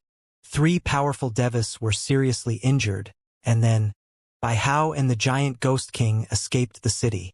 From that moment on, Bai Hao would be completely famous within Giant Ghost City. In fact, it was easy to imagine how his name would soon spread to the wildlands at large. In a mountain range about 50,000 kilometers away from Giant Ghost City, Bai Xiaochun could be seen speeding along, face ashen, carrying an old man on his back. The man was withered and wrinkled, and his aura was virtually undetectable. In fact, even close examination would lead one to think that he was actually a corpse. Of course, that old man was none other than the Giant Ghost King. It was hard to say if his current condition was a result of him sacrificing a drop of soul blood, or because of his decay period. Either way, he was completely and utterly unconscious. His virtually indestructible body was now so profoundly weak that it seemed possible for an ordinary knife to cut through him and end his life. Bai Xiaochun's aura was also unstable. The Giant Ghost King had slipped into unconsciousness right after the 2 of them teleported out of the city, several hours before. Bai Xiaochun had also been seriously injured, and the soul blood had done nothing to heal him. Although he had received vital enlightenment, after he slipped out of the demigod realm, his injuries all flared up, leaving him feeling incredibly weak. Thankfully, his fleshly body was very strong, so he gritted his teeth and forced himself to stay conscious. After seeing that the Giant Ghost King was unconscious, he decided not to drag him around by the neck anymore, and instead slung him over his back. Bai Xiaochun knew that he was still wrapped up in a momentous event. The 3 great clans would not rest until he was dead, and it was the same with the 6 heavenly Marquises. As for the latter, because none of them had a deva, and he had been zipping around the city via teleportation formation, he hadn't encountered any of them. But that didn't mean he wouldn't in the future. It was easy to imagine that both the 3 great clans and the forces of the 6 heavenly Marquises would do everything possible to find him. It's a good thing I don't need to hold on for very much longer. Just a few days. Then the Giant Ghost King will recover. Although, I wonder if that drop of soul blood will change things.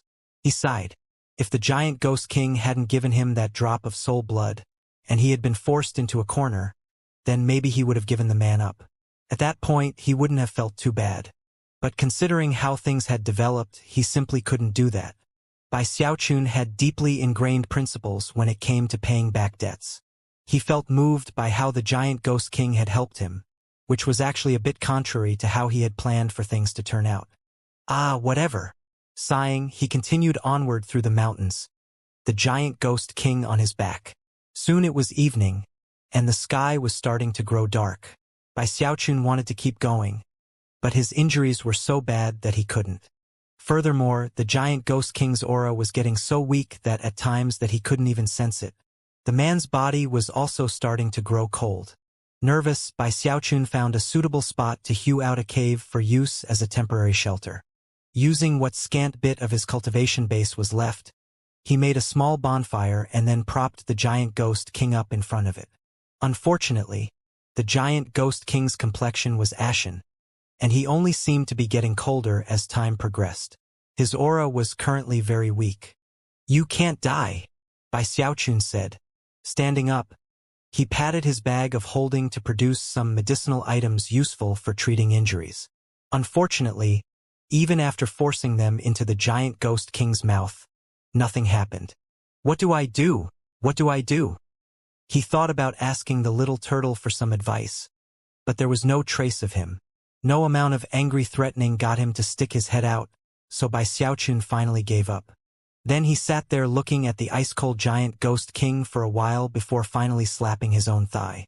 "I know what to do," he thought, his eyes shining. There was definitely something that could heat the giant ghost king up, but as he contemplated it, he hesitated.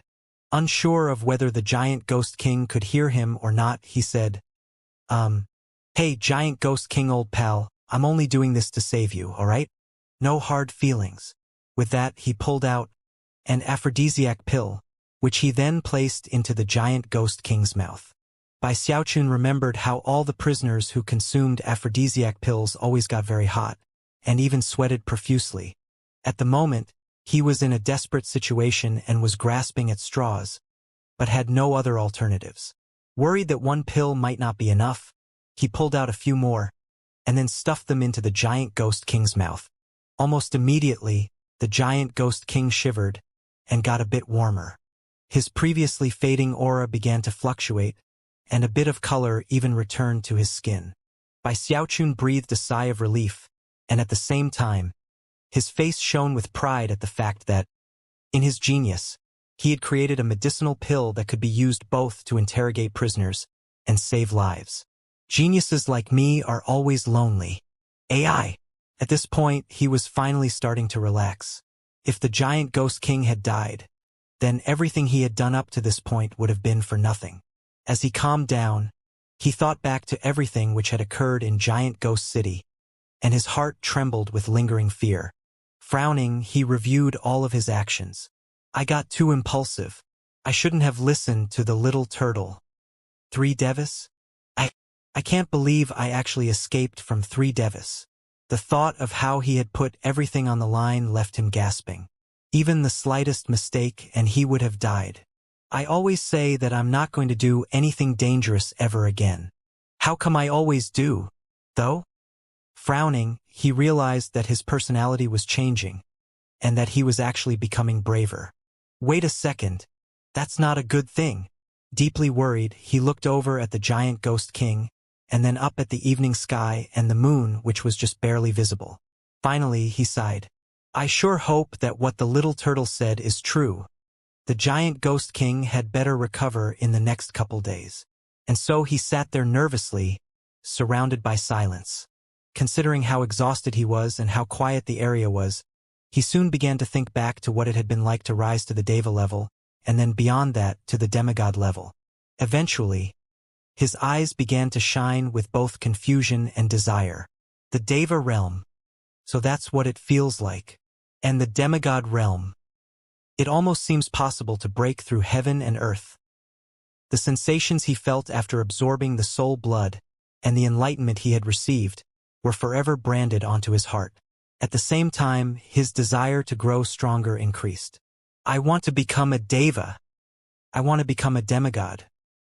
Remembering that he needed to change his way of thinking, he tried to inwardly focus on the longevity aspect.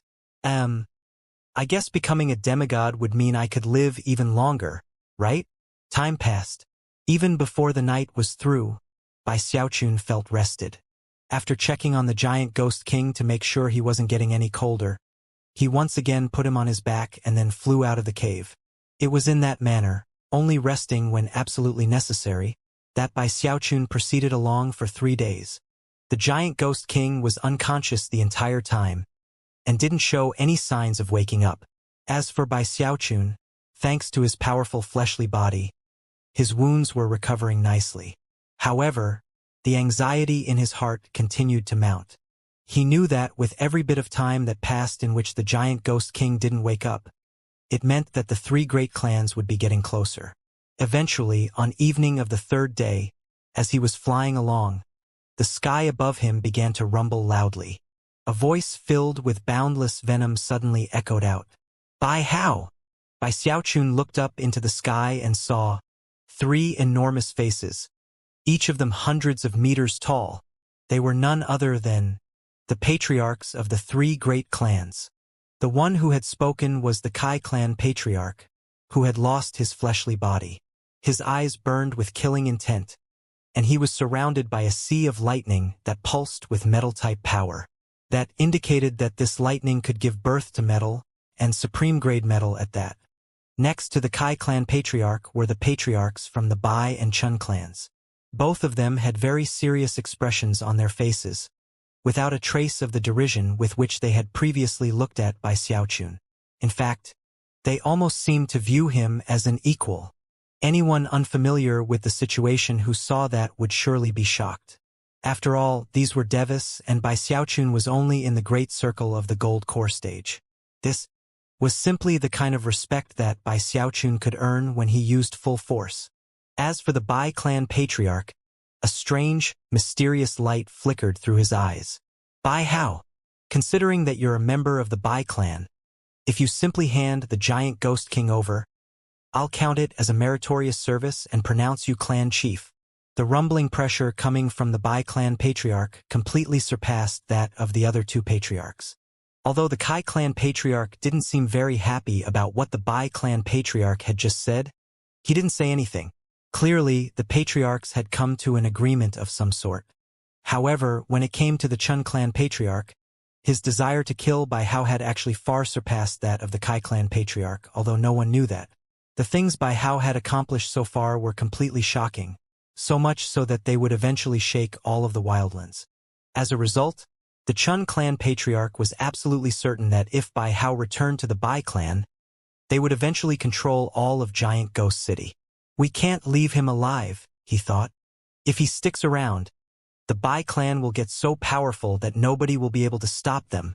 Bai Xiaochun blinked a few times and braced himself as he looked up into the sky at the three patriarchs. Although the Bai clan patriarch's offer seemed great, Bai Xiaochun didn't trust him at all. Sighing inwardly, he tried to decide what to do when, all of a sudden, a voice entered his ears that he hadn't heard for several days. It was none other than the little turtle. "Don't agree, little punk," he said urgently. "Lord Turtle hasn't appeared for the past few days because he didn't dare to. Damn it, I knew something was off. The giant ghost king is already awake. He woke up much, much earlier. If Lord Turtle's guess is correct, he's actually already back at full strength. The wily old fox. Listen, punk, I've been helping you out for a long time now, but this time, I had to make a lot of preparations to be able to send you this message behind the giant ghost king's back. He's a demigod, after all. I have to go now, so as for what exactly you should do now, just play it by ear." Bai Xiaochun was complexly flabbergasted, but didn't let it show on his face. After glancing back at the giant ghost king for a moment, he looked up in thought. Then, his veins of steel began to pulse, making it seem to those who could see him as if he would continue on his current course no matter what setbacks he encountered. His eyes were now bloodshot, and he stood there looking like a lone wolf, valiant and heroic. Swishing his sleeve, he spoke out in a hoarse voice that was both decisive and fierce. "Forget it. On the day that I, Bai Hao, left the Bai clan, I swore an oath to never again be part of that clan. Although you are surnamed Bai just like I am, the meaning of that character is completely different between the two of us. The giant ghost king gave me a new lease on life, and is like a brother to me. I promised to keep him safe for a month, and I'll do that no matter what. You people want the giant ghost king? Sure, you can have him. By stepping over my dead body." As he spoke, his voice grew louder and louder, until he was shouting with dauntless courage. There was a lofty arrogance to his words that would make anyone who didn't know him think that he was the most noble and righteous type of person in the world. "Even if I, Bai Hao, end up dying in the process, I will never hand over my brother the giant ghost king. I didn't abandon him in Giant Ghost City, and I'm not going to abandon him here." Even as his words rang out, he unleashed the power of his cultivation base. Making sure the giant ghost king was secure on his back, he began to flee again, musing about how amazing his speech had been just now. After hearing it, there was no way the giant ghost king wouldn't be moved. At the same time, he was feeling quite nervous, not because of the three Devis, but because of the fact that he knew the giant ghost king to be a very slippery character. He also couldn't stop thinking about how he had slapped the man on the side of the head several times. Up above, none of the three clan patriarchs said anything in response. Suddenly, The huge face which represented the Kai clan patriarch blurred, and he emerged from its forehead in nascent divinity form. As he looked down at Bai Xiaochun, his lips quivered as though he were murmuring something. Then, thunderous rumbling could be heard as several lightning bolts appeared and shot toward Bai Xiaochun.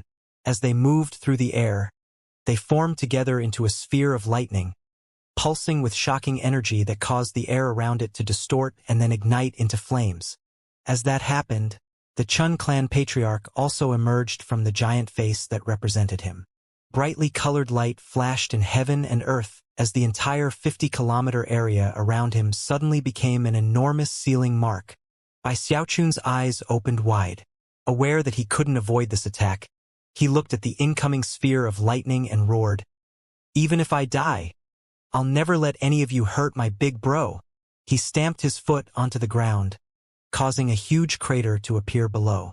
Then he gently put the giant ghost king down behind him and pulled out his eternal parasol to defend the both of them. Massive rumbling sounds echoed out, and the ground quaked.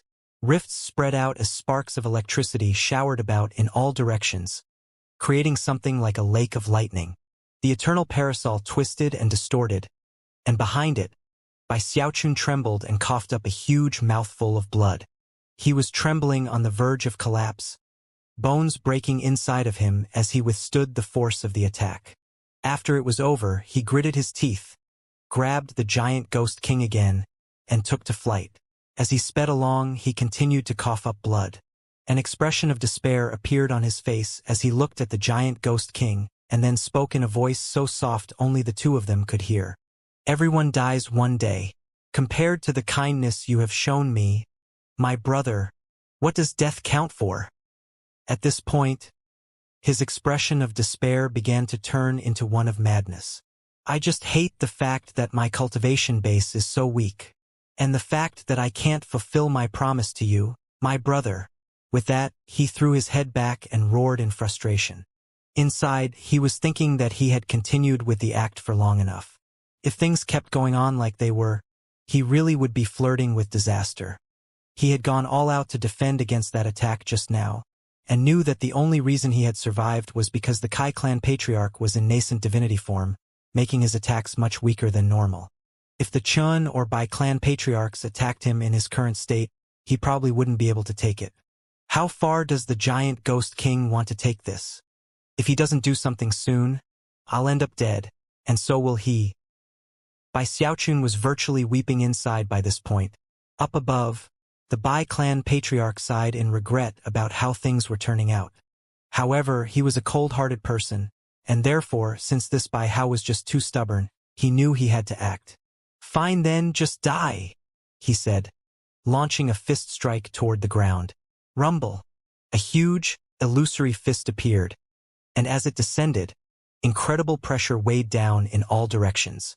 That fist represented the will of the heavens, and was so powerful that it could destroy anything it touched. Within moments, it was bearing down on Bai Xiaochun, causing the ground to quake dangerously. An intense sensation of deadly crisis erupted inside of Bai Xiaochun. He could tell that this was not the type of attack he could absorb in defense, nor could he evade it in time. If it hit him, he would be killed beyond the shadow of a doubt. "Fudge!" he shouted inwardly. "Come on, giant ghost king. Don't tell me you really do want me dead?"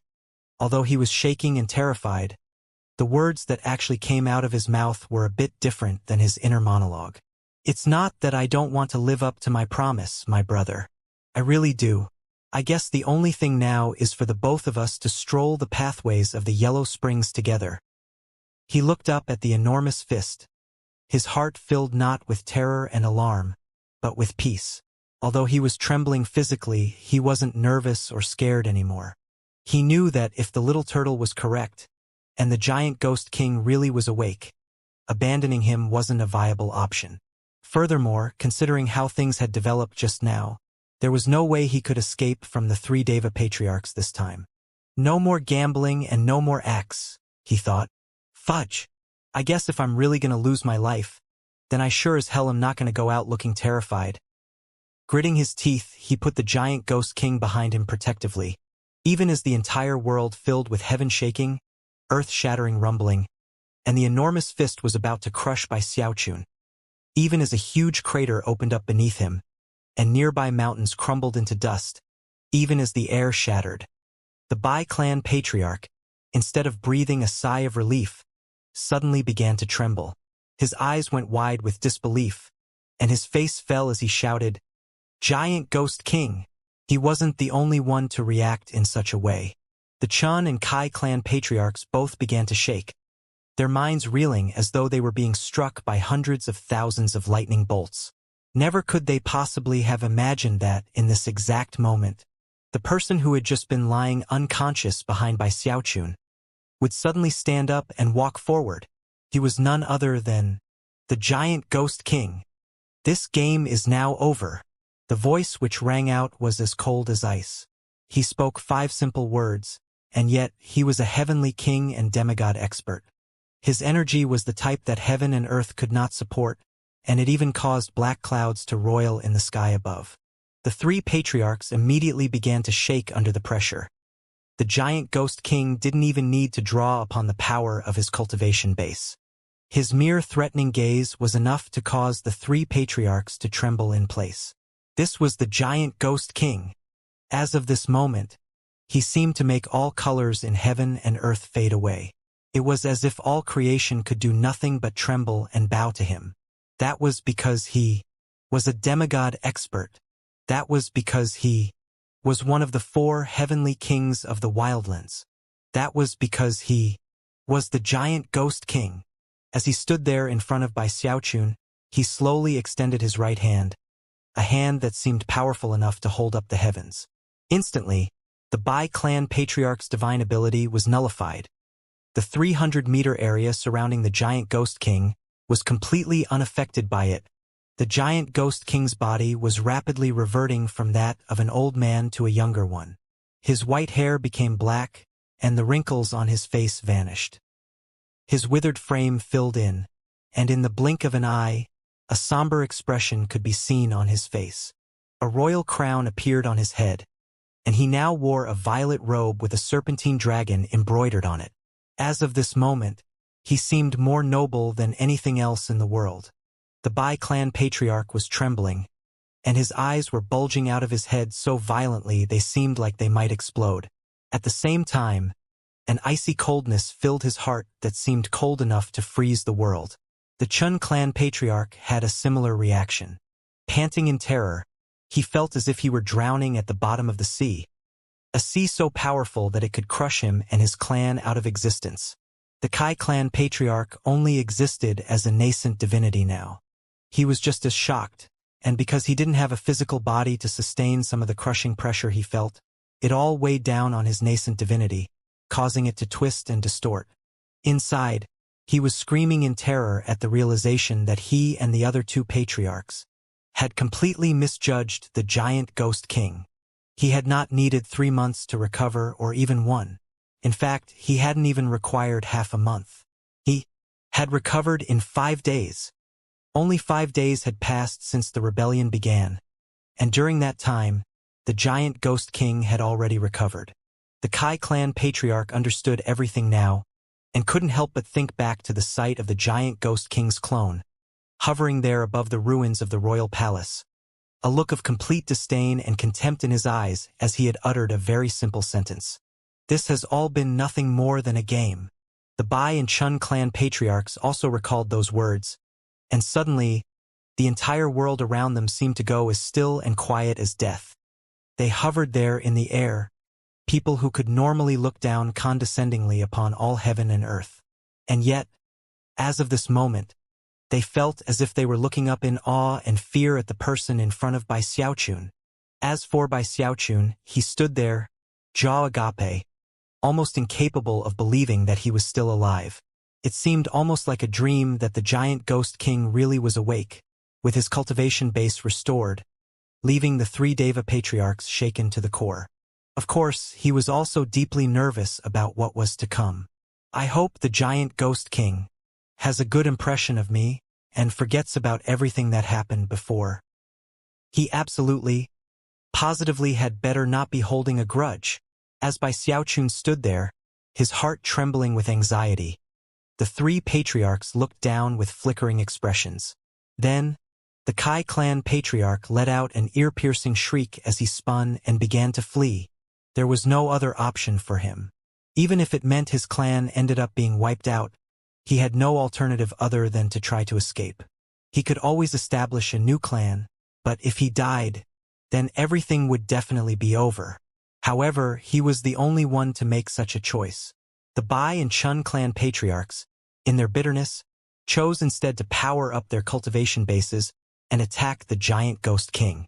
The rebellion had been a huge gamble. If they had won in the end, they could have achieved a meteoric rise. Now that they had clearly lost, they knew that there would be a price to pay, and that they would never be able to escape. "The two of you really do have some courage," the giant ghost king said coolly. Although his words were spoken with calm, they contained indescribable pressure, the type that could rebuke all of heaven and earth. Instead of lowering his right hand, he clenched it into a fist, then stood tall and straight before unleashing a fist strike at the incoming Devis. It almost seemed like a casual motion, without any hints of containing a magical technique or divine ability. And yet, because of it, everything in the area seemed to grow dark. It was as if the entire world were spinning as a huge vortex opened up, a gaping, sinister mouth ready to gobble up the two patriarchs. Incredible rumbling sounds could be heard as blood sprayed from the mouth of the Bai clan patriarch. A scream rang out as his body teetered on the verge of collapsing. Then he was sucked into the huge mouth. The Chun clan patriarch laughed in bitter defiance before he too vanished into the vortex. One fist had completely overwhelmed two Devis. They vanished without a trace remaining, sucked into a black hole, possibly dead, possibly alive. The sight of it caused beads of sweat to break out on Bai Xiaochun's forehead. He had never seen a demigod fighting before, and although he had experienced the terrifying power of that level because of the soul blood earlier, to witness it in full measure was completely different. It only served to increase his nervousness. He couldn't help but think back to everything that had happened, and how he had brazenly slapped the giant ghost king. Not just once, but 7 or 8 times, until the man's face was completely swollen. Bai Xiaochun was wailing inwardly, and wondered what mystical foodstuffs he might have accidentally eaten to give him such gall. He had actually slapped a demigod expert across the face over and over. Even as Bai Xiaochun sat there in misery, the giant ghost king looked over at the fleeing Kai clan patriarch. Snorting coldly, he opened his fist and then made a grasping gesture. Instantly, rumbling sounds echoed out, and the entire world seemed to turn upside down. Even time seemed to flow in reverse, as though the giant ghost king now controlled all natural law with the movement of his hand. To Bai Xiaochun's astonishment, he saw the fleeing Kai clan patriarch's nascent divinity suddenly flying backward at top speed, a look of utter terror on his face. "No, no, I beg for mercy, Your Highness. Please." The Kai clan patriarch trembled as he seemingly moved backward through time until he appeared in front of the giant ghost king, who reached out and grabbed him by the neck. Before the man could say anything else, the giant ghost king causally twisted his fingers. A scream echoed out as the Kai clan patriarch's entire nascent divinity collapsed into pieces. However, things weren't over yet. As the nascent divinity began to disperse, a shadowy soul could suddenly be seen. It was none other than a Deva soul. As soon as it appeared, an intangible vortex sprang up in the sky. Closer inspection revealed that within that vortex was a flowing river filled with countless vengeful souls. It was none other than the underworld river. As the river and vortex appeared, a gravitational force sprang up that contained natural law. It grabbed a hold of the Deva soul and began to tug it up. At that point, though, the giant ghost king snorted coldly and reached out with his right hand. Instantly, wild colors flashed in heaven and earth, and the gravitational force began to fade away. Apparently, the vortex and the underworld river didn't wish to fight with a demigod. Gradually, they faded away, and the Deva soul floated down into the giant ghost king's hand. Within that soul, it was possible to detect a metal-type aura, as well as a bit of heterogeneous lightning power. And thus matters ended. In the briefest of moments, the giant ghost king killed one of the 3 devas, and dispatched the other 2, although whether that was into death or not was impossible to tell at the moment. Bai Xiaochun's scalp was tingling so hard it felt like it might explode, and he was shaking visibly. Sweat poured down him as a feeling of profound disquiet rose up. As he glanced at the giant ghost king out of the corner of his eye, the man turned and looked at him, his vision as sharp as a blaze as it pierced into Bai Xiaochun's mind. Clearly, he could kill him with a mere thought if he wanted to. Bai Xiaochun was panting, his mind spinning as he sensed the destructive power of the giant ghost king. He almost felt like a mortal staring into the gaping maw of a fierce tiger. The pressure was impossible to describe, the type which could overturn heaven and earth with no effort. Bai Hao, give me one good reason not to kill you. The giant ghost king's words rumbled like heavenly thunder, shaking everything in the world, and Bai Xiaochun along with it. The pressure coming off of the giant ghost king had Bai Xiaochun trembling physically, as if he were a tiny rowboat in a thrashing ocean of angry waves. In fact, he had the premonition that if he made the slightest mistake, he would be destroyed in both body and soul. The words the giant ghost king had uttered just now had Bai Xiaochun scared out of his mind. He didn't need to think very hard to come up with multiple responses. Whether it was their agreement or the desperate show he had put on, or the fact that he had saved the giant ghost king's life, they all seemed like viable options. However, Bai Xiaochun had the strong feeling that he couldn't use any of those as his answer. The giant ghost king was aware of all of those things already, and the fact that he had asked the question he did was very, very telling. Trembling in fear, Bai Xiaochun contemplated the fact that the words he uttered next would very likely determine his ultimate fate. He had not experienced many situations in life that were this nerve-wracking. That was especially true when he looked up at the giant ghost king's cold, merciless eyes. Looking into those eyes only seemed to confirm his deepest fears. He's holding a metal-type deva soul in his hand. It seems obvious he's trying to send a message with that. And yet, he also seems like he wants to kill me. I can't trust the restrictive spell either. Unsure of what to do, Bai Xiaochun felt like he finally understood that old saying, being in the king's company is like living with a tiger. The giant ghost king he was facing right now was the real giant ghost king, and yet, for some reason, that only made Bai Xiaochun feel like walking up and slapping him across the side of the head again. Of course, as soon as the thought occurred to him, he shoved it away. So, feel like slapping me across the side of the head? The giant ghost king asked placidly, his voice cutting like the winter wind. Suddenly, the pressure radiating off of him grew even more powerful, crushing down on everything in the area. He's still pissed off at me, Bai Xiaochun thought. If I don't word things just right, I'm going to be in profound danger. Although he was inwardly trembling in terror, his eyes were bloodshot with the realization that true men had to be flexible. In that instant, his eyes shone with burning zeal. "Your Highness," he said, sounding very excited. "Your Highness, I didn't understand it before, but now I understand that Your Highness definitely deserves to be Your Highness. You are so intelligent and wise that within 5 days, you completely turned the world upside down. You truly ripped open the overcast grayness to reveal the sunny sky beyond. Every cloud has a silver lining, and you found that silver lining."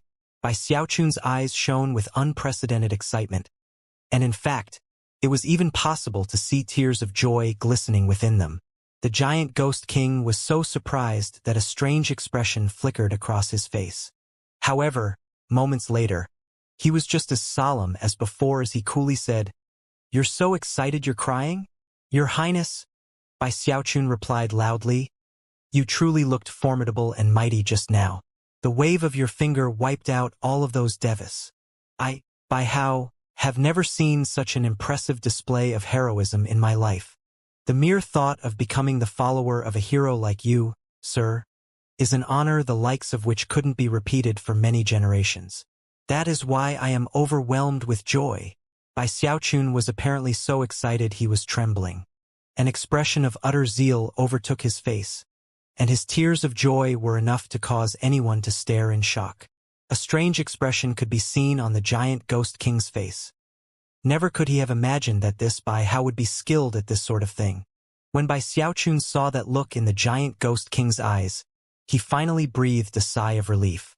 Now that he was sure this method would work, he knew that he had to go in for the kill. Putting an expression of utter reverence on his face, he clasped hands and bowed deeply for a long moment.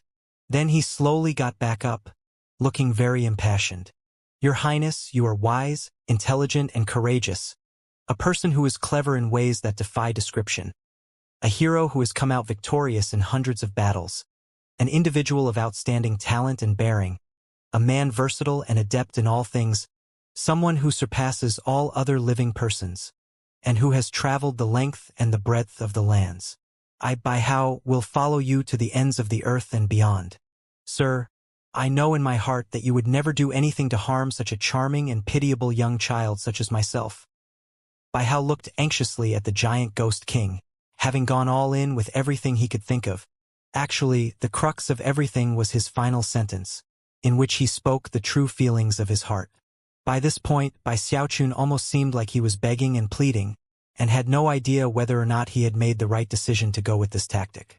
A profound expression of contemplation could be seen on the giant ghost king's face, but inwardly, he wasn't sure whether to laugh or cry. Never before had he encountered a person like Bai Xiaochun, who dared to talk in such a way to a somber person like himself. However, the more he listened, the more he liked what he heard, and suddenly, a bit of softness could be seen in his eyes. The truth was that moments ago, there really had been a bit of killing intent in him. After all, if it weren't for Bai Xiaochun, he would never have been in any real danger. However, the events of the past 5 days really had softened even his iron heart a bit, and left an impression that would never be removed. Unfortunately, Bai Xiaochun was an anomaly that he could never have planned for. If he took him back to Giant Ghost City now, then based on everything which had happened, it was easy to imagine how powerful Bai Xiaochun would become later on. He would definitely be one of the most influential people in the city. If he had planned for that all along, then it wouldn't have been a big deal. But to suddenly be presented with this unexpected turn of events left a sour taste in his mouth. Therefore, he let Bai Xiaochun make the final decision. If he tried to fall back on their previous agreement and demand compensation, then the giant ghost king would never give him the Deva soul. Instead, he would seal him until the restrictive spell could be unraveled. Afterward, he would be released secretly somewhere outside of Giant Ghost City, all ties to the giant ghost king cut. After that point, his life would be in his own hands, and things would be back to the way they had been in the beginning. If Bai Xiaochun mentioned how bitter the past few days had been, then the giant ghost king would give him the Deva soul and send him on his way. His life would be in his own hands, and there would be no connection between them anymore. With either of those two options, the giant ghost king would not bring him back to Giant Ghost City to bask in glory. If Bai Xiaochun acted stubbornly, and dared to slap him across the side of the head again, or demanded mercy based on supposed kindnesses from before, then the giant ghost king would disregard everything from before and kill him. These were the 3 options he had expected Bai Xiaochun to pick from. However, contrary to all expectations, Bai Xiaochun had created something from nothing and made up a 4th option. And thus, a strange, helpless expression could be seen in the giant ghost king's eyes. Inside, he was cursing a bit at everything that had happened with this slippery rogue. However, his killing intent and sinister plans evaporated. In fact, he couldn't help but notice how badly injured Bai Xiaochun was, and even began to think about everything that had happened as they fled together. There was also that scene of sincere bravery in the final, critical moment. Being the wily old fox that he was, the giant ghost king could tell that part had been no act. At this point, his ruthless heart truly began to soften. Then he thought about the string of flattering words that had just been uttered, especially the last line, which pushed the giant ghost king into that spot between laughter and tears. At this point, his expression turned cold once again, and he waved his hand, sending the metal-type Deva soul flying over to Bai Xiaochun. Bai Xiaochun had been very carefully observing the giant ghost king's expression the entire time. As the moments had ticked by, he had grown more and more nervous, to the point where his feelings were perfectly described by the old saying his heart was beating like 15 buckets in a well, 8 going down while 7 were coming up. He couldn't calm down. That was when, to his shock, the Deva soul flew toward him, and the giant ghost king turned and looked up into the sky as if he were about to leave. Unsure of exactly what the giant ghost king was thinking, Bai Xiaochun grabbed the soul and then hesitated about what to do next. Was he supposed to offer his farewells at this point? Was the giant ghost king not going to mention anything that had happened early on? Even as Bai Xiaochun stood there wondering what to do, the giant ghost king spoke in a cold voice. What are you standing around for? I'm going back to Giant Ghost City. Don't tell me you're planning to walk back by yourself. A tremor ran through Bai Xiaochun, and his expression immediately brightened. As of this moment, he knew that he had passed all the tests, and that the giant ghost king planned to take him back with him. Bai Xiaochun could only imagine the luxurious life he would be living soon, and immediately flew up into the air to follow. The giant ghost king's cultivation base was back, and of the 3 devas who opposed him, he had killed 1, and apparently captured 2. It happened so quickly that there was no way for the 3 great clans to know what had happened, much less the 6 heavenly marquises back in Giant Ghost City. Right now, the rebels in Giant Ghost City felt very alarmed as they sat and waited to find out what would happen. If the giant ghost king had simply died, then there would have been much less to worry about. But he had been rescued by Hao, a fact which hung over the heads of the rebels like a sharp blade. They could only hope that the 3 Deva patriarchs would manage to find the giant ghost king and kill him in time. As for those who had not openly rebelled, they also trembled in fear. After all, despite not having participating in the insurrection, they had tacitly approved by not opposing it, a fact they could not deny. Every group in the city was feeling a lot of pressure. The streets were virtually empty, with all of the soul cultivators remaining in their own residences, waiting to see what would happen in the end. As for the armies of the 6 heavenly marquises, their hearts trembled with apprehension, and yet, they continued to search the city high and low. After all, no one could say for sure whether or not the giant ghost king who had escaped was another clone. Although it was unlikely that his true self was still hiding in the city, they couldn't take any chances. As for the 6 heavenly marquises, they all wore very grim expressions as they gathered for a meeting in a grand hall somewhere in the city. However, not much was said as they all sat there. Most of them were just looking off into the sky, waiting for news from the 3 devas. The giant ghost king is very weak, and although that Bai Hao is very crafty and vicious, his cultivation base is just too low. This time, he'll definitely lose. The giant ghost king only has so much soul blood to use, no matter how they tried to console themselves. Though, their hearts were all pounding in fear.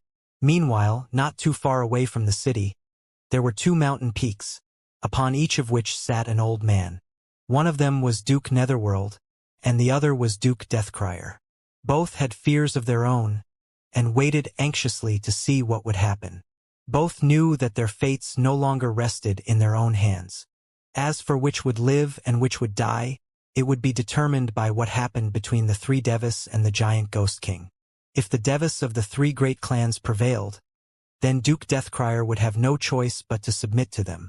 On the other hand, Duke Netherworld would face much more severe consequences if he came out on bottom. The 2 heavenly dukes had ceased fighting, and would only occasionally eye each other. The only purpose the 2 of them served right now in the larger conflict was to prevent the other from being part of the action. The city was filled with intense pressure, and everyone was very nervous. Time ticked by. Soon it was evening, and the sky burned with red light, almost as if the clouds were on fire. As it did, the pressure weighing down on the hearts of everyone present seemed to grow stronger. It was in that moment that the red clouds in the sky began to seethe. In the blink of an eye, intense rumbling like thunder filled the area, seemingly descended from the highest heavens. Ru-yu-yu-umble. The lands began to quake physically, and within the city, everyone looked up in shock. The 6 heavenly marquises exchanged glances, but didn't say anything to each other, and instead just kept looking up into the sky.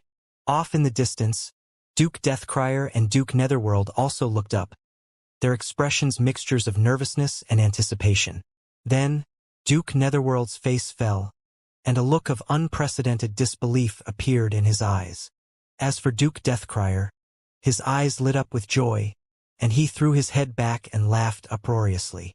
One reacted with shock, the other with delight. As they did, a peal of thunder erupted in the sky above. Crack! It seemed louder than all other sounds in the world, and as it rang out, the people in the city felt their minds reeling. Looking up, they saw a massive rift being torn open in the sky. It was fully 3,000 meters from one end to the other. It was as if a huge, invisible blade had sliced the air open, after which a black wind erupted out from inside. Then, two people emerged. The first one wore a royal crown and had a violet robe with a serpentine dragon on it. As soon as he appeared, everything began to tremble violently, and countless peals of thunder filled the air. Clearly, this person was so powerful he could crush everything in the world. His eyes seemed to contain the ability to suck in all the light in the world, making everything around him dark and colorless. A new pressure began to weigh down on the city, a pressure which vastly surpassed the pressure from moments ago. All of the soul cultivators in the city began to tremble, and at some point people began to cry out loud. The giant Ghost King! Giant Ghost King is back! We offer respectful greetings, Giant Ghost King! Instantly, the 6 rebellious heavenly marquises in the Grand Hall realized what had happened, and their faces drained of blood. Blank expressions could be seen on their faces, along with bleak despair. They had been beaten, utterly and thoroughly beaten. Considering the level of their cultivation bases, it only took a single glance to confirm that the Giant Ghost King was completely recovered. They could well imagine the fate of the 3 Deva patriarchs from the great clans, and had no doubts about how miserable their ends had been. Gasps could be heard throughout the city as countless eyes peered out at the dazzling figure hovering in the air nearby. However, in addition to the glorious Giant Ghost King, there was also Bai Xiaochun, overwhelmed with excitement.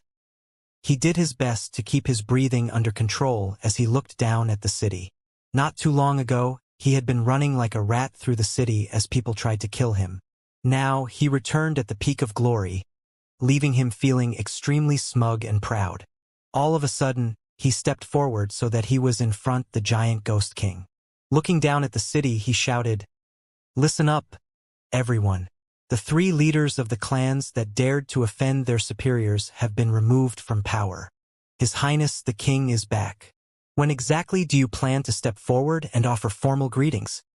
In response to his words, everyone trembled, and within moments, countless individuals nervously flew up into the air, where they began to kowtow to the Giant Ghost King. "We offer respectful greetings, Giant Ghost King. We offer respectful greetings, Giant Ghost King." In the blink of an eye, countless soul cultivators appeared, all of them offering greetings, their voices combining into a cacophonous roar that rose to the highest heavens. As for the 6 heavenly marquises, their faces were as ashen as death, and their eyes filled with despair. They knew that they had no hope of escaping, nor any ability to fight back, so therefore they simply dropped to their knees to kowtow. As for the 4 heavenly marquises who had done nothing during the insurrection, they tremblingly appeared to offer greetings, flustered and fearful. At the same time, 2 beams of light shot toward the city from off in the distance. They were Duke Deathcrier and Duke Netherworld. As for Duke Deathcrier, he excitedly clasped hands and gave a deep bow. "Greetings, Your Highness," he said. In contrast, Duke Netherworld seemed extremely worried. However, he didn't rashly try to flee. He knew that such action was pointless, and would lead only to death. The only slight chance he had at living came with not fleeing. Face ashen, he dropped down to kowtow. Complete tumult filled the city as countless respectful cries of greeting rose up. The Giant Ghost King looked out with an expressionless face, not saying even a word as he surveyed the city with icy eyes. The truth was that he didn't need to say anything. His mere presence would crush any remnants of the rebellion. Bai Xiaochun's excitement grew at the sight of what was happening, but he didn't forget about how the giant ghost king needed to maintain his dignity. After casting a surreptitious glance at him, Bai Xiaochun made his decision about what to do next. Clasping his hands behind his back, he looked down at the crowds in the city and loudly declared, "Bring me the rebels!" He was immediately pleased with how incisive and threatening his words were. In response, the 4 heavenly marquises who had not participated in the rebellion rushed over to seal the cultivation bases of the 6 guilty marquises. The 6 guilty marquises did nothing to fight back. Within the blink of an eye, they were on their knees and incapable of moving. As for Duke Deathcrier, he waved his finger, sealing the cultivation base of Duke Netherworld, who merely looked on bitterly as it happened. The subordinates of the 6 heavenly marquises could not escape, and were soon captured and rounded up by the forces of the other 4. The giant ghost king watched all of this happen with cold eyes, but nothing more. Inside, he was actually quite pleased with how Bai Xiaochun was handling things. Stepping forward, he appeared in the location where the giant ghost statue had existed, where he waved his hand. Ripples flowed out, and time seemed to move in reverse. Crumbled stones flowed back up into the air, and in the blink of an eye, the statue had reformed. The royal palace and its grand hall were back in place, and all damage to the statue was healed. Within moments, the giant ghost statue and the royal palace were back in place as if they had never been destroyed. "I'm back," the giant ghost king said, his first words since returning. "Giant ghost king has returned. Giant ghost king. Giant ghost king." In response, countless voices joined together in a mighty cheer. As for Bai Xiaochun, his voice could also be heard in the cheering, as if he were the one leading it all. Bai Xiaochun's emotions surged under the tide of reverent cheering. Although he was a bit envious of how powerful the giant ghost king was, he was also excited by the fact that he had definitely won a big victory of his own. He quickly hurried over to stand next to the giant ghost king, making sure to look like the picture of a loyal servant, glancing around vigilantly in case any rebels might dare make a move. Although his actions were clearly melodramatic, not a single hint of derision could be seen in anyone's eyes. In fact, most people seemed envious, and clearly wished that they could be in Bai Xiaochun's place. All of them trembled with the knowledge that this Bai Hao was going to make a meteoric rise. He was like a calm breeze that had been transformed into a dragon, and would soar to the highest height. The 4 heavenly marquises who had not joined the rebellion were now looking at Bai Xiaochun with very serious looks. Even Duke Deathcrier was sighing inside. He knew that the giant ghost king now cared deeply about this Bai Hao. Obviously, the giant ghost king took note of Bai Xiaochun's exaggerated protectiveness. Although no reaction could be seen on the outside, in his heart, he wasn't sure whether to laugh or cry. Now that his cultivation base was back to normal, this Bai Hao seemed very different from before. Shaking his head, he said, "Bai Hao, you take care of everything out here. Duke Deathcrier, you come with me." With that, he turned and headed toward the grand hall in the royal palace. "Yes, your highness," Bai Xiaochun said loudly, feeling very pleased at his sudden, newfound power. Duke Deathcrier sighed. Waving his hand, he pulled the taciturn Duke Netherworld with him as he left. As he did, he happened to notice how intently Bai Xiaochun was looking at the rebel Duke, as if weighing him to try to decide if he might pose a threat. That left him grimacing inwardly at how exaggerated this Bai Hao was acting. However, he didn't let that show on his face. Instead, he gave Bai Xiaochun a friendly smile, nodded, and then flew into the royal palace. Pleased, Bai Xiaochun looked away. Unable to prevent a feeling of pride from rising up in his heart, he laughed inwardly. "Ha ha ha! I, Bai Xiaochun, am truly too outstanding. Even devas have no choice but to give me friendly smiles." Feeling in incredibly high spirits, Bai Xiaochun clasped his hands behind his back as he hovered there in the air near the giant ghost statue, looking down his nose at all the people down below. Moments later, the 4 loyal heavenly marquises all flew up to him, smiling ingratiatingly and offering respectful bows of greeting. "We heard before that you were a mighty hero with superb talents, brother Bai Hao. But today, the rumors were proved false. You're not just a mighty hero, You're a dragon amongst men, incomparable under the heavens. Listen, old pal, I happen to have a jade pendant with a 15-fold spirit enhancement. A mere glance at you, and I can tell that you and this pendant were destined for each other. Please, I beg of you to accept it. That's right, brother Bai Hao. Your battle with those 3 devas will make you famous throughout all the wildlands. Do you know how many elite heroes exist in the territory of the Archemperor who could possibly compare with you, brother Bai Hao? I'll tell you, none.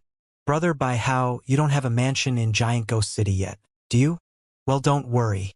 I already made all the preparations for you. I really hope you'll kindly accept my offer. Of the 3 Deva traders, brother Bai Hao seriously injured 2 and destroyed the fleshly body of the other. Brother Bai Hao, you are definitely the number 1 chosen in all of the wildlands. In fact, I think that you are the only one worthy to use this particular magical item. All of the 4 heavenly marquises were offering gifts along with their fawning words. On any other occasion, they wouldn't even think to act like this. But right now, they were very nervous, and in their efforts to start out on the right foot with this Bai Hao, the words spilled out of their mouths without end. Oh, stop exaggerating, Bai Xiaochun said with a chuckle. I did it all in the service of His Highness the King. There's no need for this, you 4. Despite his courteous words, he didn't hesitate at all to continue taking the gifts they were offering. When the 4 heavenly marquises saw that he was accepting their gifts, they sighed in relief. They continued to shower him with praise until the entire group was on intimate terms. In fact, not only did they continue to give him gifts, but they also all extended invitations to their homes for formal visits. Feeling very pleased with himself, Bai Xiaochun licked his lips and continued to chat with them for a bit. Then he waved his sleeve, calling upon the name of the giant ghost king to have the 6 rebel marquises sent away to Devil Penitentiary. Next, he incarcerated other key figures among the rebels and passed down orders to get the city back in order. The businesses in the city were repaired, and armies were sent to the 3 great clans with orders to keep them under strict lockdown. Although everything didn't proceed completely smoothly, there were no major problems. Having accomplished these things, Bai Xiaochun reassembled the city guard to make sure that public order was maintained. After that, he stationed himself outside of the grand hall in the royal palace, looking like the picture of a vigilant guard. By this point, the giant ghost king and Duke Deathcrier had been meeting in private for some time, presumably talking about matters pertaining to the rebellion. From this, Bai Xiaochun could see that Duke Deathcrier was obviously the only Deva who was loyal to the king and had actually fought on his side.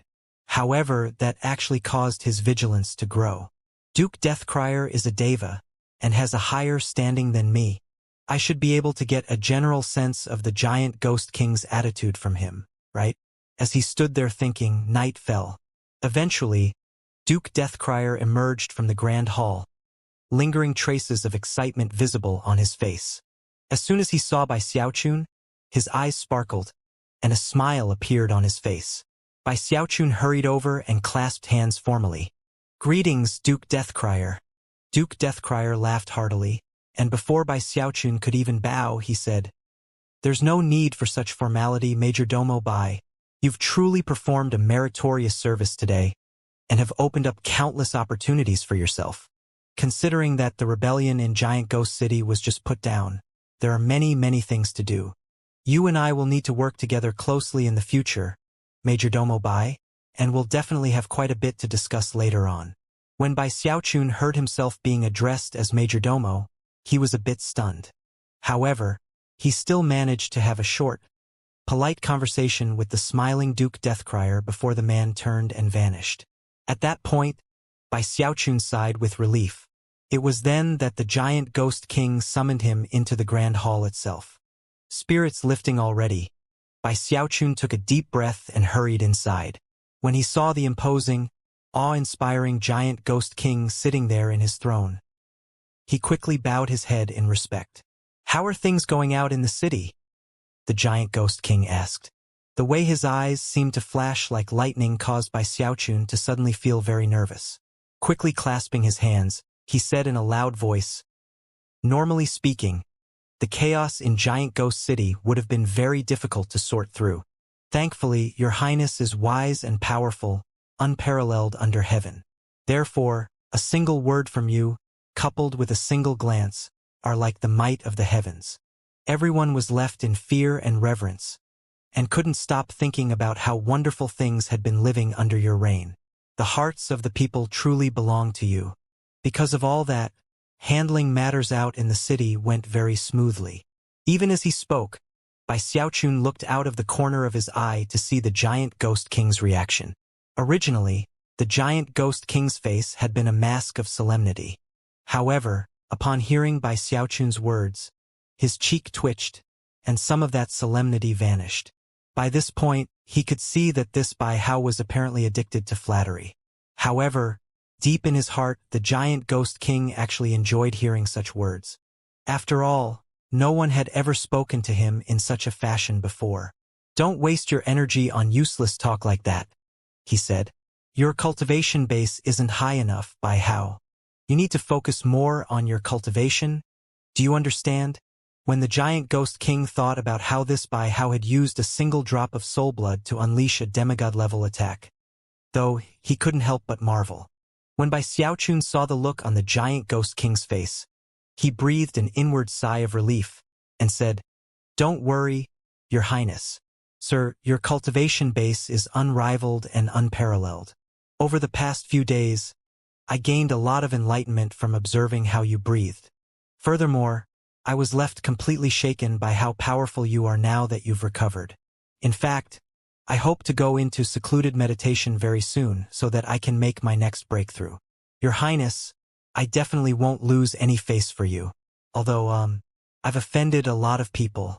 I'm worried that if I go into secluded meditation, enemies will come out of the woodwork looking for revenge." By the time he reached the end of his short speech, a worried frown could be seen on his face, seemingly placed there accidentally, as if he had become so wrapped up in speaking that he lost control of his facial expression. When the giant Ghost King saw the look on his face, he seemed a bit nonplussed. However, it was obvious what Bai Xiaochun was getting at. He wanted a position of power. "You? Whatever. Listen, from now on you're a majordomo, all right?" With that, he waved his hand to dismiss Bai Xiaochun. When Bai Xiaochun heard that he was being made a majordomo, he wasn't quite sure what that entailed. However, he was already excited and feeling a bit more at ease. "Your Highness," he said quickly, "the 3 great clans dared to rebel against you and even tried to kill me. They're really a bunch of villains." He blinked a few times to emphasize his words. Of course, the reason he was bringing up the 3 clans wasn't because he wanted to target them, but rather, he wanted to highlight how much effort he had put into keeping the giant Ghost King safe from them. The giant Ghost King looked at Bai Xiaochun and then snorted coldly. Although he didn't say anything, an icy glint could be seen in his eyes. At that point, Bai Xiaochun chose not to say anything else, and simply turned to leave. Outside of the grand hall, the wind was blowing, and although he still felt a bit of a chill going up his spine, he breathed a long sigh of relief. Although the conversation had gone smoothly moments ago, he had been very nervous the entire time. After all, the giant Ghost King seemed very moody, and also very difficult to read.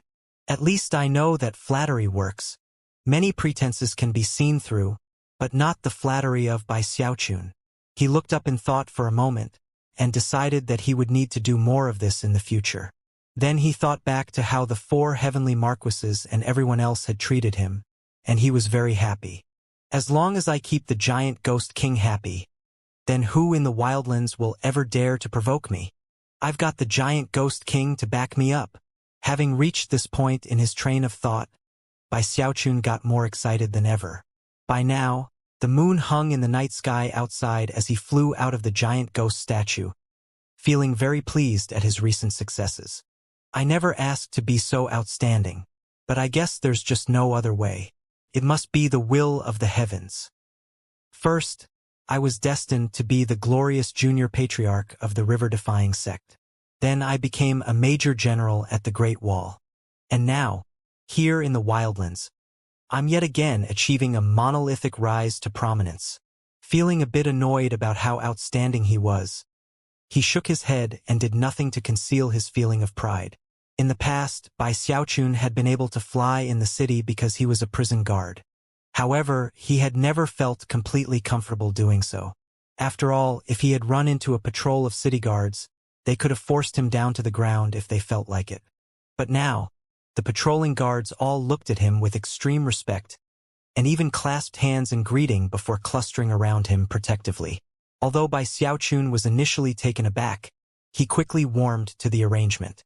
Clearing his throat, he took out a jade slip which he studied very quickly, and then clasped his hands behind his back and headed off in the direction of the mansion the heavenly marquis had gifted him. It was located in the inner city, and had once been a secondary home to that heavenly marquis. It was rather large with ornamental rocks, as well as streams and ponds. There was a spell formation protecting it, making it very quiet and peaceful. There were already servants waiting there for him, who immediately offered respectful greetings. Bai Xiaochun was very pleased with all of the arrangements, and couldn't help but sigh in contentment as he entered the mansion. The night passed uneventfully. Bai Xiaochun didn't immediately merge with the metal-type Deva soul. That fifth Deva soul was of incredible importance. Merging with it would end with him stepping into the nascent soul stage, which meant that he wanted to do it when in secluded meditation. However, now was obviously not the time for a session of secluded meditation. For one thing, it was the following day that the official announcement was made regarding Bai Xiaochun's appointment to Majordomo. The news spread like wildfire, leading to widespread astonishment. Majordomo. I can't believe Bai Hao was actually appointed to be Majordomo. We've never had a Majordomo in Giant Ghost City before. Majordomo. Majordomo. On the one hand, that could imply that he's in charge of everything in the city. But on the other hand, it could also imply that he's in charge of nothing. It's like something between a real appointment and an honorary one. His true power will depend on his favor with the king. And at the moment, Bai Hao has the king's complete favor. Even as everyone in the city began to ponder what true powers came with the position of Majordomo, Bai Xiaochun was pondering whether or not he should go out and bask in his newfound glory a bit. Before he could, though, people began showing up to offer formal greetings. It started with the 4 heavenly marquises, and then turned into an endless stream of soul cultivators. Virtually all of the groups and organizations in the city sent people to him. All of them came bearing gifts, which Bai Xiaochun accepted with great shock and surprise. The sight of so many gifts left him speechless, and at the same time, radiant with happiness. The most impressive of the gifts was the very mansion in which he now lived. The heavenly marquis who had given it to him was named Chun Hai. He was a rather fat man whose face was always covered with a radiant smile when he saw Bai Xiaochun. Apparently, the man didn't care at all about matters of cultivation base or status. He was being very sincere and welcoming. Of course, with Bai Xiaochun's sudden rise in status, Zhou Yixing and Li Feng also benefited greatly. That was especially true of Zhou Yixing, who had provided vital services to Bai Xiaochun. Now that Bai Xiaochun was back in all his glory, Zhou Yixing hurried over excitedly to offer greetings. Bai Xiaochun knew that he had been through difficult times recently, and therefore encouraged him to take advantage of the situation to set up his own power structure within the city. Zhou Yixing left excited and beaming with contentment. He wasted no time in using the fact that he was backed by Xiaochun to start recruiting his own group of loyalists. A few days later, the stream of visitors began to thin out, and Bai Xiaochun finally had the time to go for a walk in the city. Wherever he went, the soul cultivators would greet him with immense respect, causing him to excitedly stroll about in every corner of the city that he could find. Well met, Majordomo Bai. Greetings, Majordomo Bai. Look, it's Majordomo Bai. The more people he heard talking about Majordomo Bai, the more he strutted about and basked in the glory. In a manner that was very reminiscent of the Spirit Stream sect, he would sometimes clear his throat to draw the attention of people to alert them that Majordomo Bai had arrived. Bai Xiaochun was completely intoxicated by the attention he was receiving. In fact, he even decided to go visit Devil Penitentiary. Although Warden Li Su wasn't very happy about it, he had no choice but to offer respectful greetings, and then lead Bai Xiaochun on an inspection of the prison. As for Bai Xiaochun, he loved the reversal of roles, and made sure to point out many important areas of concern as they went through the facilities. The 4 deputy wardens and 4 dark inquisitors all clustered around him, feeling somewhat dazzled. It was almost hard for them to wrap their minds around the fact that this person had started out as a guard, then become a prisoner and was now a major domo. Most stunned of all was Deputy Warden Sun Peng from Cell Block D. However, Bai Xiaochun was the type of person who remembered his old friends, and heaped quite a bit of praise onto Cell Block D. Sun Peng was soon flush with excitement. Of everyone in the prison, it was the guards from Squad 9 whom Bai Xiaochun was most fond of. He even called the captain out by name to escort him. It was a huge honor that got the entire squad very excited. Sighing, he said, "I really have a lot of good memories in Devil Penitentiary. This was once my home, and the place where my feelings run the deepest." Everyone seemed moved by his words. Soon, the group had arrived in Cell Block D itself, where they stopped in front of his old quarters. At that point, a look of reminiscence appeared on his face. "A mere look at this place, and I almost want to give up my current position and go back to being a guard." As soon as the words left his mouth, everyone hurriedly encouraged him not to do such a thing. "Major Domo, sir, you absolutely mustn't do anything of the sort. There are myriad affairs of state for you to deal with. With your position, you are responsible for the prosperity of all of Giant Ghost City." "That's right, Major Domo. The prison guards of Giant Ghost City can't do without their Major Domo." After hearing all of their persuasive words, Bai Xiaochun sighed a bit helplessly. "Ah, whatever," he said. "Now that all of you put it that way, I guess I have no choice but to give up on my dream. Everything I do for His Highness the King. Everything I do for Giant Ghost City."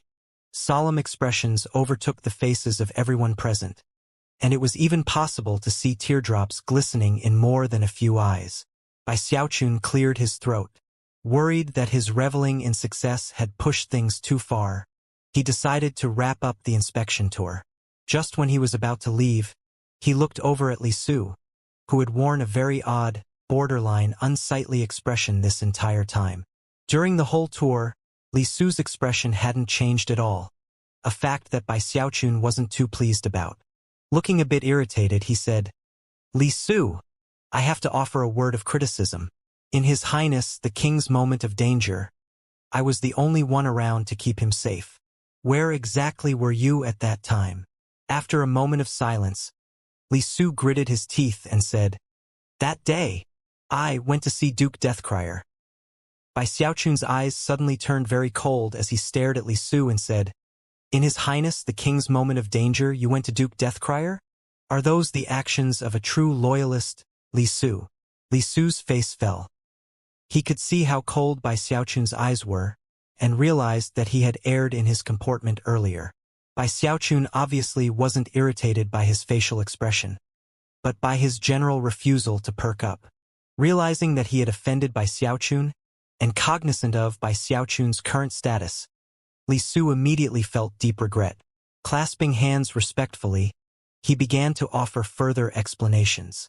Bai Xiaochun wasn't the type to hold endless grudges, and didn't bear any deep-seated ill will toward Li Su.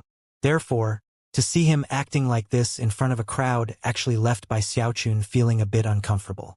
Seeing that the man had learned his lesson, and was now being a bit humble, he nodded faintly and then finished with the inspection.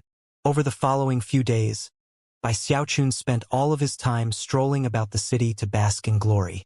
Of course, he couldn't forget how the 3 great clans, and especially the Bai clan, had worked so hard to see him dead. He was not the type to seek revenge over the smallest grievance, but considering he had power at his disposal, the thought of what the 3 great clans had done left him feeling quite angry. However, the Giant Ghost King seemed to have different plans. Other than killing the Kai clan patriarch, and keeping the Bai and Chun clan patriarchs captive, he didn't seem to have any plans to deal with the clans themselves. After a few days, Bai Xiaochun started to lose patience, and hinted to the people in the city who were particularly loyal to him that it was time to put the 3 great clans in their place. A few more days went by. The Giant Ghost King eventually summoned Bai Xiaochun and rebuked him for simply strutting around all day and doing nothing. Afterward, Bai Xiaochun sulked back to his mansion and went into secluded meditation. Sighing, he pulled out his Deva soul and began to cultivate. It wasn't that he had forgotten about cultivation. It was just that, now that he was majordomo Bai, he couldn't help but revel in his new position. After all, he had been forced to keep a low profile in Giant Ghost City for so long, that the chance to swagger a bit in the open was too much to refuse.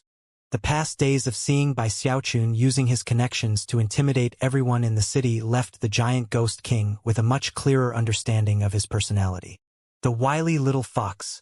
Sometimes he seems like a profound schemer capable of the most vicious tactics. But other times he's more like a kid. The Giant Ghost King shook his head.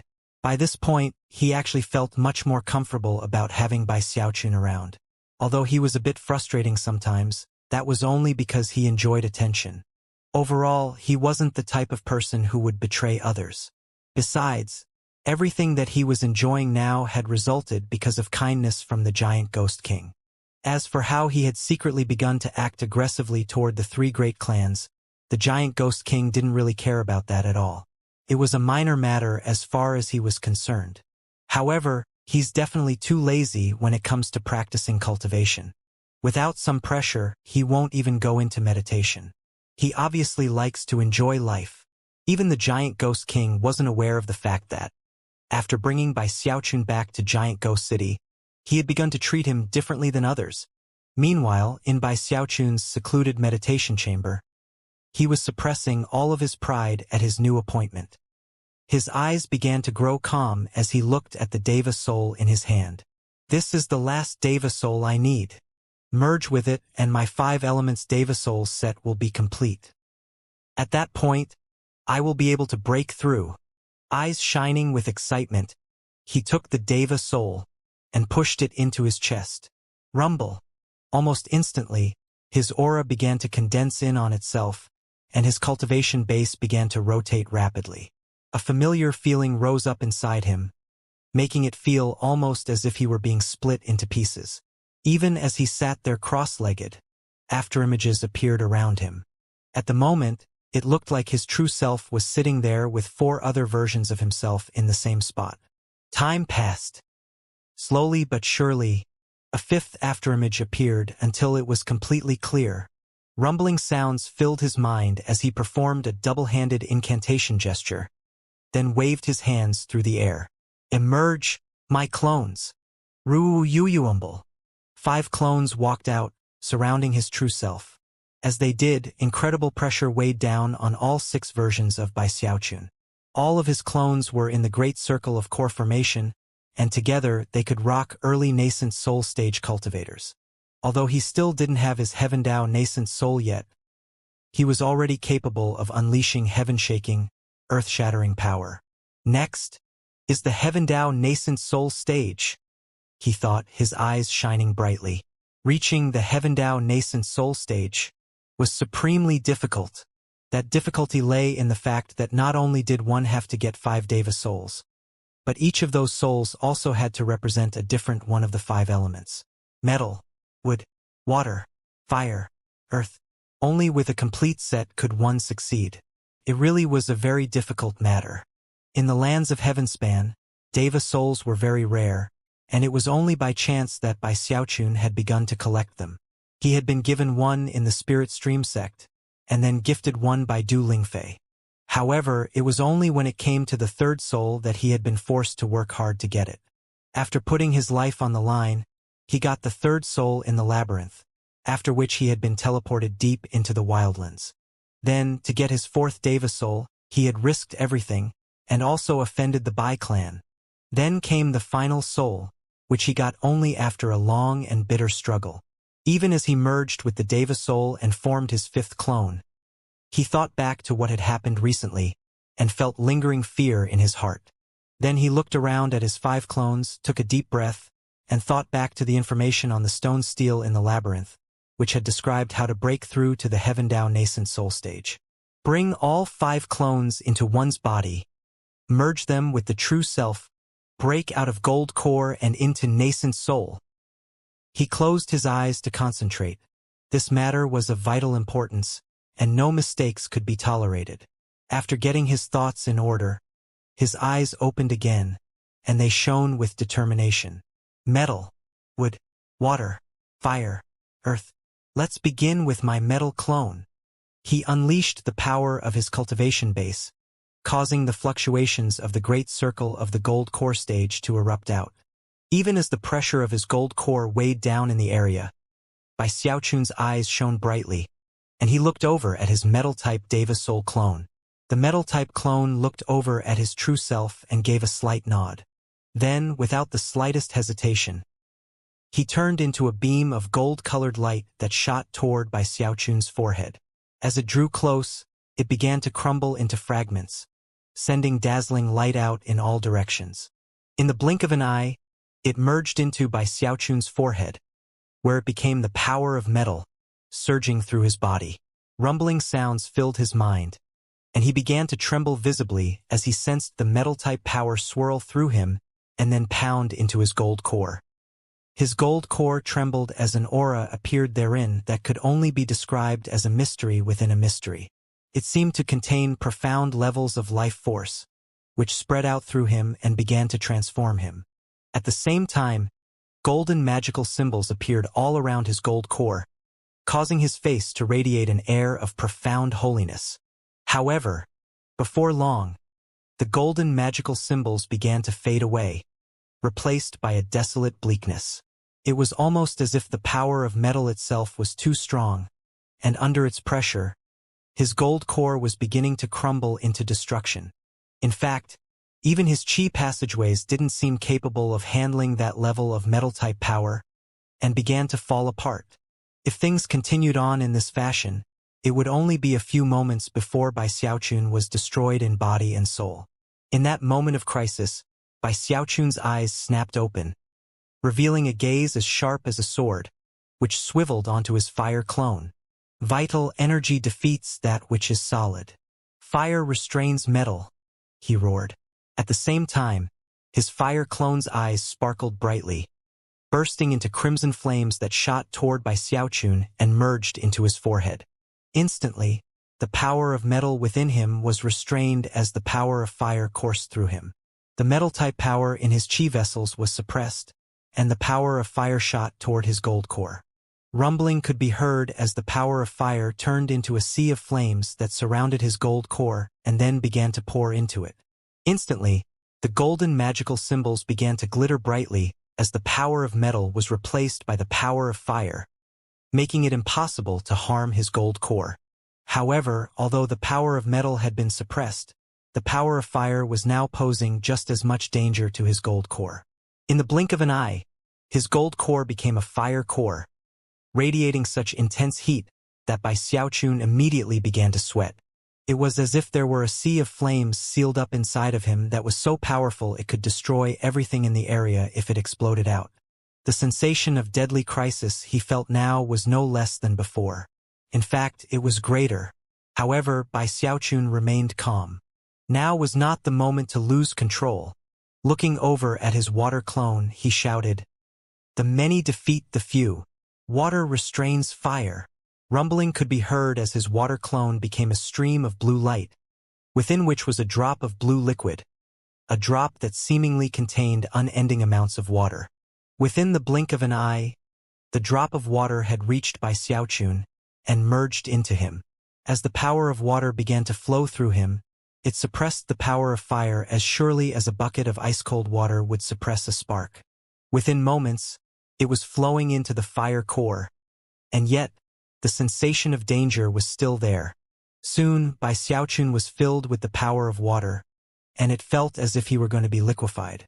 It was as if a corrosive force were eating at his bones, filling him with intense pain. At that point, his eyes turned completely bloodshot as he shouted, "The real defeats the illusory. Earth restrains water." His earth clone merged into him, causing earth-type power to spread out through his body. Focus defeats dissemination. Wood restrains earth. Intense rumbling sounds filled him as his wood clone merged into him. As of this moment, he had all 5 types of power inside of him. The power of earth was suppressed, and the power of wood exploded out, transforming his core into a wood core. However, Bai Xiaochun wasn't alarmed at all by the danger he felt. Eyes shining with anticipation, he shouted, "The unyielding defeats the soft. Metal restrains wood."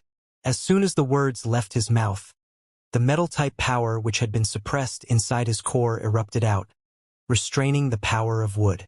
Then, the resurging power of metal was suppressed by the power of fire, which was suppressed by the power of water, which was suppressed by the power of earth, which was suppressed by the power of wood. A perfect cycle was completed inside of Bai Xiaochun's gold core, which began to rotate with the full power of all 5 elements. This was why the Heavendao nascent soul required all of the 5 elements Deva souls.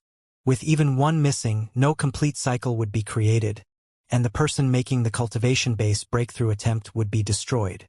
Only when the great circle of the 5 elements was completed would a perfect cycle be created. After 9 complete revolutions, Bai Xiaochun let out a howl that could shake heaven and earth. As he did, his cultivation base began to grow with terrifying speed.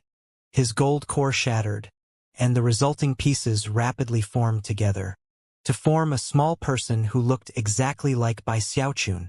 That small person was his nascent soul. Its eyes were closed, and it shone with 5 dazzling colors.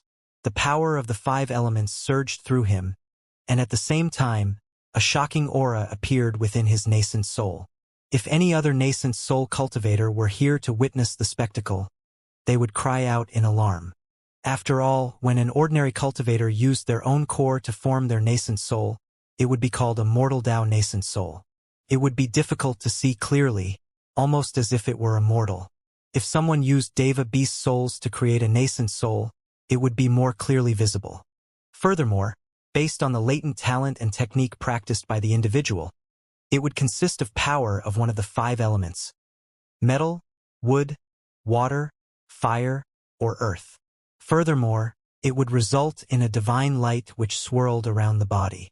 Generally speaking, that was the limit. Only the legendary Heavendao nascent soul could be considered the perfect and flawless version, as clear as crystal, and filled with the divine light of the 5 elements. Such life essence divine light could not be suppressed by any technique based on the 5 elements. Furthermore, when it was unleashed, it could suppress all other types of nascent souls. Whether they were those of mortal Dao or those created by Deva beast souls, they would all be crushed. Any other cultivator in the same cultivation stage as a Heavendao nascent soul expert would be, at best, a third as powerful. In fact, they might even be so weak that they couldn't rotate their cultivation base. There were virtually no such nascent souls in the entire world. This was the Heavendao nascent soul. As the nascent soul's eyes opened, a massive clap of thunder rang out in the sky over Giant Ghost City. Kreawea wash. In that same moment, a burst of Heavendao aura erupted from within Bai Xiaochun's nascent soul, seemingly in coordination with the heavenly thunder. The great circle of the 5 elements. Heavendao nascent soul. Bai Xiaochun was bubbling over with excitement. As his eyes opened, he could feel how his gold core had become a nascent soul. The tiny person that was his nascent soul sat cross-legged, radiating a holy aura and a sensation of the Tao of the heavens. Anyone who could observe this nascent soul would definitely be deeply shocked. Boundless fluctuations rolled out from the nascent soul, surging through his chi passageways, filling him with the indescribable power of his cultivation base. Bai Xiaochun shivered as he looked around to find everything slightly different than before. The world was brighter and more colorful. He felt completely different, as though he had been baptized. In fact, the boundless sensation he now got from his cultivation base reinforced the fact that he was now completely and utterly different from before. In fact, he was now confident that if he met the chief of the Bai clan, he would be able to crush him with a single palm strike. So, this is the Heavendao nascent soul stage, huh? In fact, Bai Xiaochun was also excited to realize that, even though it was hard to accept, he was most likely far more powerful than most ordinary nascent soul cultivators. From what he could tell, a mere breath on his part could shake everything in the area, and a glance from his eyes could become corporeal pressure that would suppress anyone he looked at. Most importantly, his divine sense was now completely different from before. It was now connected to his spirit and soul, and made it possible for him to perform minor teleportations. What's the range of my divine sense, I wonder? Even upon simply releasing it, it went out 5 kilometers in every direction. He could sense everything happening within that area. However, he could tell that 5 kilometers was not his limit, and sent out some more divine sense. Rumbling sounds filled him as it shot out to a range of 50 kilometers. Even that didn't seem to be the limit. He was tempted to keep pushing it out further, but in the end decided not to. After all, he was in the wildlands and didn't want to push things too far. Restraint was the safest option. So strong, he thought, retracting his divine sense. As of this point, he felt much more powerful in all aspects. However, what got him even more excited than everything so far was that when he probed his own life force, it pulsed with a boundlessness of shocking nature, which immediately pushed him to the brink of losing control of his emotions. My life force. Heavens. My longevity. Even at this early stage, I can tell that I'll be able to live for thousands of years. He was so excited that he was shaking physically. After all, his dream in life was to live forever. And although that dream had not yet been realized, he had just taken a major step in the right direction. The idea of being able to live for thousands of years instantly caused tears of joy to well up in his eyes. Worth it. It was all worth it. Leaping to his feet, he threw his head back and laughed uproariously, dancing up and down in happiness. Just when he was about to go run out and do a few tests to see how strong he was, his expression flickered. Things aren't over yet, he thought. In that moment, he could tell that his transformation was not yet over. His cultivation base had broken through, and yet he still had another core inside of him that was now breaking apart. It was his undying heavenly king core. This was the core formed by reaching the 3rd level of the undying codex. The power which had slowly been building up in him as he practiced that 3rd level was now causing his undying heavenly king core to break apart. At this point, Bai Xiaochun's eyes shone with bright light. I can borrow the power generated by my cultivation base breakthrough to destroy the shackle of the 3rd level. He quickly settled back down cross-legged. He had pushed his undying hex to the level of the Great Circle all the way to the point of making contact with the shackle. Now that his cultivation base had broken through, and his undying heavenly king core was falling apart, his life force began to surge with incredible power. Rumble! A tremor ran through him, and he suddenly got the sensation that 3 huge mountains were resting on his shoulders. That indicated that there were 3 shackles remaining, shackles which limited his fleshly body power. Now, with his life force flourishing, and with his core falling apart, it was time to destroy that 3rd mountain and break through that shackle. Krea awash. Rumble. Rumbling sounds filled him as he drew upon his life force and the energy generated by his crumbling, undying heavenly king core. It created an indomitable blast of energy that he sent directly toward the shackle. Cracking sounds immediately began to ring out, and he could feel that mountain falling to pieces. As it did, the shackle vanished. He immediately felt much more relaxed than he had ever been before, and at the same time, could sense his fleshly body power soaring upward.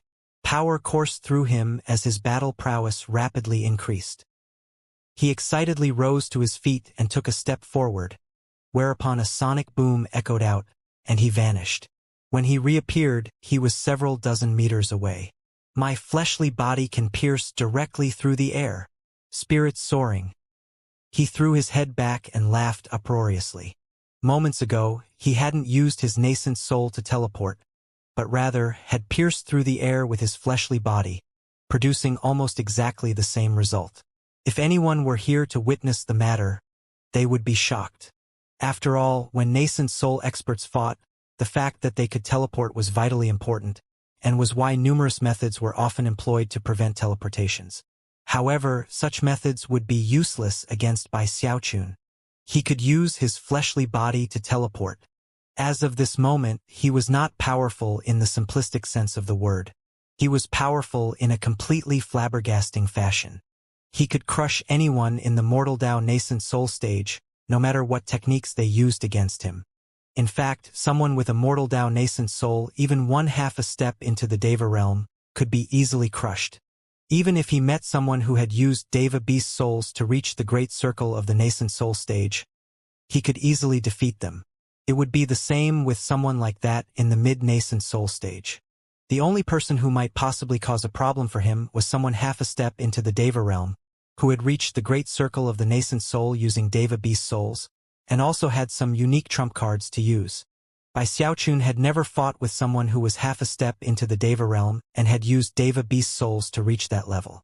However, he was still confident that he would be able to win against them. Being able to crush someone and simply defeat them were two very different things. Crushing someone didn't require a fight, whereas defeating someone did. Furthermore, Bai Xiaochun was currently only in the early nascent soul stage. If he reached the great circle, then he would be even stronger than he was now. I really am too strong. Patting his chest, he probed his cultivation base, heart filling with nearly uncontrollable anticipation. Bai Xiaochun began to laugh loudly at the sensation of being able to look disdainfully out of the corner of his eye at all creation. Swishing his sleeve, he proudly said, "From now on, not a single person under the nascent soul stage will ever dare to raise their voice to me." After reveling in the sensation for a long moment, he took a deep breath and then thought about the fourth level of the Undying Codex, and burning anticipation rose up in his heart. "It's too bad that I don't have any nascent soul-level techniques at the moment," he murmured. "But at least I have a fleshly body technique to practice. The fourth level of the Undying Codex is the Undying Bones." With that, he thought back to the introduction of the Undying Codex, which described the 5 levels of skin, flesh, tendons, bones, and blood. The more he thought about it, the more he anticipated making more progress. After all, the Undying Bones level involved refining all of the bones in one's body. That would lead to increased defenses and greater strength. A heaven-shaking, earth-shattering transformation that left him feeling very excited. The Undying Skin focuses on defense. The Undying Flesh is about strength. The Undying Tendons are for speed. And the Undying Bones combine defense and strength together to reach shocking levels.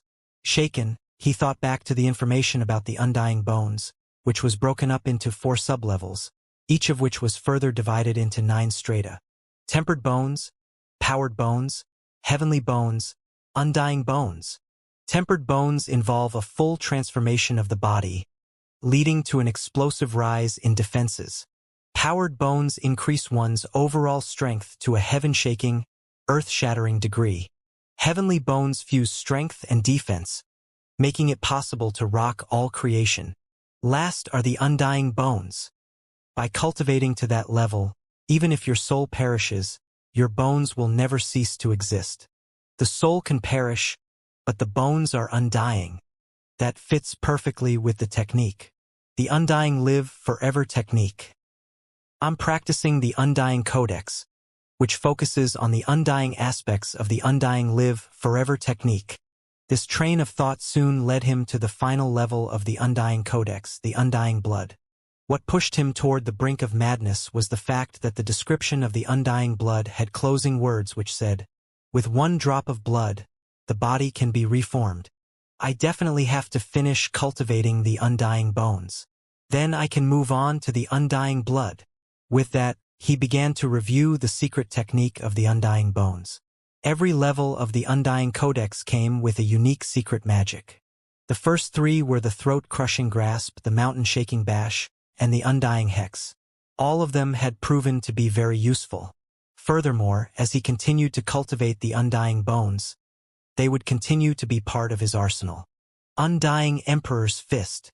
Fleshly body power found its foundation in the bones, and was unleashed through the skin. By blessing that power with secret magic, it became so explosive that it could shake heaven and rock the earth. That incredible power surpassed both the throat-crushing grasp and the mountain-shaking bash. The Undying Bones was another level, and it was the same with the Undying Emperor's Fist. Upon reaching the 3rd stratum of the Tempered Bones level, one could unleash double the base power of the Undying Emperor's Fist. At the Powered Bones level, that power would increase to triple. With Heavenly Bones it was quadruple, and at the undying bones level it was 5 times as powerful. Theoretically speaking, there was actually no limit to how powerful the undying Emperor's fist could be. It was only limited by the limitations of the body itself. That was the undying Emperor's fist, the secret magic of the 4th level of the Undying Codex. Powerful and magnificent, it could shake all creation. The Undying Emperor's Fist, by Xiaochun murmured, his emotions surging and his eyes shining. He could already visualize himself, looking down at his opponent disdainfully as he unleashed the Undying Emperor's fist to shocking effect. After a moment, he took a deep breath and forced himself to calm down. On the one hand, the Undying Emperor's fist could be used as a trump card, drawing upon all of the strength in his body, blessing it, and then using that force to destroy everything in his path. On the other hand, after using it, he would be completely drained and incredibly weak in terms of his fleshly body. For the time being, the Undying Emperor's fist could definitely only be used as a trump card. At the moment, it was not something he could just casually use. Generally speaking, it could only be unleashed after reaching the 3rd stratum of the tempered bones. The 4th level of the Undying Codex, the Undying Bones. To cultivate it, I'll need so much life force it's difficult to even wrap my mind around it. The 3rd level can't even compare to it. It would be much easier back in the Heavenspan River region, where I can concoct medicine. The mere thought of the difficulties involved in cultivating the Undying Live Forever technique left by Xiaochun frowning in anxiety. The wildlands are barren and infertile. I need something that can stand in for life force. After putting some thought into it, he couldn't come up with any good ideas. He considered soul medicines, but although they were used like spirit stones by wildlands soul cultivators, they didn't contain much life force.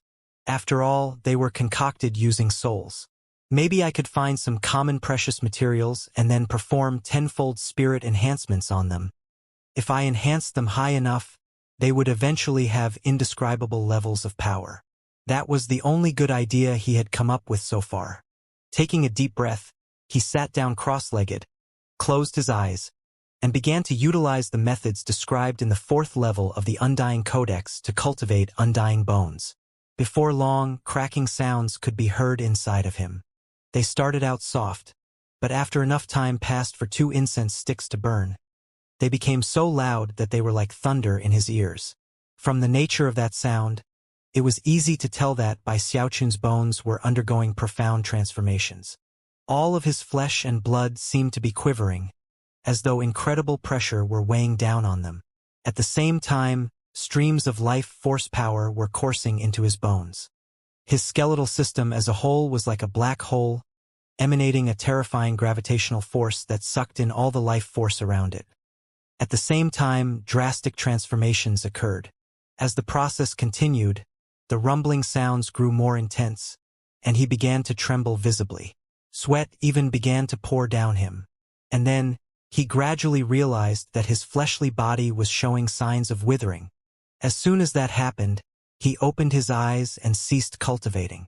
His eyes flickered with bright light, and he frowned. I can't keep going. After only 2 incense sticks worth of time, all of the vestiges of life force from the medicinal pills I've consumed over the years were sucked away. Cultivating the undying bones is terrifying. If I had kept going, it would have damaged the very foundations of my life force. Shock still lingered within him as he looked down at his hands, and he suddenly sucked in a breath. I still haven't reached the 1st stratum of the tempered bones, and yet I can already tell that my defensive capabilities have improved. Although it was obvious to him that he was tempering his bones, it also felt as though he were tempering his body as a whole and making it more pure. After a moment of thought, he sighed. There was no need to get anxious about the matter. What he needed to do was simply wait until he could find something to stand in for life force, and then resume his cultivation. I can tell that if I had enough life force, then I could actually complete the undying bones in one shot. The obstacle I face now has nothing to do with time spent cultivating, just life force. His eyes glittered brightly for a moment before he calmed himself down again. After checking on his cultivation base and observing his nascent soul for a bit, His aura was beginning to thrum with fluctuations just like before. I had a bit of control power within my gold core. I wonder why I can't sense it now that my core has become a nascent soul. After some thought, he simply couldn't figure out why that was, except for the possibility that it was connected to his lack of nascent soul-level techniques. What a pity. Could it be that my human-controlling grand magic has been hidden away somehow? Why can't I feel it? I wonder what other strange things are going to happen now that I'm in the Heavendao nascent soul stage? It really was true that he didn't know much about the Heavendao nascent soul stage. In truth, few people in the world knew about it, other than the Celestial. In fact, Bai Xiaochun had the premonition that the miraculous secrets of the Heavendao nascent soul would only be uncovered by contemplation on his part. For now, I just won't worry about my control power or the undying live forever technique. Medicinal pills are too rare in the wildlands. Plus, I don't have any nascent soul techniques. If I want to speed up my cultivation, then there's only one way to do it. His eyes shone brightly as a smile of anticipation appeared on his face. For anyone else, it would be a deadly risk, but for me, it won't be dangerous at all. Most importantly, it will serve to rapidly increase my cultivation base. I can advance by leaps and bounds. In fact, this will be the most rapidly that my cultivation base has ever improved in my entire life. The time has come to perform some spirit enhancements on my nascent soul. Bai Xiaochun's eyes shone with determination and didn't contain the slightest bit of hesitation. He waved his finger, and dazzling light shot out as the turtle walk appeared. Thankfully, he had built up quite a stockpile of souls because of all the gifts that he had been given recently. Using them, he was quickly able to create everything from 1 to 14 colored flame. At that point, he closed his eyes and settled his cultivation base. Then, his nascent soul's eyes opened, and he stepped out of his fleshly body in nascent soul form to appear out in the open. He shivered at the sensation of being out in the open as a nascent soul. It was almost as if there were some type of frigid chi in the area that he could only detect as a nascent soul. Actually, nascent souls were particularly sensitive to frigid chi, and reacted to it in much the way that a mortal would react if placed naked into a snowy field. In fact, being in contact with intense frigid chi for too long could cause irreparable damage to nascent souls. Bai Xiaochun could tell that clearly. Actually, there were many things in heaven and earth that could injure and destroy nascent souls, with frigid chi being only one of them. The fleshly body was like a boat, and without that vessel, the nascent soul was like a baby tossed into the ocean. If any other nascent soul cultivator had been present to see Bai Xiaochun bring his nascent soul out into the open, that person would be so shocked they might not believe what they were seeing. Generally speaking, it was impossible for one's nascent soul to emerge after having just stepped into the nascent soul stage. Not even extremely strong nascent soul cultivators could do it. The blow struck to it by the frigid chi that naturally existed in heaven and earth would be too severe. Not even people in the mid-nascent soul stage would do such a thing lightly. And if they did bring their nascent soul out into the open, they wouldn't do so for very long. Only people in the late nascent soul stage, or perhaps those who had reached the Great Circle, would have nascent souls strong enough to bring them out into the open and face the frigid chi of the world. The only people who could ignore such frigid chi were devas, but here Bai Xiaochun was, just having stepped into the nascent soul stage, and already having brought his nascent soul out into the open. Although his nascent soul seemed to be struggling, it wasn't being hurt. Clearly, that was because this was a Heavendao nascent soul. "It's freezing out here," he said through his nascent soul's mouth. Then he turned back to look at his fleshly body, which was a very strange experience. After looking at himself for a moment, he burst into motion, flying over to sit cross-legged in the turtle walk. "So, does this count as cooking myself?" he muttered. Reaching out with his tiny nascent soul hand, he felt at the surface of the wok. "Well, cooking it is.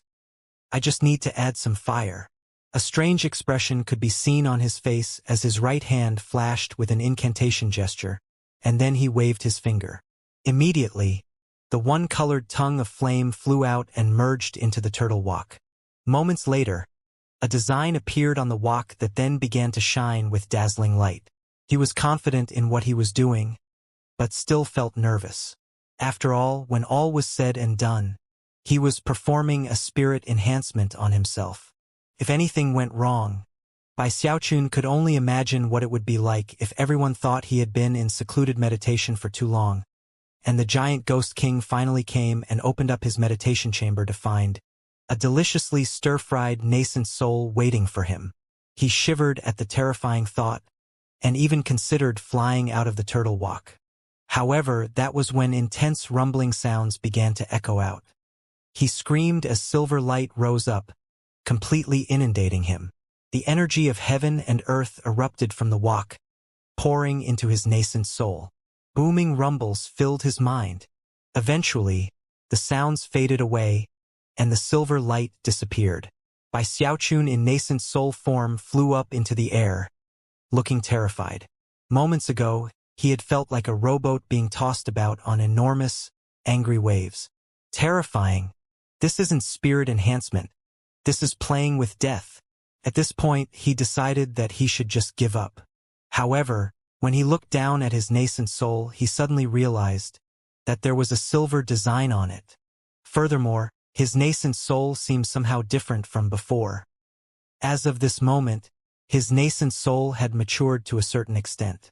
Not only was it stronger, it was also much more resilient to the frigid chi of heaven and earth. It was an exhilarating feeling, and was normally the type that would come after spending significant time in secluded meditation, cultivating some powerful technique and constantly performing breathing exercises. And that was the result of a single spirit enhancement. Bai Xiaochun thought back to the feeling of the energy of heaven and earth exploding into him earlier, and then his eyes began to shine with excitement. This really is a secret magic for improving your cultivation base. Pursing his lips in thought, he recalled the information he had come across when he first arrived in the wildlands, regarding the successor of the Hell Emperor. That was when he had first been introduced to the concept of performing spirit enhancements on nascent souls. According to what people say, if you perform a 15-fold spirit enhancement on your nascent soul, you can break through into the mid-nascent soul stage. An 18-fold enhancement will get you into the late nascent soul stage. A 20-fold enhancement is the Great Circle. There probably isn't even a need to mention the legendary realm of a 21-fold spirit-enhanced nascent soul, which is guaranteed to push you into the Deva realm. Immediately, his excitement began to build. At the same time, he realized that performing spirit enhancements on nascent souls obviously produced different results than with other items. That was clear considering what he had experienced when performing spirit enhancements to a very high level back in the labyrinth. However, nascent souls were unique in heaven and earth, and behaved differently from ordinary objects, so that made sense. Looking down at the 2 to 14 colored flames he had arranged, he realized that his path to the peak of the early nascent soul stage was right in front of him, open and clear. Then he looked back at the turtle walk, and realized that unless the walk somehow suddenly malfunctioned, he had nothing to worry about. Suppressing such worries, he said, "There definitely won't be any problems. If I don't do this, I'm gonna regret it."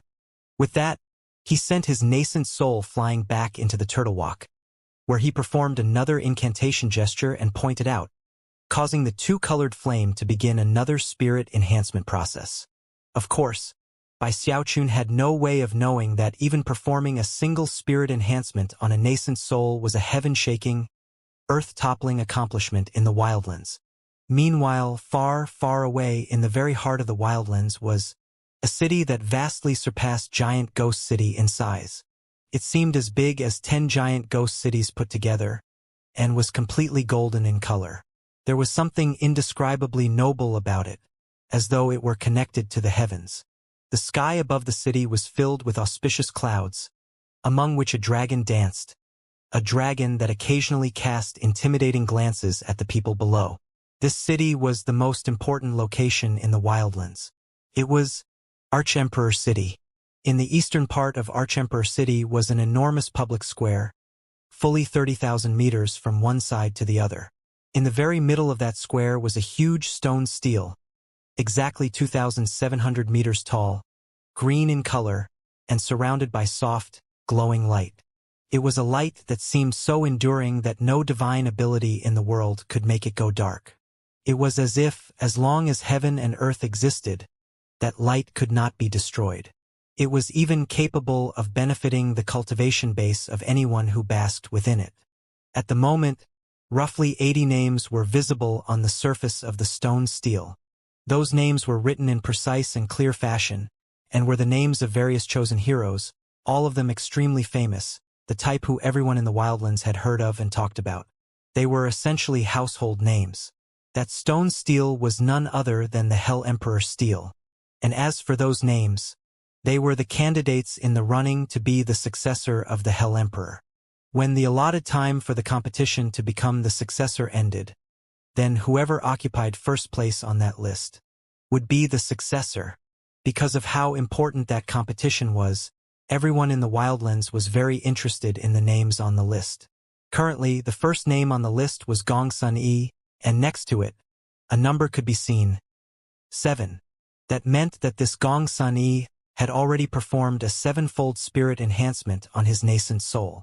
To perform 7 spirit enhancements on a nascent soul, and live through it, was a fundamentally heaven-defying matter.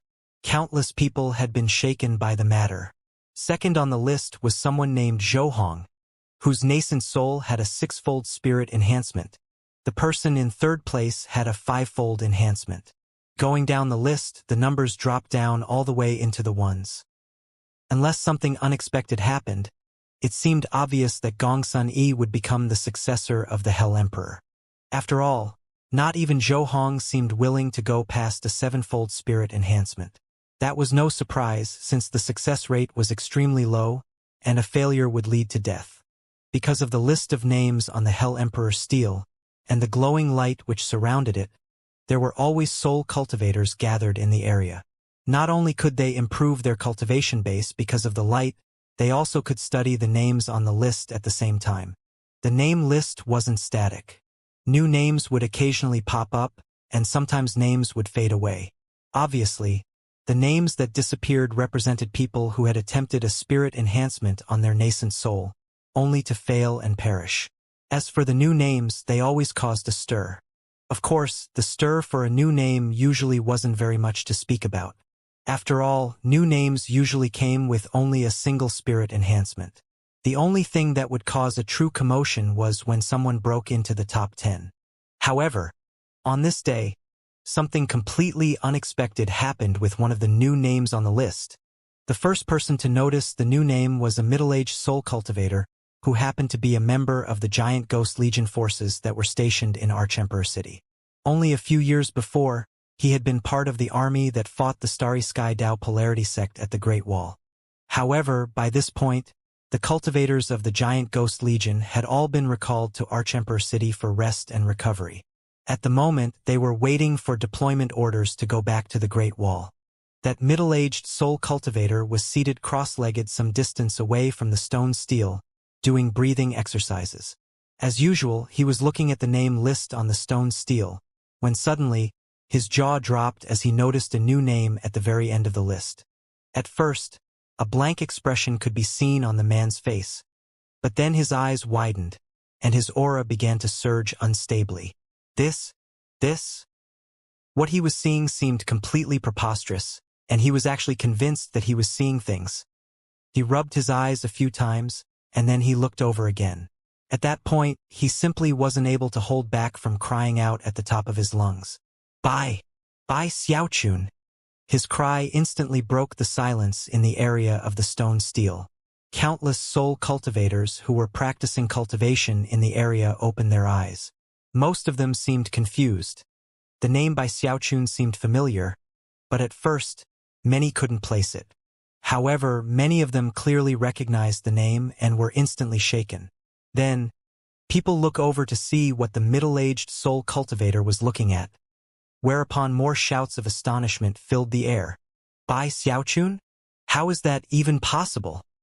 Bai Xiaochun. I remember. He's a major general from the Starry Sky Dao Polarity sect's Great Wall. He's that shameless bastard who figured out how to detonate pill furnaces. It's him. I knew that name sounded familiar. Senior Red Dust personally offered a bounty of a Deva soul for his head. He's in first place on the execution list. All of the soul cultivators were shaken, and soon, as their cries of astonishment rang out, more people heard, leading to even more unsightly expressions. Originally, Bai Xiaochun's name was not very widely known in the wildlands. However, after the giant Ghost Legion's recent attack on the Great Wall, his name became the talk of the army, and from there spread out into all of the wildlands. He had defeated the giant Ghost Legion over and over again. He had inflicted heavy casualties on the vengeful soul forces of the wildlands. He had not only led the Starry Sky Dao Polarity Sects forces to victories on the Great Wall, but his methods had been spread to the other 3 river source sects, leading to similar victories on other stretches of the Great Wall. Because of that, the wildlands had suffered defeat after defeat, which was completely unprecedented. Exploding pill furnaces, driving beasts to madness, soul convergence pills. Any one of those tactics would have shaken the wildlands. Then there was the reward being offered for by Xiaochun's head, which skyrocketed to such heights that everyone in the wildlands was flabbergasted. Furthermore, his rank of Major General had been achieved by brazenly trampling the wildlanders underfoot with impunity. Because he had eventually gone missing, people started to forget about him. But now, his name had appeared on the Hell Emperor stele, causing instant chaos in the area. Countless eyes came to be fixed on the name list, where there, right out in the open for everyone to see, was Bai Xiaochun's name. It was not Bai Hao, it was Bai Xiaochun. 3 characters made up his name, and right next to it was the number 1, indicating that he had performed a single spirit enhancement on his nascent soul. It's Bai Xiaochun. He's in the wildlands.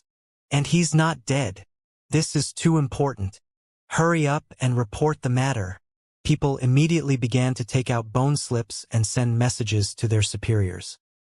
Didn't take long for all of Arch-Emperor City to be completely shaken.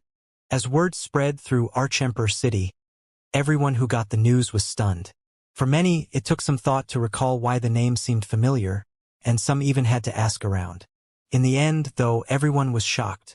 Of course, there were some people who instantly recalled all sorts of things when they heard the name. Devil Bai has appeared.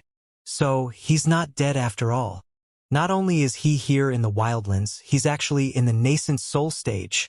Damn it. This is outright provocation. Bald-faced mockery.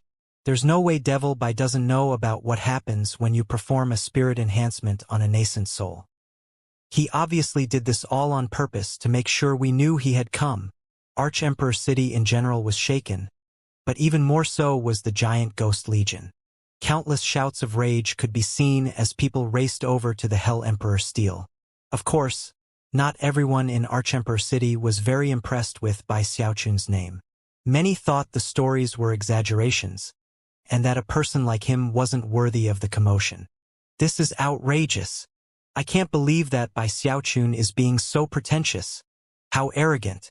How imperious. Humph. Those are just stories, right? I refuse to believe that this Bai Xiaochun is as important as people say he is. He's a nobody. Obviously the giant Ghost Legion just wanted to come up with a reason for why they got defeated so handily. The fact that the other 3 sects on the Great Wall are using the same tactics just goes to show that Heavenspan Island arranged it all. Regardless of the specific reactions, though, the entire city was shaken.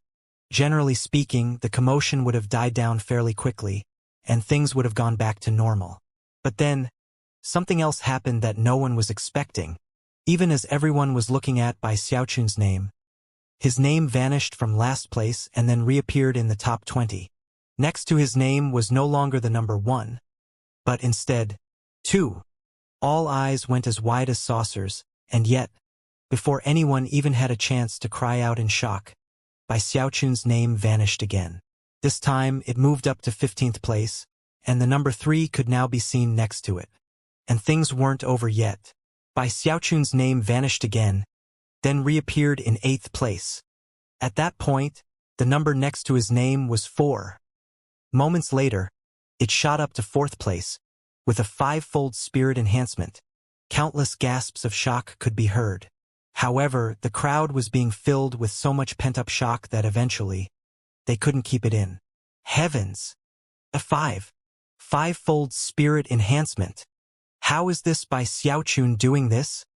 Everyone was completely stunned, battered by waves of astonishment, their minds spinning at what they were witnessing. Immediately, people began to send word to their friends and superiors. Before, only a few people had been stunned by the mere mention of Bai Xiaochun's name, with many people believing his reputation to be exaggerated. However, in the briefest of moments, he went all the way to 4th place on the Hell Emperor Steel, with a 5-fold enhanced nascent soul. Instantly, the people who had believed the stories to be exaggerated were left gasping in shock. What? He performed a 5-fold spirit enhancement on his nascent soul that quickly? What's going on with this devil Bai? How is he doing this so quickly? I can't believe he's so reckless. Is he tired of living? The waves of astonishment that rocked Arch-Emperor City only continued to grow more intense. Every group and organization within the city heard of the matter and reacted with complete incredulity. At the same time, more and more people began to fly over to the Hell Emperor Steel. There were also numerous streams of divine sense that converged on the area. Meanwhile, Bai Xiaochun was in nascent soul form in his secluded meditation chamber in Giant Ghost City, looking very pleased as he sat there cross-legged in the turtle walk. Ha ha ha! I love this type of cultivation. This is how things should be done. The nascent soul Bai Xiaochun's eyes twinkled, and his aura surged with excitement. Not only did his nascent soul now have 5 silver designs on it, but he could also clearly sense how much stronger he was. I feel like I just spent a whole 60-year cycle in secluded meditation. After a bout of hearty laughter, he licked his lips and waved his finger at the nearby 6-colored flame. The flame flew over into the turtle walk, whereupon rumbling sounds could be heard, and another silver design appeared. He had performed another spirit enhancement. 6, 7, 8. Without pausing for a moment, he performed 3 enhancements in a row. By this point, 8 dazzling designs could be seen on his nascent soul, which thrummed with boundless power. Swirling colors could be seen inside of it, and at the same time, the frigid chi of heaven and earth was like nothing. Strong. So strong. Filled with excitement, he waved at the 9-colored flame. Moments later, a 9th silver design could be seen on his nascent soul. However, things weren't over yet. Heart-pounding, Bai Xiaochun began the 10th spirit enhancement. Dazzling silver light shone out from the turtle walk as a 10th design appeared. Bai Xiaochun could tell that his nascent soul was growing stronger and stronger, leaving him trembling with joy. He had often pondered how amazing it would be to become so powerful, but had never experienced the feeling. Now he was... Of course, to the people in Arch-Emperor City, the fact that Bai Xiaochun was performing one spirit enhancement after another on his nascent soul had them all scared out of their minds. They felt like one bolt of heavenly lightning after another was slamming into their brains. They watched as Bai Xiaochun's name went from 4th place to 3rd, and then from 3rd to 2nd. Then, without even stopping, it reached 1st place. Bai Xiaochun had performed an 8-fold spirit enhancement on his nascent soul. If that were all there were to the situation, it might not have been a big deal. After all, what he was doing was not beyond the realm of what was clearly possible. But then, the number 9 appeared next to his name, and then 10. The soul cultivators were all shaken to the ultimate degree, to the point where it felt like they were in an out-of-body experience. He was performing spirit enhancements on a nascent soul, which was completely different than performing enhancements on magical items. If a magical item was destroyed, you could get a new one. But if you failed in a spirit enhancement on your nascent soul, you would be killed permanently. The Hell Emperor could have the audacity to require his successor perform spirit enhancements on their nascent soul. But to ordinary soul cultivators, that action was simply risking one's life. A single spirit enhancement was something many people could accept, and potentially a 2nd or 3rd. But any higher than that, and the failure rates were simply too dangerous. What everyone was witnessing here was simply a miracle. It was something the likes of which had never been heard of in the wildlands. It was complete madness. He went from 1 all the way up to 10. And he didn't die. Damn it. What kind of luck is this? Does he have a death wish or something? Not a single person was left unshaken. From their perspective, Bai Xiaochun was toying with his life in an act of complete insanity. Never had anyone dared to enhance their nascent soul in such fashion. Meanwhile, in Nine Serenities City, in a smaller palace adjacent to the royal palace, an enraged roar echoed out. Then, a tall, slender young man burst out from inside the palace.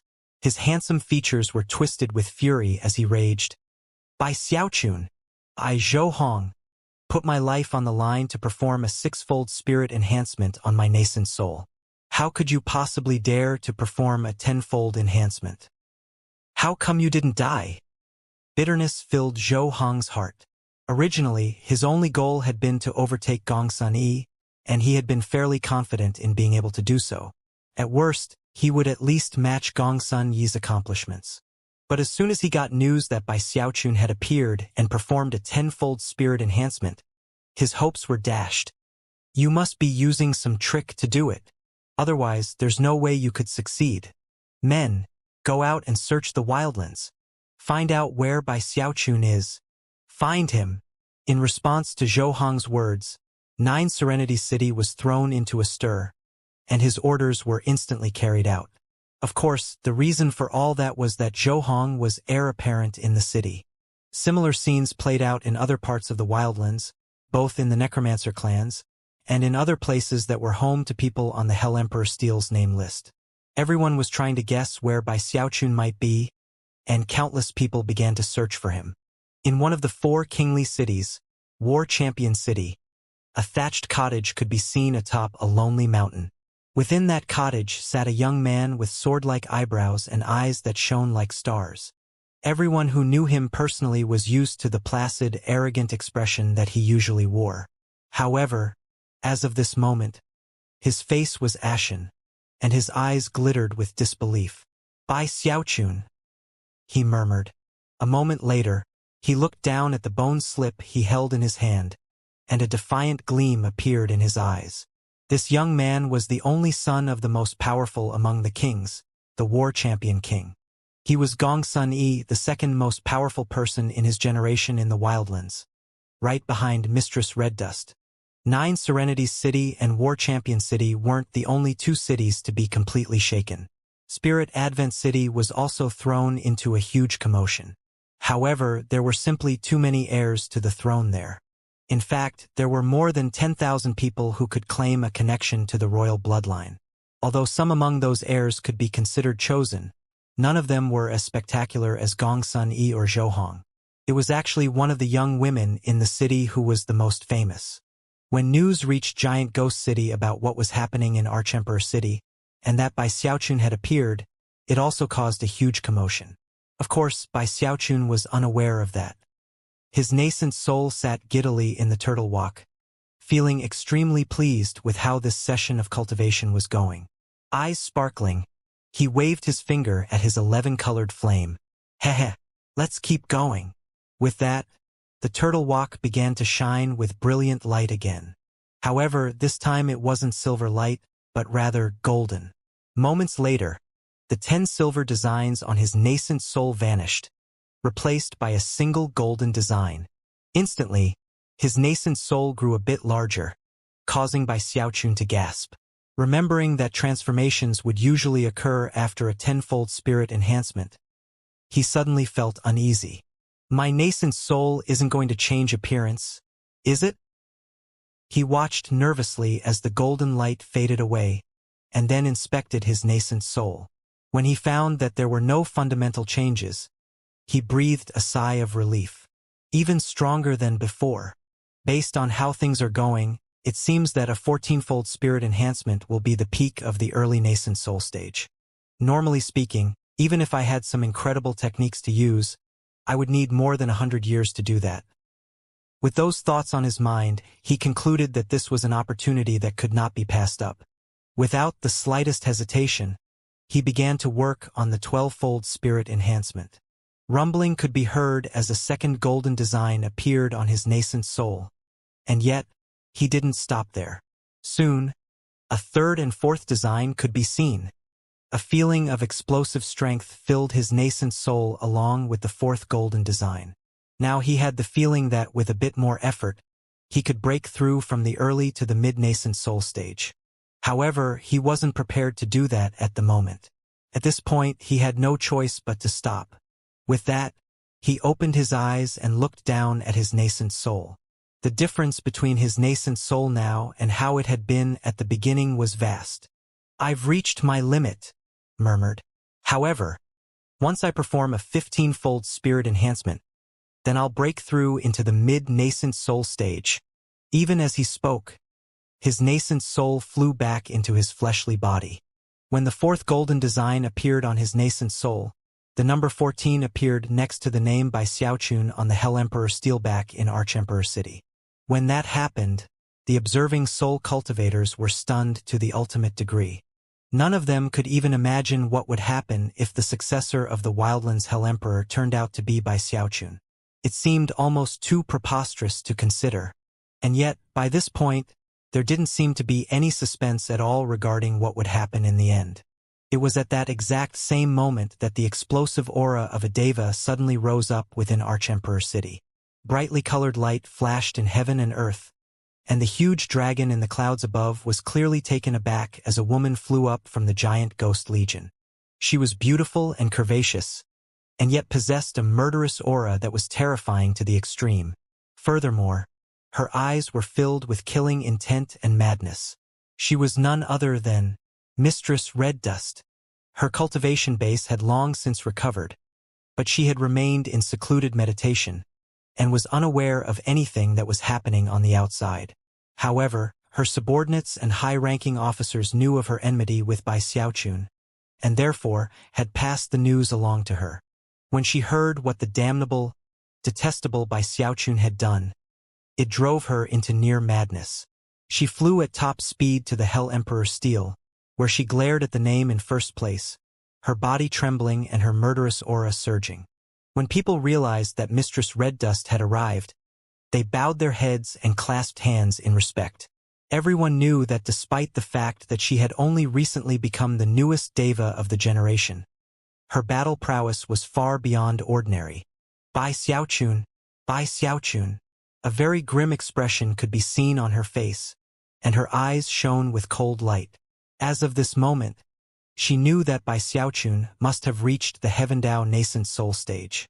Anger burning, she pulled out a jade slip to send a message to her subordinates and officers. "Pay any price to find Bai Xiaochun. I want him alive." The army responded instantly. Soldiers began to rush to and fro within the army camp, issuing orders in preparation to follow Mistress Red Dust's orders and find Bai Xiaochun. In another location in Archemperor City was a young woman who, like everyone else, was paying close attention to the situation with the Hell Emperor Steel. Unlike Mistress Red Dust, there was no icy coldness in her eyes, only anxiety and concern. She was none other than Chun Manyao from the River-Defying sect. She was a Wildlander, and her master was a very important person, giving her a unique status in Archemperor City. However, she would never be able to forget everything which had occurred in the River-Defying sect, the Starry Sky Dao Polarity sect, or the boat that had sailed across the heaven-span sea. In the years in which she had been back in the Wildlands, she had often thought back to the familiar faces she remembered from the past. More often than anyone, she thought of Bai Xiaochun. Back when she'd first heard that he had gone missing, she had assumed that he was dead, and had slipped into disconsolate melancholy. But now, his name had appeared on the stone steel, causing her eyes to sparkle with dazzling light. "Where are you, Xiaochun?" Within the imperial palace in Archemperor City was the Grand Heaven Master, the very same man who had ordered the Archemperor to go into secluded meditation. He was the only person other than the Archemperor who actually held power over the various officials in the dynasty. All of a sudden, the Grand Heaven Master opened his eyes. In that instant, the huge dragon in the air above the city trembled, and all of the powerful experts in the city shivered and retracted their divine sense, fearful of doing anything to offend the Grand Heaven Master. The Grand Heaven Master's eyes immediately pierced through all creation to land on the Hell Emperor Steel, and the name that occupied the first-place position. A moment later he looked away and then issued a new order. "Find Bai Xiaochun and bring him to me." The orders came out, not from the Grand Heaven Master, but rather under the auspices of the current Archemperor himself.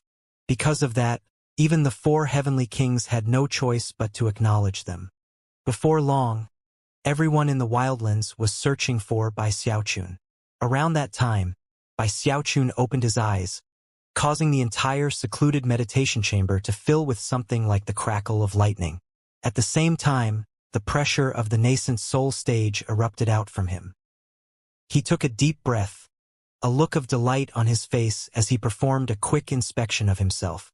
Sure enough, he was in the great circle of the early nascent soul stage, and his nascent soul had 4 golden designs on it. There was no way for him to hold back his pride as he swished his sleeve to open the door of the meditation chamber. Then he swaggered out in grand fashion.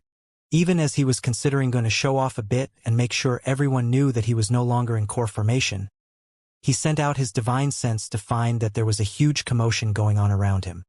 He could hear people discussing a certain matter, a matter that instantly got him quivering in fear. His previous grandiosity immediately vanished, and all joy evaporated, replaced by alarm and terror. "Did you hear? Bai Xiaochun showed up." "What, you don't know who Bai Xiaochun is?" "Well, let me tell you." He performed a 14-fold spirit enhancement on his nascent soul. That's totally crazy. He must have done it with some powerful magical treasure. The Archemperor issued orders that everyone in the wildlands is supposed to find him and capture him alive.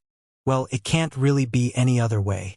If he ended up becoming the successor of the Hell Emperor, it would be like some gigantic joke.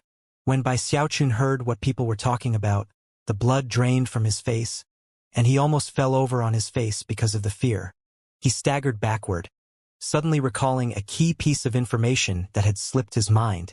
Anyone who performed a spirit enhancement on their nascent soul would have their name put on display on the Hell Emperor stele. This is big, he thought. Already, regret was welling up in his heart as he wondered how much of a deadly disaster he had brought upon himself. Heart pounding with anxiety, he quickly abandoned any ideas of showing off. He also decided that under no circumstances would he let anyone check his nascent soul. Thankfully, because of all the spirit enhancements he had performed, it was extremely powerful. Although people would now be able to sense that he was in the nascent soul stage, they wouldn't be able to see any of the details of his nascent soul. With a bit of adjustment with his mask, he made it seem like, instead of being in the great circle of the early nascent soul stage, he had actually just made a breakthrough. Even as he did that, several beams of light appeared, patrolling soul cultivators of the city guard. They clasped hands and bowed to him. Then one of them said, "His Highness the King issued orders that after emerging from secluded meditation, Majordomo Bai is to go see him immediately." "Ha!"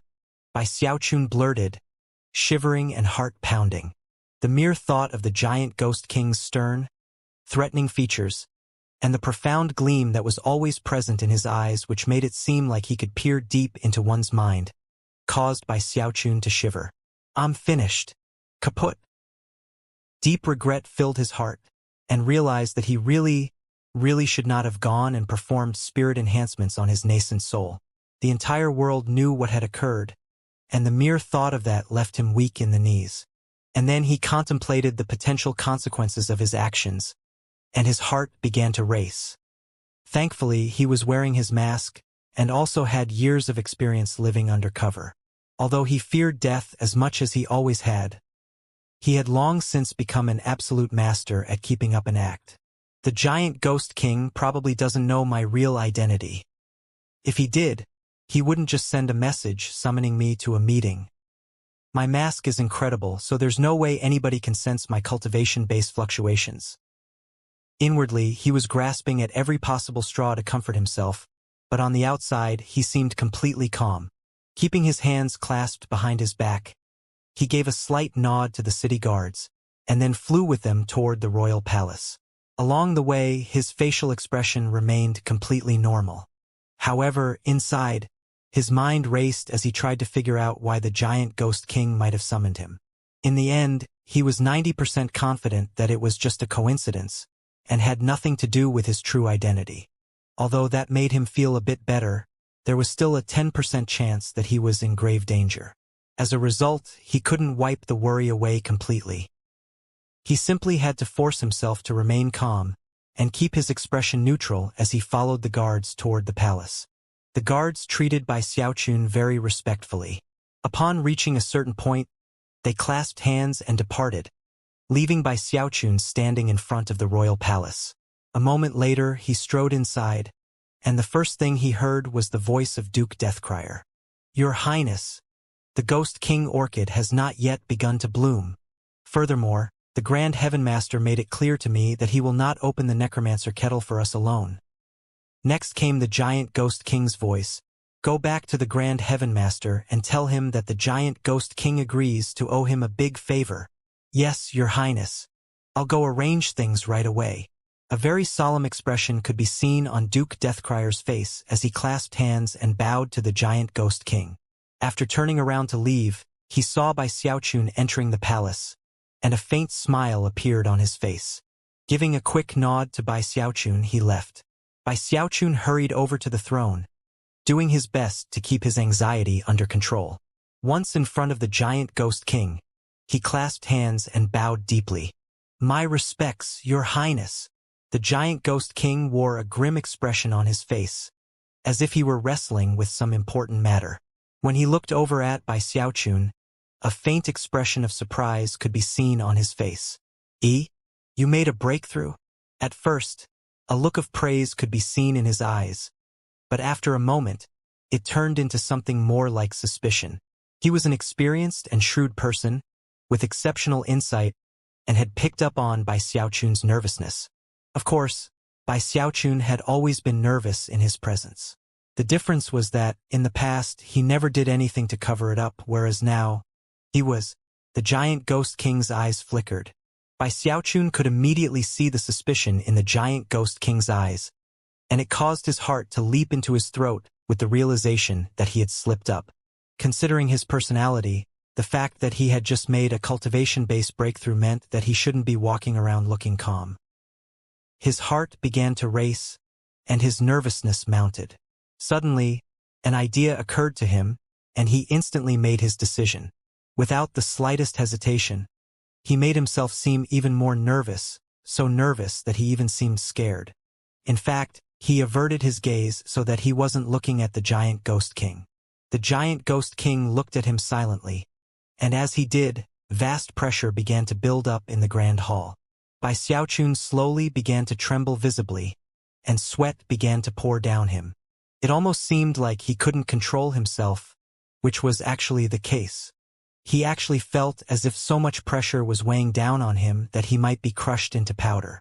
As the pressure built, Bai Xiaochun finally moaned, "Your Highness, your humble servant made a grave error. I didn't want to do it. But the thing is that the three great clans really do have it out for me.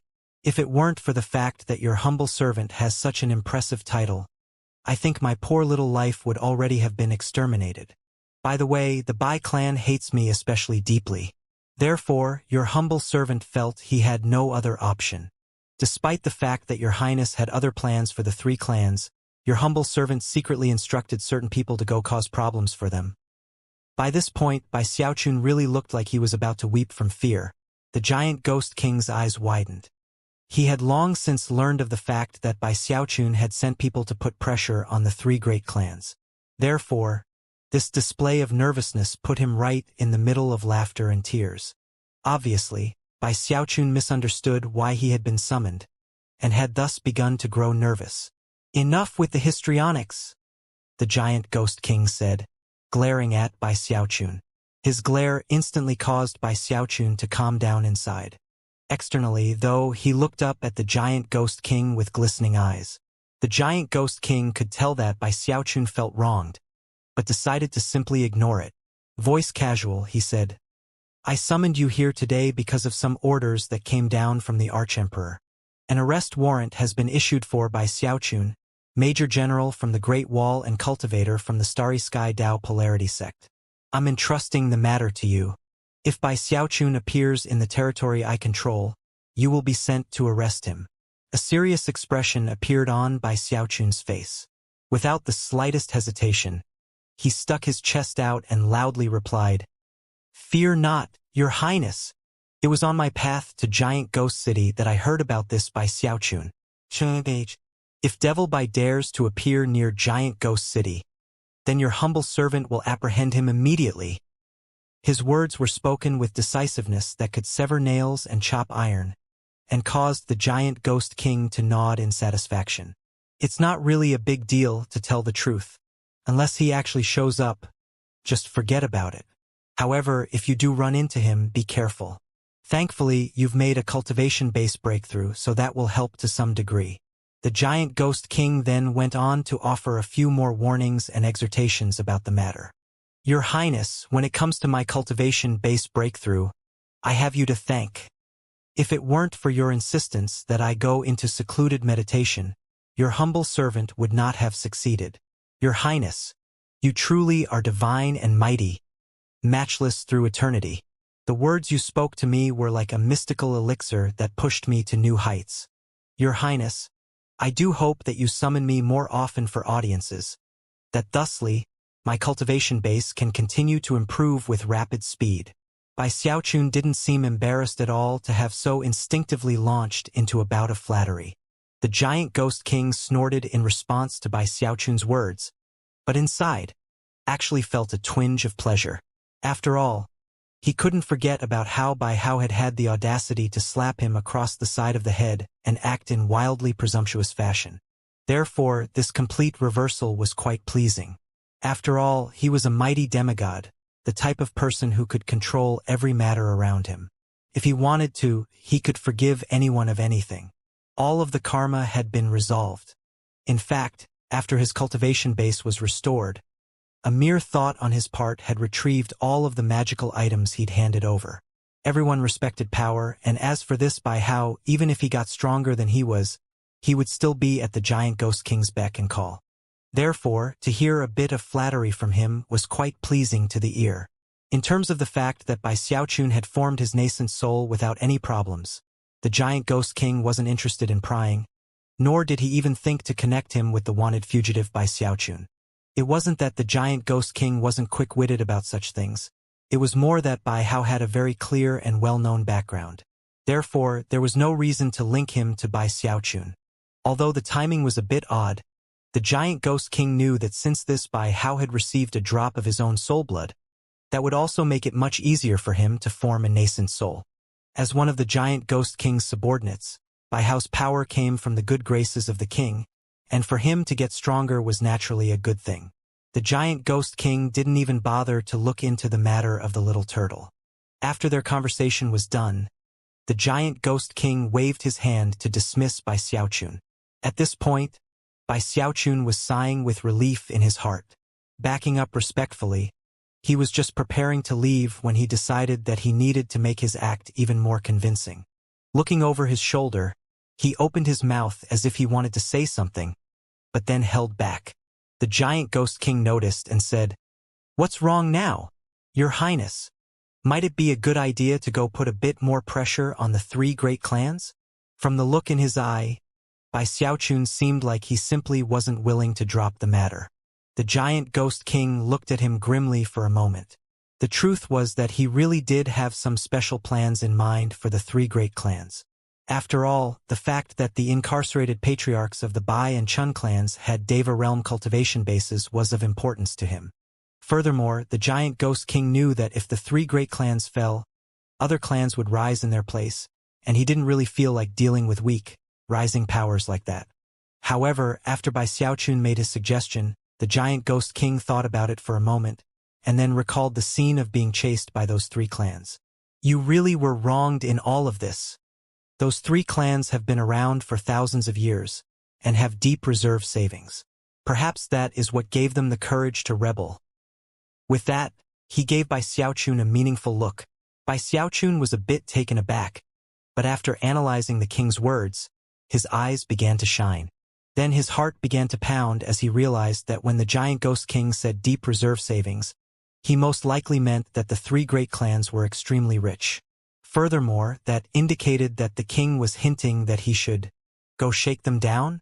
Was this his reward for risking life and limb for the giant ghost king? Although he was excited by the prospect, he decided that he should probably double-check that his understanding was correct. Fear not, your highness. My eyes are as sharp as swords. It doesn't matter how deep the reserve savings of the three great clans are, your humble servant will see to the bottom of everything. The giant ghost king didn't respond at all, and in fact, even closed his eyes. Inwardly, he was pleased that Bai Xiaochun could pick up on the meaning of his words. Bai Xiaochun was immediately enthused by the giant ghost king's reaction, and that it indicated his implicit agreement. When Bai Xiaochun thought back to how the clans had chased him down, and how he had suddenly risen up in the world, his excitement began to build. A shakedown. I've never done anything like that. How exciting to be able to go shake down an enemy. However, considering the fact that the giant ghost king didn't issue official orders, it indicates that he wants me to keep things low-key. Clenching his fists excitedly, he turned and walked out of the grand hall. Even as he walked out, though, the lounging giant ghost king casually murmured, "The Chen clan is particularly vile, especially their clan chief. He always gets lucky with the women, and yet he dared to forge a taboo banner. Humph." Although he spoke nearly under his breath, his words reached Bai Xiaochun's as clear as day. In response, Bai Xiaochun's jaw dropped, and he even stopped walking.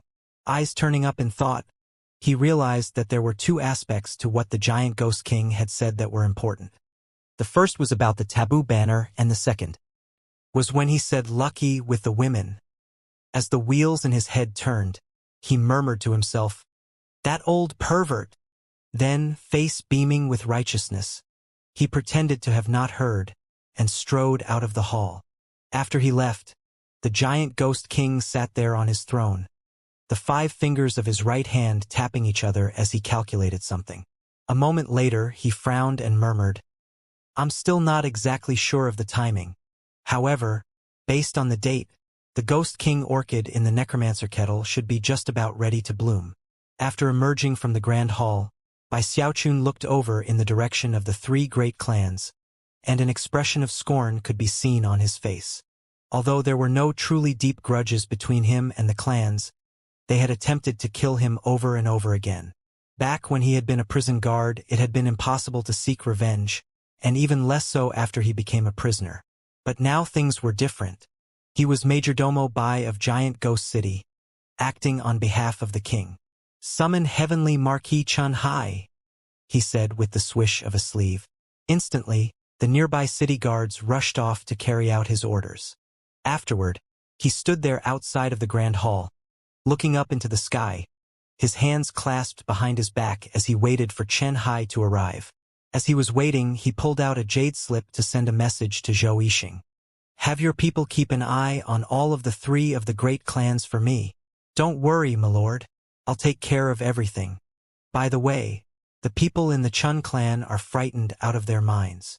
After hearing the response, Bai Xiaochun gave a few more instructions, then closed his eyes and stood there waiting. Before long, a beam of light appeared off in the distance, within which could be seen a pudgy, middle-aged man.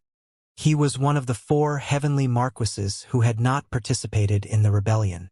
He was also the one who had given Bai Xiaochun a mansion, as well as a large number of other valuable gifts. As soon as Chen Hai saw Bai Xiaochun standing there outside of the royal palace, a serious expression appeared on his face. Clasping hands and bowing, he said, "What are your orders, Majordomo Bai?" "Heavenly Marquis Chun, gather your men. You're taking a little trip with me." Bai Xiaochun had served as a major general in the army, so when he spoke now, it was with a grand dignity that left Chun Hai feeling shaken. After looking from Bai Xiaochun to the royal palace and then back, he voiced his assent. Without the slightest hesitation, he issued orders to the sole cultivators under his command, and before long, a force of 20,000 men had gathered. At that point, Bai Xiaochun and Chen Hai, followed by the small army, flew out of Giant Ghost City. Everyone in the city was shaken by the sight, especially when they realized that the 20,000 soul cultivators were heading in the direction of one of the 3 great clans. the Kai clan. As of that point, everyone knew what was going on. Revenge. The army of 20,000 soul cultivators radiated killing intent as they flew along. Bai Xiaochun was in the lead position, his hands clasped behind his back, an arrogant expression on his face.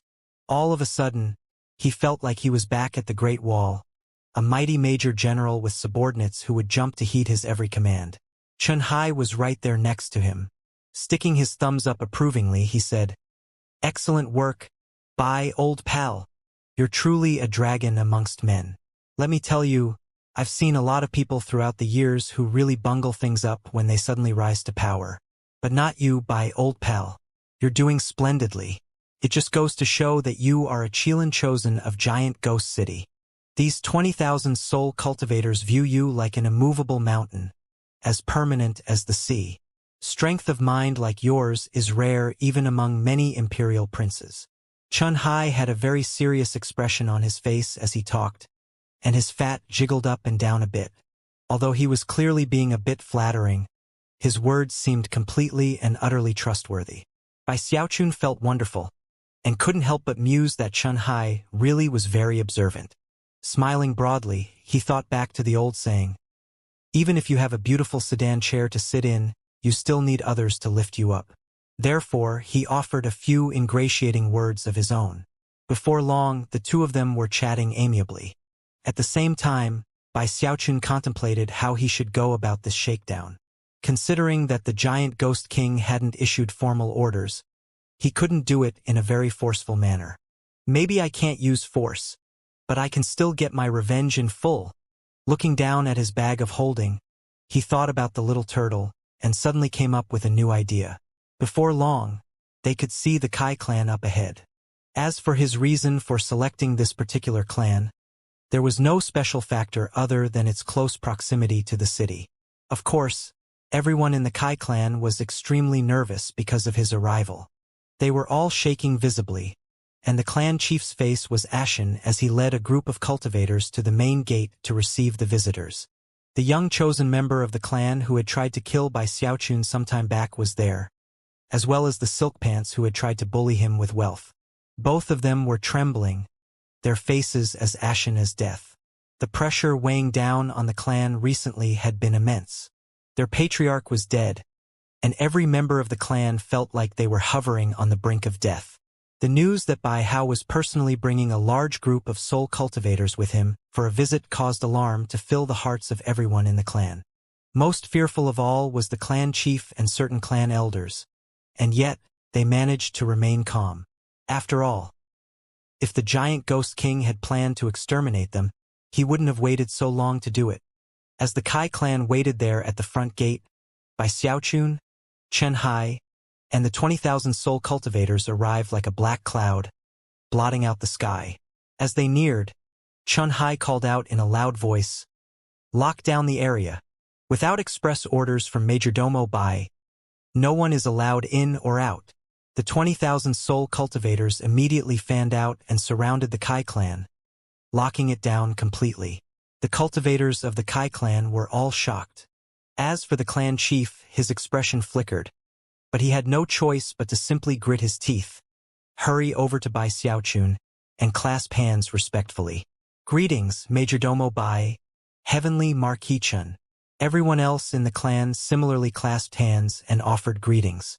Bai Xiaochun ignored them, and instead turned and cast a displeased look in Chen Hai's direction.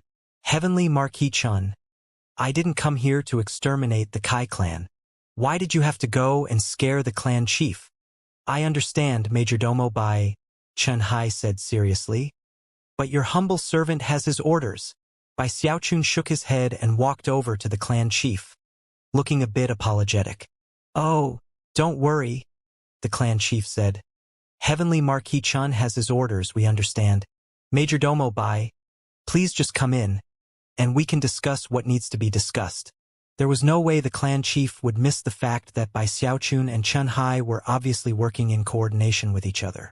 However, that realization did him relatively little good. Bai Xiaochun didn't immediately enter the Kai clan.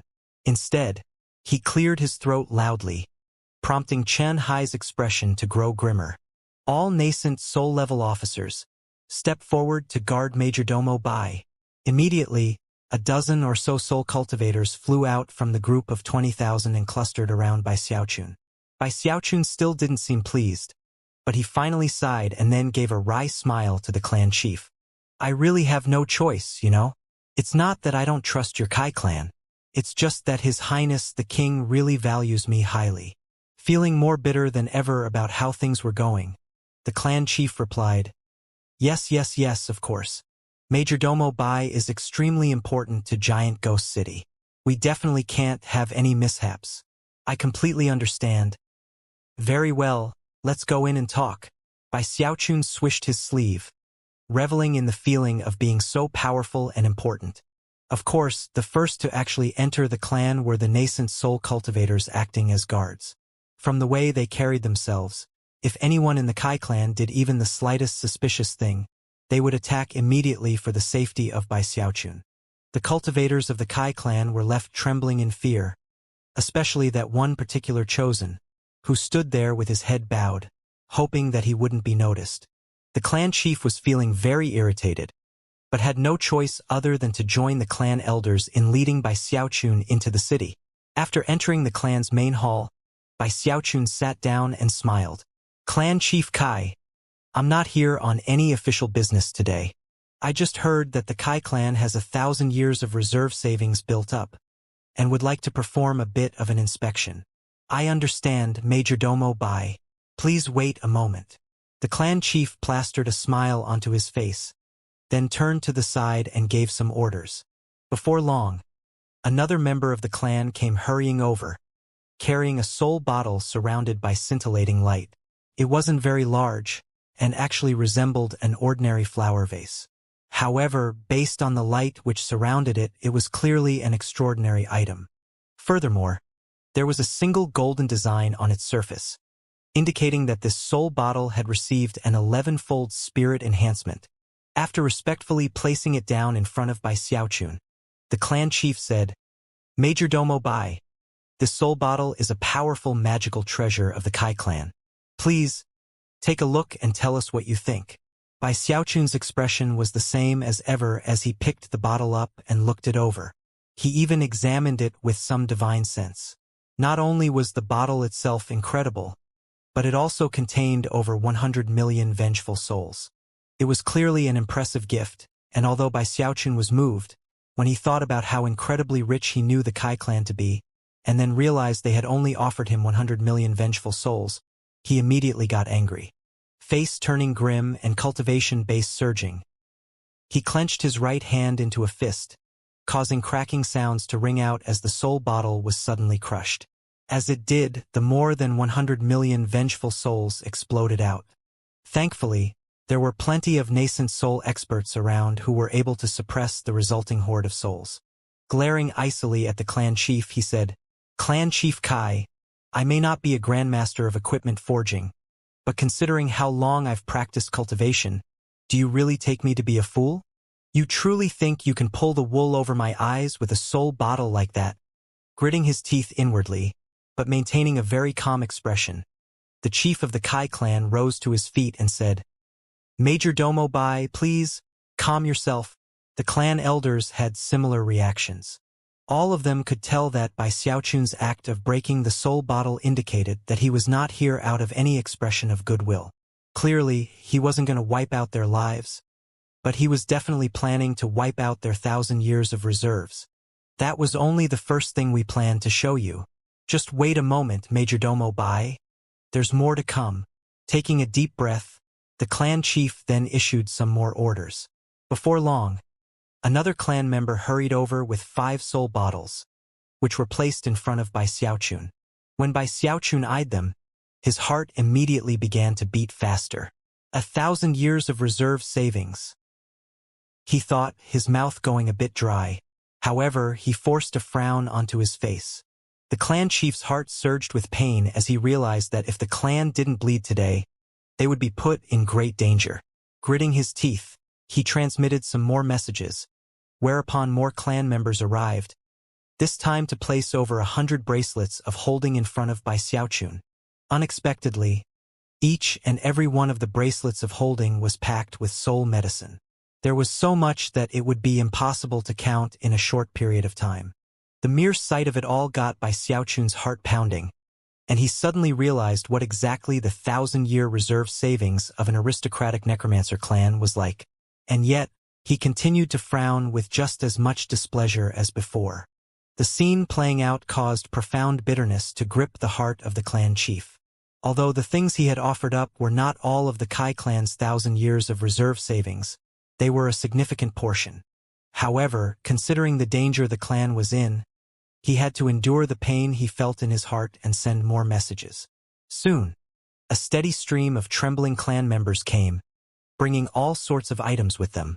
There were more than 1,000 magical items, many of them spirit-enhanced. However, after seeing everything, Bai Xiaochun shot to his feet, looking completely livid as he said, "Clan Chief Kai, I'm here to try to save your Kai clan from calamity. However, it seems you hold me in complete contempt.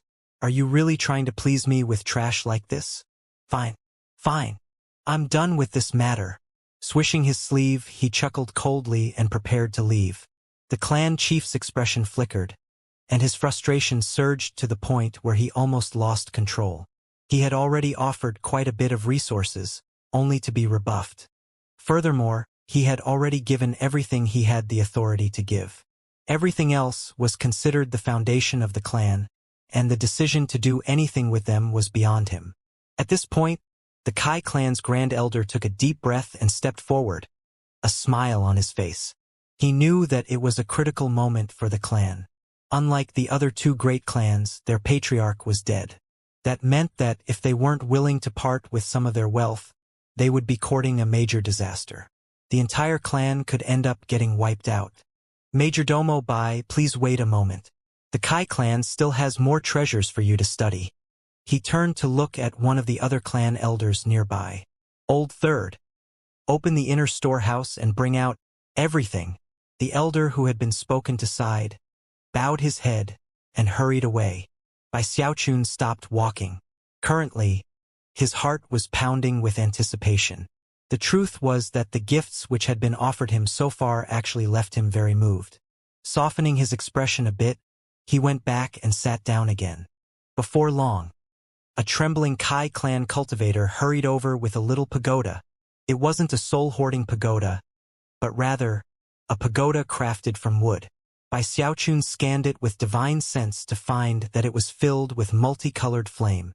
It had everything from 10-colored flame all the way up to 15-colored flame, 6 tongues of it. And yet, things weren't over yet.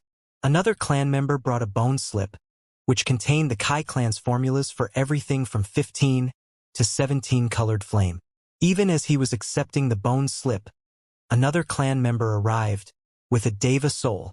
It was a fire-type soul contained in a crystal box, and the sight of it finally caused Bai Xiaochun's expression to brighten a bit. He even gasped slightly. The members of the Kai clan had been watching him closely, and noticed the change. As for the clan chief, his heart was racked with indescribable pain. As of this moment, more than half of the reserve savings of the clan had been handed over. Even the nascent soul experts who were guarding Bai Xiaochun were completely stunned by everything that was being spread out in front of him. As for Chun Hai, he was actually waiting outside, but had he been inside to witness what was happening, he would have been completely stunned. "Will this do, Majordomo Bai?" the clan chief asked. Bai Xiaochun licked his lips. By now, his heart was pounding so hard it was like thunder in his ears. However, he didn't answer the question immediately, nor did he collect the items up. Instead, he just patted his bag of holding expectantly. The Kai clan cultivators, who had just been sighing with relief, were suddenly even more nervous than before. A very, very long moment passed. Bai Xiaochun was started to get anxious. One of the reasons he had been so confident going into this situation was that he had sent a message earlier into his bag of holding, to the little turtle, saying that he was hunting for treasure. The little turtle had been immediately intrigued by the prospect. However, as of yet, he had received no word from the little turtle. Seeing that everyone was looking at him, he finally cleared his throat and said, "Clan Chief Kai, back in Giant Ghost City. You chased me for a full day trying to kill me. It got me so terrified that I couldn't focus on my cultivation. By Xiaochun's side, the clan chief's eyelid twitched, and he looked over at the Grand Elder sitting next to him. The Grand Elder's expression turned even grimmer than before as he gritted his teeth and looked around at the other clan members. "Give him all of the soul medicine you have. Everyone." The other clan members quickly pulled out the soul medicine they had, as well as other random objects, and began to hand them over. As long as they could get Bai Xiaochun to leave, they would do anything. It didn't take long before a large heap of soul medicine was right in front of Bai Xiaochun.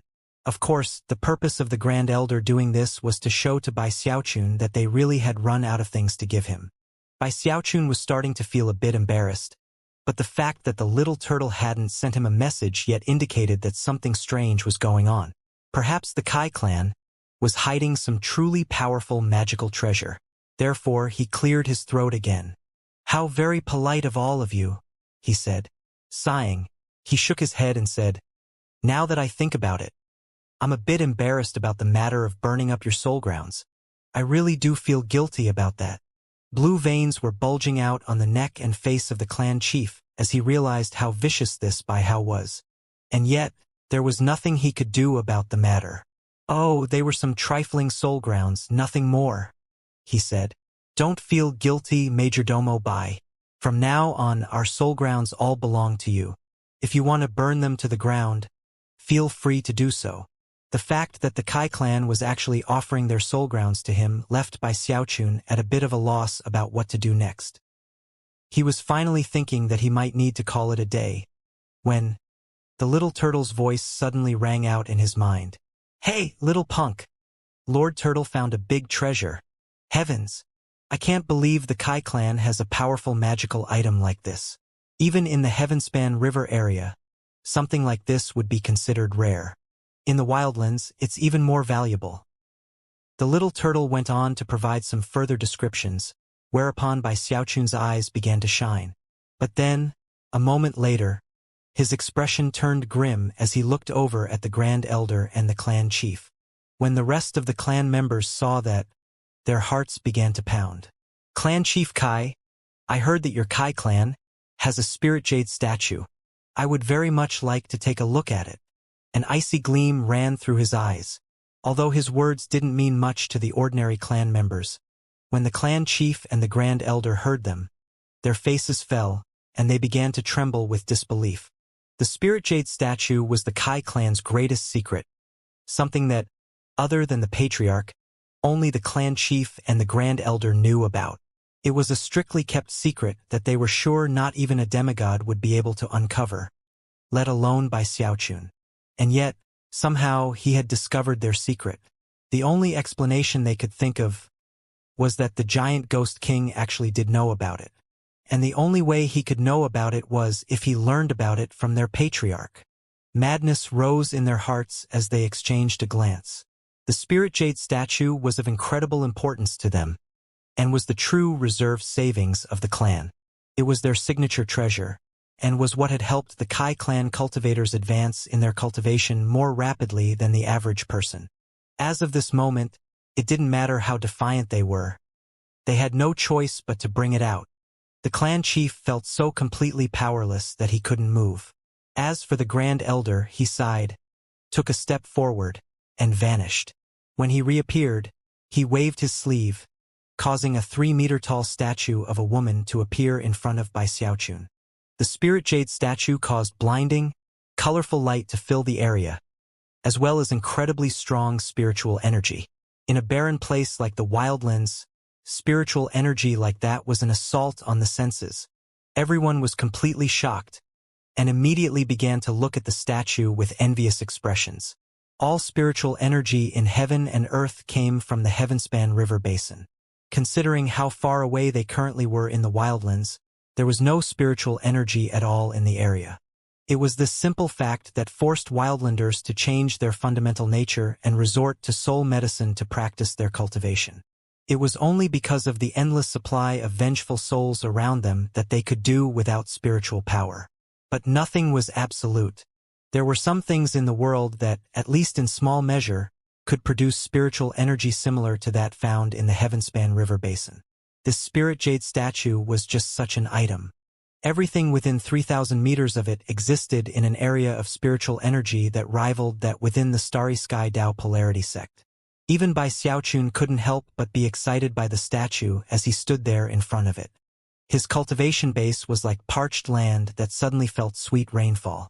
It was a wonderful feeling that caused his mind to tremble, and his eyes to shine brightly. A legitimate treasure. Bai Xiaochun could immediately tell that this spirit jade statue was the true reserve power of the Kai clan. The deathly grim countenances of the clan chief and the grand elder immediately got him feeling very excited. I hit it big this time, he thought. Waving his sleeve, he collected the spirit jade statue into his bag of holding. As soon as it was inside, the spiritual energy in the area vanished. All sorts of expressions appeared on the faces of the Kai clan cultivators. None of them could remain calm. Although they had never been aware that a precious treasure such as the spirit jade statue had existed in their clan, they could immediately see how important it was. Except that statue didn't belong to the Kai clan any longer. And yet, when it came to the survival of their clan as a whole, there was really no question that it was best to part with it. With that, he turned to gaze at the pile of other items which had built up earlier. Then he sighed and looked at the clan chief. "AI, your Kai clan really is full of treasures," Bai Xiaochun said. "I really can't study them all in a short period of time." The clan chief was cursing up a storm in his heart. He could see that. Not only was this by how robbing the Kai clan dry, but he was also waiting for the Kai clan to give him their blessing. Of course, the clan chief didn't dare to point that out, plastering a smile onto his face that looked worse than the worst grimace. He forced himself to say, "Oh, don't worry, Majordomo Bai. Please take your time studying all of these treasures. Our Kai clan would be honored if you would be willing to take them home with you for further study. We don't need them at." A broad smile immediately appeared on Bai Xiaochun's face. Swishing his sleeve, he loudly said, "Well, since you insist, Clan Chief Kai, I won't refuse your gracious offer. I'll definitely take my time judging the quality of all of these items. Men, take this stuff away." The soul cultivators who had accompanied Bai Xiaochun in as bodyguards exchanged quizzical glances before hurrying forward to collect the items up. As the clan chief watched all of his clan's reserve savings being taken away, he forced his rage back down into his throat and smiled bitterly. Laughing heartily, Bai Xiaochun clasped hands to the clan chief. "Very well then, I'll be off now. No need to see me out." Beaming, he then turned and swaggered off. Of course, although he had explicitly stated that he didn't expect them to see him off, the clan chief sighed and begrudgingly hurried forward to accompany him as he left. As for the nascent soul bodyguards, they clustered around him closely as he left through the main gate. Back outside, Chun Hai was waiting for him, looking like the picture of loyalty. As soon as he caught sight of Bai Xiaochun safe and sound, he hurried forward, simultaneously glaring coldly at the Kai clan cultivators. Obviously, he was ready to destroy the entire clan at a single word from Bai Xiaochun. Although it all seemed a bit melodramatic, Bai Xiaochun was very pleased by the performance. At this point, he turned and clasped the clan chief warmly on the shoulder. Smiling, he said, "Clan Chief Kai, you've been far too kind. There's really no need to see me off.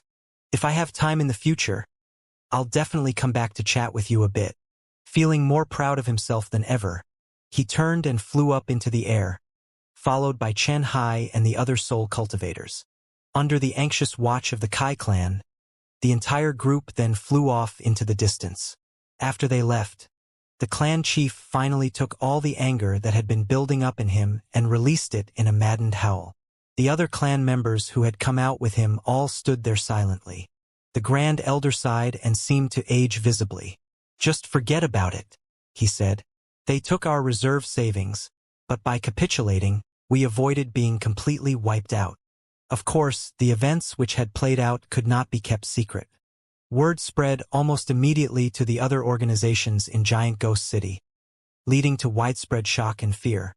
Furthermore, many people began to look in the direction of the other two great clans. Clearly, things weren't over yet. The Kai clan had been viciously cut down a notch, and next would come the Chun and Bai clans. Perhaps the Chun clan might get off lightly, but when it came to the Bai clan, I'm afraid the Bai clan is finished. That was what most of the in-the-know people in the city were thinking. Meanwhile, Bai Xiaochun brimmed with righteousness as he led the 20,000 soul cultivators along toward the Chun clan.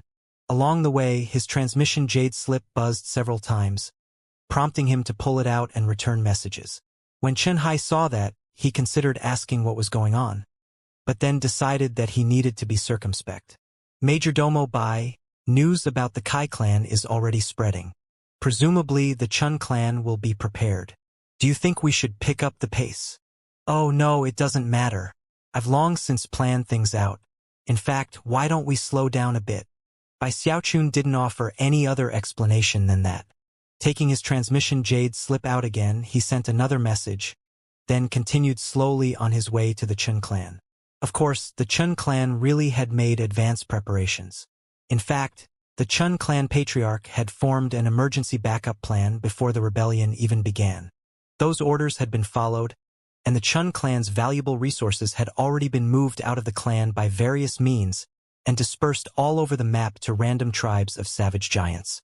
Many members of the clan had gone along with the goods to keep them safe. Although those tribes weren't openly connected to the Chun clan, their loyalty had been earned secretly over the course of many years.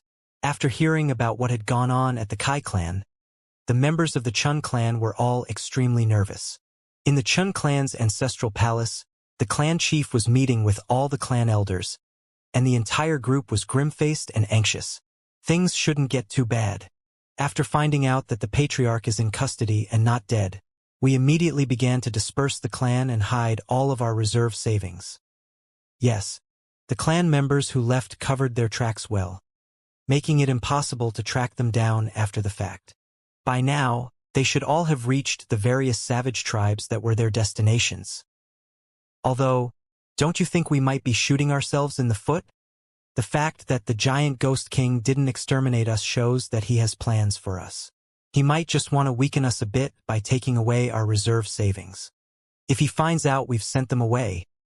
It was through gritted teeth that the clan chief responded, "Humph, our patriarch is alive and in custody, which puts us in a completely different position than the Kai clan. We're not going to just sit around and wait to be executed." It was the clan chief who had been the staunchest supporter of the plan of dispersing the clan's reserve savings. Although he had also questioned the wisdom of the tactic, he had felt there was no other option than to go through with the original plan. It was even as the clan chief and clan elders discussed the matter nervously that a whistling sound pierced through the air. Faces flickering with various emotions, the group rushed out of the hall and looked up into the sky to see something that looked like a black cloud. It was an army of 20,000 soul cultivators. With what seemed like practiced ease, they fanned out to surround the clan, leaving a path through which Bai Xiaochun swaggered in through the main gate. Next to him was Chen Hai, who bristled with open killing intent as he glared at the Chun clan cultivators. Even as Bai Xiaochun landed and entered the Chun clan, something else was happening some distance away in the territory controlled by the giant ghost king. At the foot of a mountain which was home to a savage tribe, a small army of a few thousand soul cultivators had gathered, led by Zhou Yixing and Li Feng.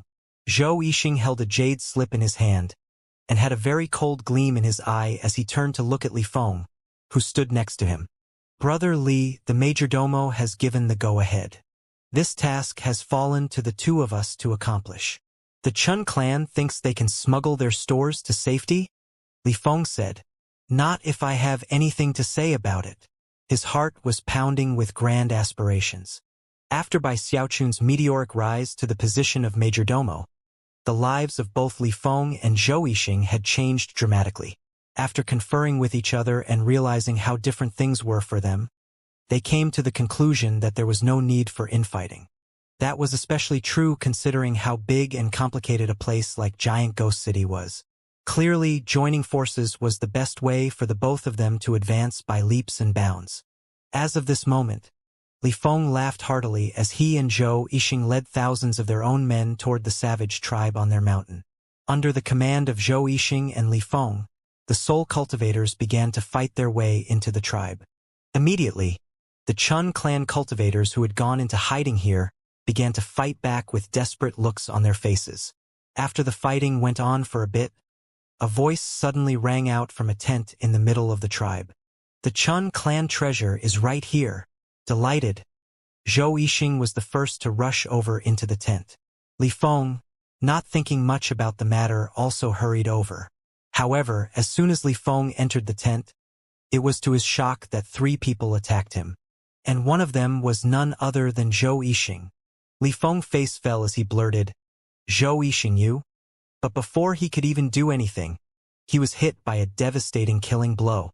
His voice was drowned out by Zhou Yixing's battle cry, and within moments, his chest caved in and his heart shattered. As he lay there dying, his mouth moved as though he wished to talk, and yet no words came out. Zhou Yixing squatted down next to him, then leaned over and whispered something into his ear that only the 2 of them could hear. "I had to kill you. For my future." Then he slammed his hand down onto the top of Li Feng's head, killing him instantly. With that, Zhou Yixing looked over at the 2 soul cultivators who had helped him, and solemnly reinforced his promise of riches and glory to come. They knew they had performed a great service for Zhou Yixing in his efforts to rise in the world, and that from now on, they were his men. Before long, the Chun clan cultivators in the savage tribe were defeated, and the reserve treasures rooted out. Similar scenes played out in other savage tribes in the region of Giant Ghost City, and before long, all of the treasures that the Chun clan had smuggled out of their clan were found. There was so much treasure that anyone who looked at it was struck mute. However, no one would ever dare to covet that which belonged to Majordomo Bai. In fact, when Zhou Yixing saw it, he didn't even bat an eyelid. He simply directed all of his forces to start heading in the direction of the Chun clan.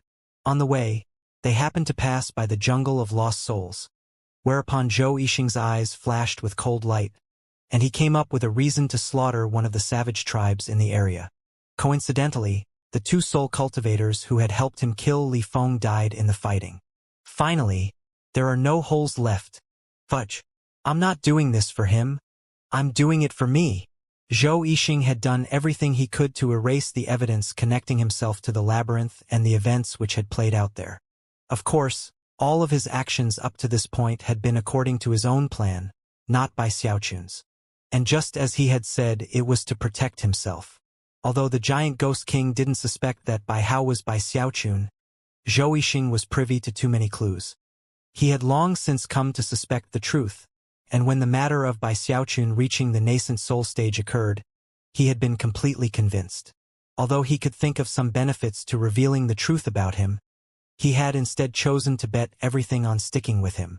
As for what would happen in the future, only time would tell.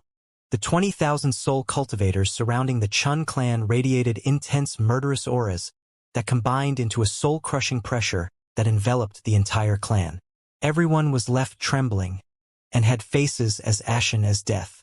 That was true even of the clan chief and clan elders, all of whom felt sensations of intense, deadly crisis. As Bai Xiaochun strode toward them, a vicious expression appeared on the clan chief's face, and he shouted, "Don't push things too far." "Bai Hao?" Bai Xiaochun stopped walking, a cold glint in his eyes. He had anticipated a reaction like this from the Chun clan. After all, this was the same clan that had dared to forge a forbidden banner, a heinous crime that angered gods and men alike. They really had only 2 choices: either fight to the death in resistance or stoop low and capitulate. From the look of things, the Chun clan wanted to choose the former option. Or perhaps it was the choice of the clan chief. After all, he had come very close to killing Bai Xiaochun with his forbidden banner in their last encounter, and was convinced that he could finish the job if fighting broke out now. "What gall?" Qian Hai said in a voice like thunder, aware that the time had come for him to intercede. He even took a step forward. At the same time, all of the nascent soul experts who were guarding Bai Xiaochun looked over at the clan chief with brightly shining eyes. The clan chief shivered in reaction to Qian Hai's shout and the killing intent of the nascent soul experts. As for the clan elders, they were also shocked. Bai Xiaochun looked coldly at the clan chief for a moment before coldly saying, "So, is this how you Chun clan people want to do things?" His casually spoken words, coupled with the killing intent of 20,000 soul cultivators, crushed down onto the Chun clan like boulders. As for the clan chief, he was left panting, his eyes completely bloodshot. He knew that although this by how might not be capable of exterminating the entire clan right now, if fighting broke out, he himself would surely die. The clan chief couldn't forget the lengths by how had gone to try to kill him back in the chase in the city. If the patriarch hadn't interfered to save him, the clan chief wouldn't have just lost an arm. He would have perished. Furthermore, the myriad children blood banner was something detestable to gods and men alike, condemned by all creation. We already sent all of our reserve savings out of the clan, the chief said, along with all important clan members with potential for future growth. I've done everything I can for my clan. With our patriarch incarcerated, it doesn't really matter whether we here survive or not. As the final clan chief, I am proud to lead the entire clan into a bloodbath. That way, we will go out in a blaze of glory instead. Before he could finish speaking, the clan's grand elder stepped forward. "Greetings, Majordomo Bai," he said, clasping hands and bowing deeply. Trembling, the other members of the clan also bowed in greeting. When the clan chief saw what was happening, his face turned ashen, but he didn't dare to continue to curse at Bai Xiaochun, and instead bowed his head. As for Bai Xiaochun, his eyes glittered, and the smile stayed on his face as he looked down imperiously at the Chun clan. "Since I've come here in my role as Majordomo, I assume you know what that means for you?" "Of course we do, Majordomo Bai. The Chun clan has plenty of treasures available for your study." The Grand Elder had noticed early on that the clan chief was acting strangely, but had never imagined that he would intentionally infuriate Majordomo Bai. The consequences of such an action were too terrifying to contemplate.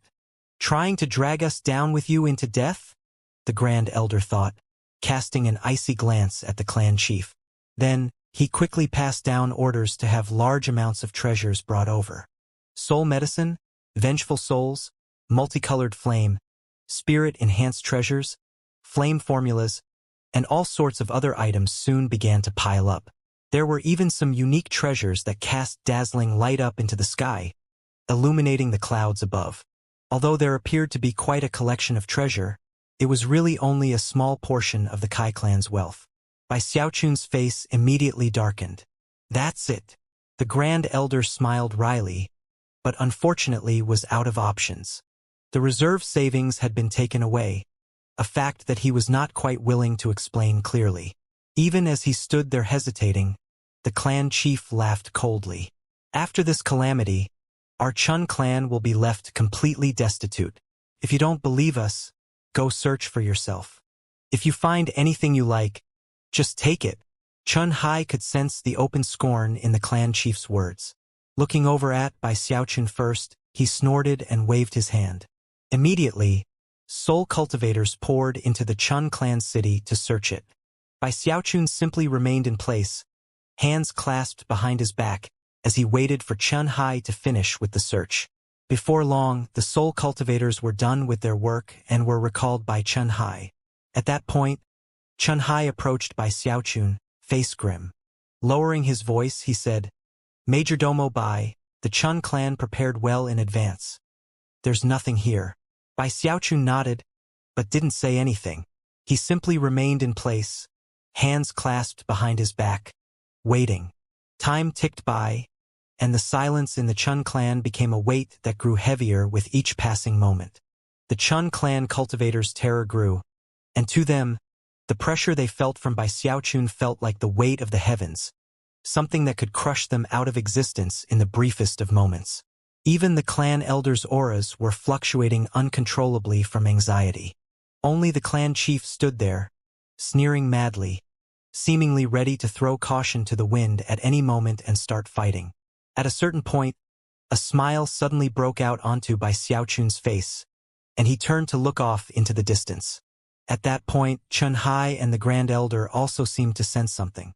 Moments later, something like a black cloud could be seen on the horizon. More and more people noticed, and before long, all eyes were turned in the direction of the black cloud. As it approached rapidly, It soon became obvious that it was a group of more than 10,000 soul cultivators. Leading them was a young man with a proud expression and a murderous aura. He was none other than Zhou Yixing.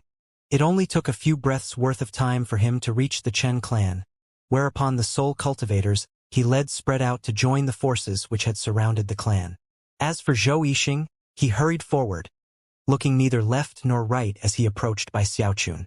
Chen Hai's expression flickered with unease, but after looking over at Bai Xiaochun, did nothing to block Zhou Yixing's path. Soon, Zhou Yixing was in front of Bai Xiaochun, hands clasped and bowing deeply. Mission accomplished, my lord. All of the reserve savings that the Chen clan moved out of the clan have been recovered. Please take a look, sir. With that, he waved his sleeve, causing a massive amount of treasure to spill out of his bag of holding. Soul-hoarding pagodas, multicolored flame, spirit-enhanced treasures, and even 10 jade bottles that each contained copious amounts of heaven-span river water. Even more astonishing were 2 crystal boxes that clearly contained valuable treasures. There were other items which Bai Xiaochun didn't recognize. Altogether, this collection was exponentially more valuable than what the Grand Elder had produced before. In fact, it was no less valuable than what he had acquired from the Kai clan, assuming the Spirit Jade statue was left out of the picture. As the treasures appeared out into the open, a look of complete madness overtook the clan chief's face. The clan elders began to pant in astonishment, and the other ordinary clan members stared in abject shock. Not everyone had been privy to the information about smuggling the reserve savings outside of the clan, but as of this moment everyone could see. Despite having just seen a similar scene play out in the Kai clan, Bai Xiaochun was still moved by what he saw. And yet, his facial expression was as calm and collected as ever. Swishing his sleeve, he coolly said, "Take them away. Since the Chen clan didn't bother keeping these things around, I guess I'll take them." "Many thanks, clan chief." As he laughed heartily, Chen Hai gasped in shock. As for Zhou Yixing, he voiced his assent, and then quickly began to arrange to take away everything which had been piled up. The clan chief's face was as ashen as death, and his mind was spinning beyond control. As for the clan elders, despite the fury which raged in their hearts, the sensations of deadly crisis they felt ensured that they didn't dare to even look up. However, there were some younger, hot-headed clan members who, used to their clan being strong and uncompromising, could not hold back from shouting out in anger. "I can't believe you people. This is outright robbery. By how?" The clan elders' faces fell, and they immediately turned to stop the younger clan members' outburst. However, they were too late. Seeing a chance to intervene, Chen Hai waved his finger through the air, his eyes burning with killing intent. Rumbling sounds echoed out as the 2 younger clan members who had just shouted out suddenly found bloody holes in their foreheads. The rage could still be seen in their eyes as their bodies then flopped down to the ground, dead. With a cold snort, Chen Hai glared out at the rest of the Chen clan. "What outrageous gall! None of you have the right to casually speak the name of Majordomo Bai out loud." Chen Hai's fierce glare caused the hearts of the Chen clan cultivators to tremble. As for the Grand Elder, he could see that the clan chief was just about to speak, so he puffed his chest out and glared at the man. "Clan chief!" he yelled angrily. The clan chief's face fell, and he closed his mouth. "Majordomo Bai," the Grand Elder continued, "for their impertinence, those 2 Chen clan juniors definitely deserve to die. However, since Majordomo Bai has already confiscated our 1,000 years of reserve savings, then it means our Chen clan really has nothing left to give. Majordomo Bai, please leave us with enough to survive." With that, he clasped hands and bowed, looking very solemn and even tragic. Bai Xiaochun didn't respond at first. The truth was that the Chen clan really had just about nothing left. Although they had tried to kill him in the past, they had obviously learned their lesson by now. However, it was at that point that his gaze came to rest on the face of the clan chief, whose eyes flickered with a burst of venom. Although the clan chief was trying hard to keep that venom hidden, he couldn't conceal it from Bai Xiaochun's penetrating gaze. Immediately, Bai Xiaochun's previous caution hardened a bit, and he made his decision about what to do next. Outwardly, he put on an expression of hesitation and even embarrassment. Then, he looked over at the female members of the Chun clan. Every single one of the female cultivators was beautiful, and as Bai Xiaochun's gaze swept over them, it didn't go unnoticed by the rest of the people present. The Grand Elder's jaw dropped. Never could he have imagined that this Bai Hao would have such proclivities. Well, he is young after all, the Grand Elder thought. Immediately, he gave orders for the ashen-faced women to all step forward and line up in front of Bai Xiaochun. There were even some female clan members who weren't in that larger group who were sent forward to stand in front of Bai Xiaochun. In the end, there were several hundred of them, all of them beautiful in different ways. Majordomo Bai, you are young and have unlimited potential, a true dragon amongst men. It would really be best for you to have some handmaidens to keep you company. These are all beloved daughters of the clan, any of whom would be blessed to be looked kindly upon by you. As far as the Grand Elder was concerned, if this Bai Hao took one of the daughters of the clan with him, it would actually be a good thing. In fact, the man's heart even began to pound in anticipation. Bai Xiaochun cleared his throat. Inwardly, he was cursing the giant ghost king for being such a pervert.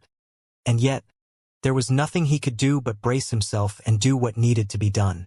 Sighing sadly, but having no choice other than to follow orders, he said, I'm not really interested in these clan daughters of yours. However, I heard that the clan chief is quite lucky with the women. Please bring his wife out for me to take a look at. As soon as the words left his mouth, the Chun clan cultivator's jaws dropped, and many cries of shock could be heard. The Grand Elder simply stared at Bai Xiaochun, completely stunned. The clan chief could no longer restrain himself. This is outrageous, Bai Hao, he bellowed. Bai Xiaochun felt a bit guilty, and muttered a few more inward curses directed at the giant ghost king. However, he couldn't back down now. Off to the side, Chun Hai looked over at Bai Xiaochun with a strange look that contained a bit of admiration. Then he stepped forward, slapped the clan chief's face and shouted, What gall! Blood sprayed out of the clan chief's mouth as he staggered backward. At the same time, he looked over at Bai Xiaochun with burning anger. However, the truth was that inside he wasn't actually that angry. He had already come to the conclusion that if this Bai Hao wanted to take his wife away, then afterward he would finally be off the hook.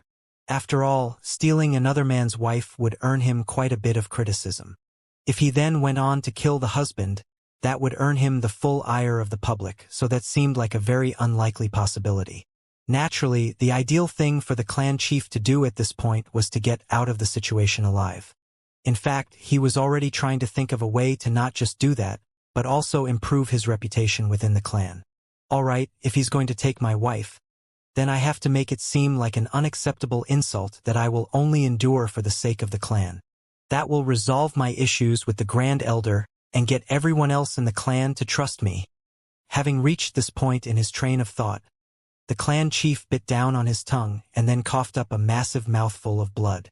Looking up grimly at Bai Xiaochun, he radiated the air of a desperate, injured wild animal, ready to throw away everything to harm his opponent.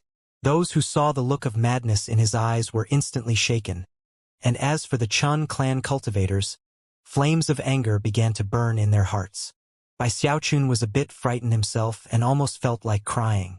This whole situation was definitely a big humiliation, but he had to take the unjust blame in the place of the giant ghost king.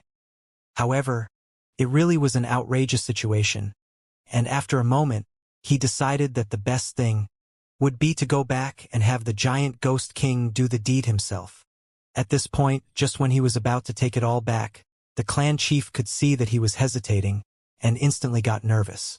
Abandoning his act, he shouted, Fine, fine, I'll do it for the clan.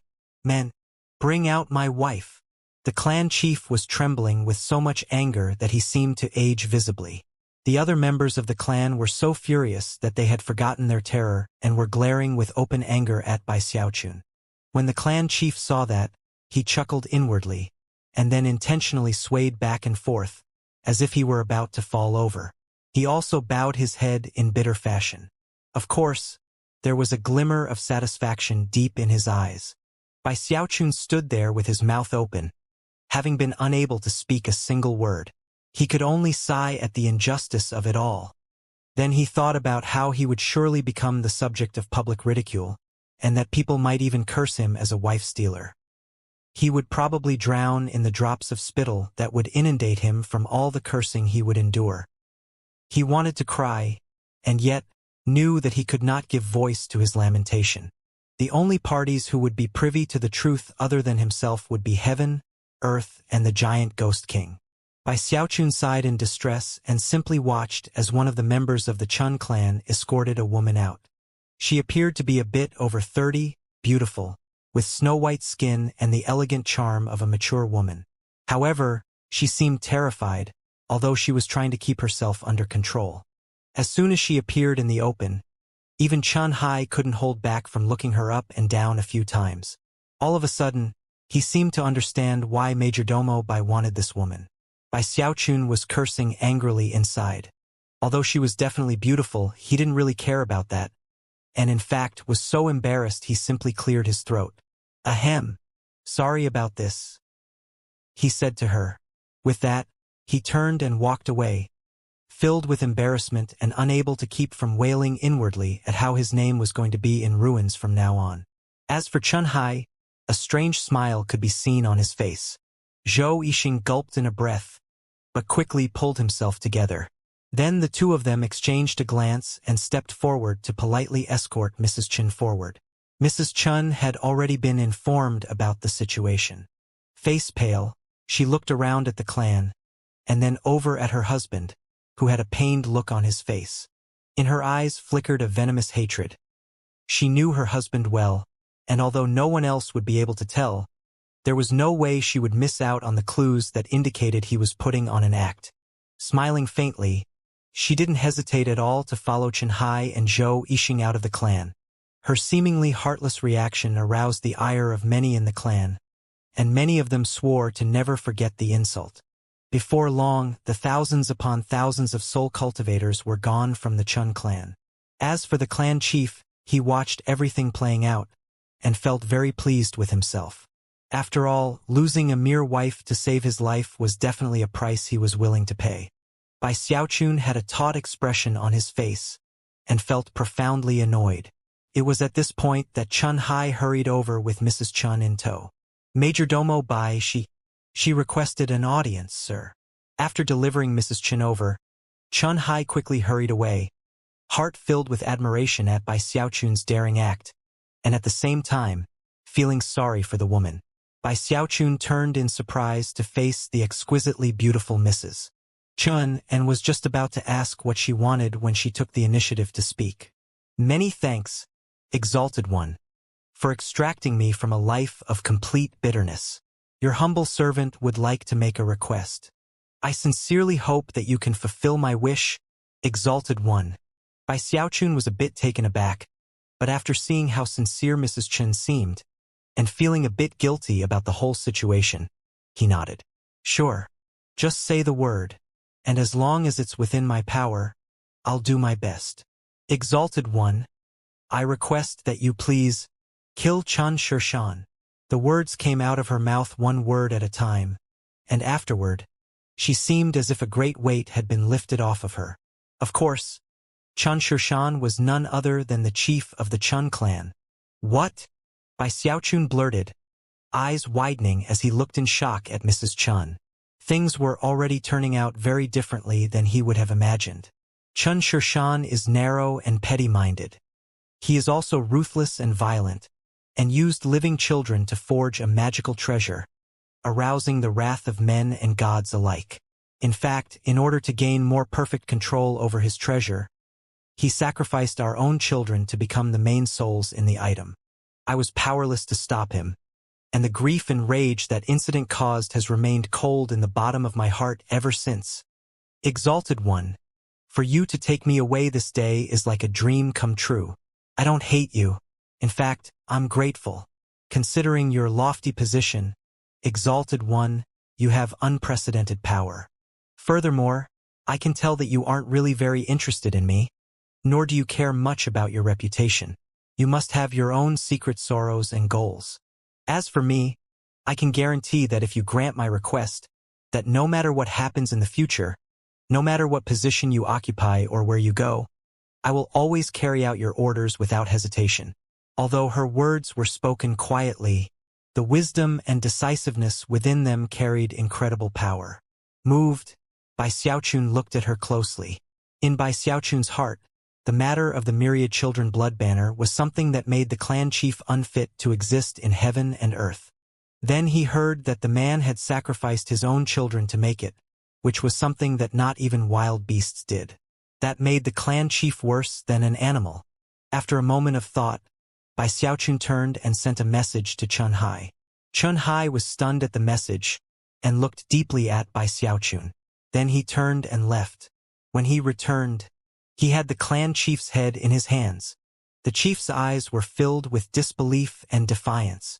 Even in death, he had no idea why Bai Hao had dared to kill him. When Mrs. Chan saw the clan chief's head, her heart filled with profound emotions. Struggling to control her breath, she bowed at the waist to Bai Xiaochun.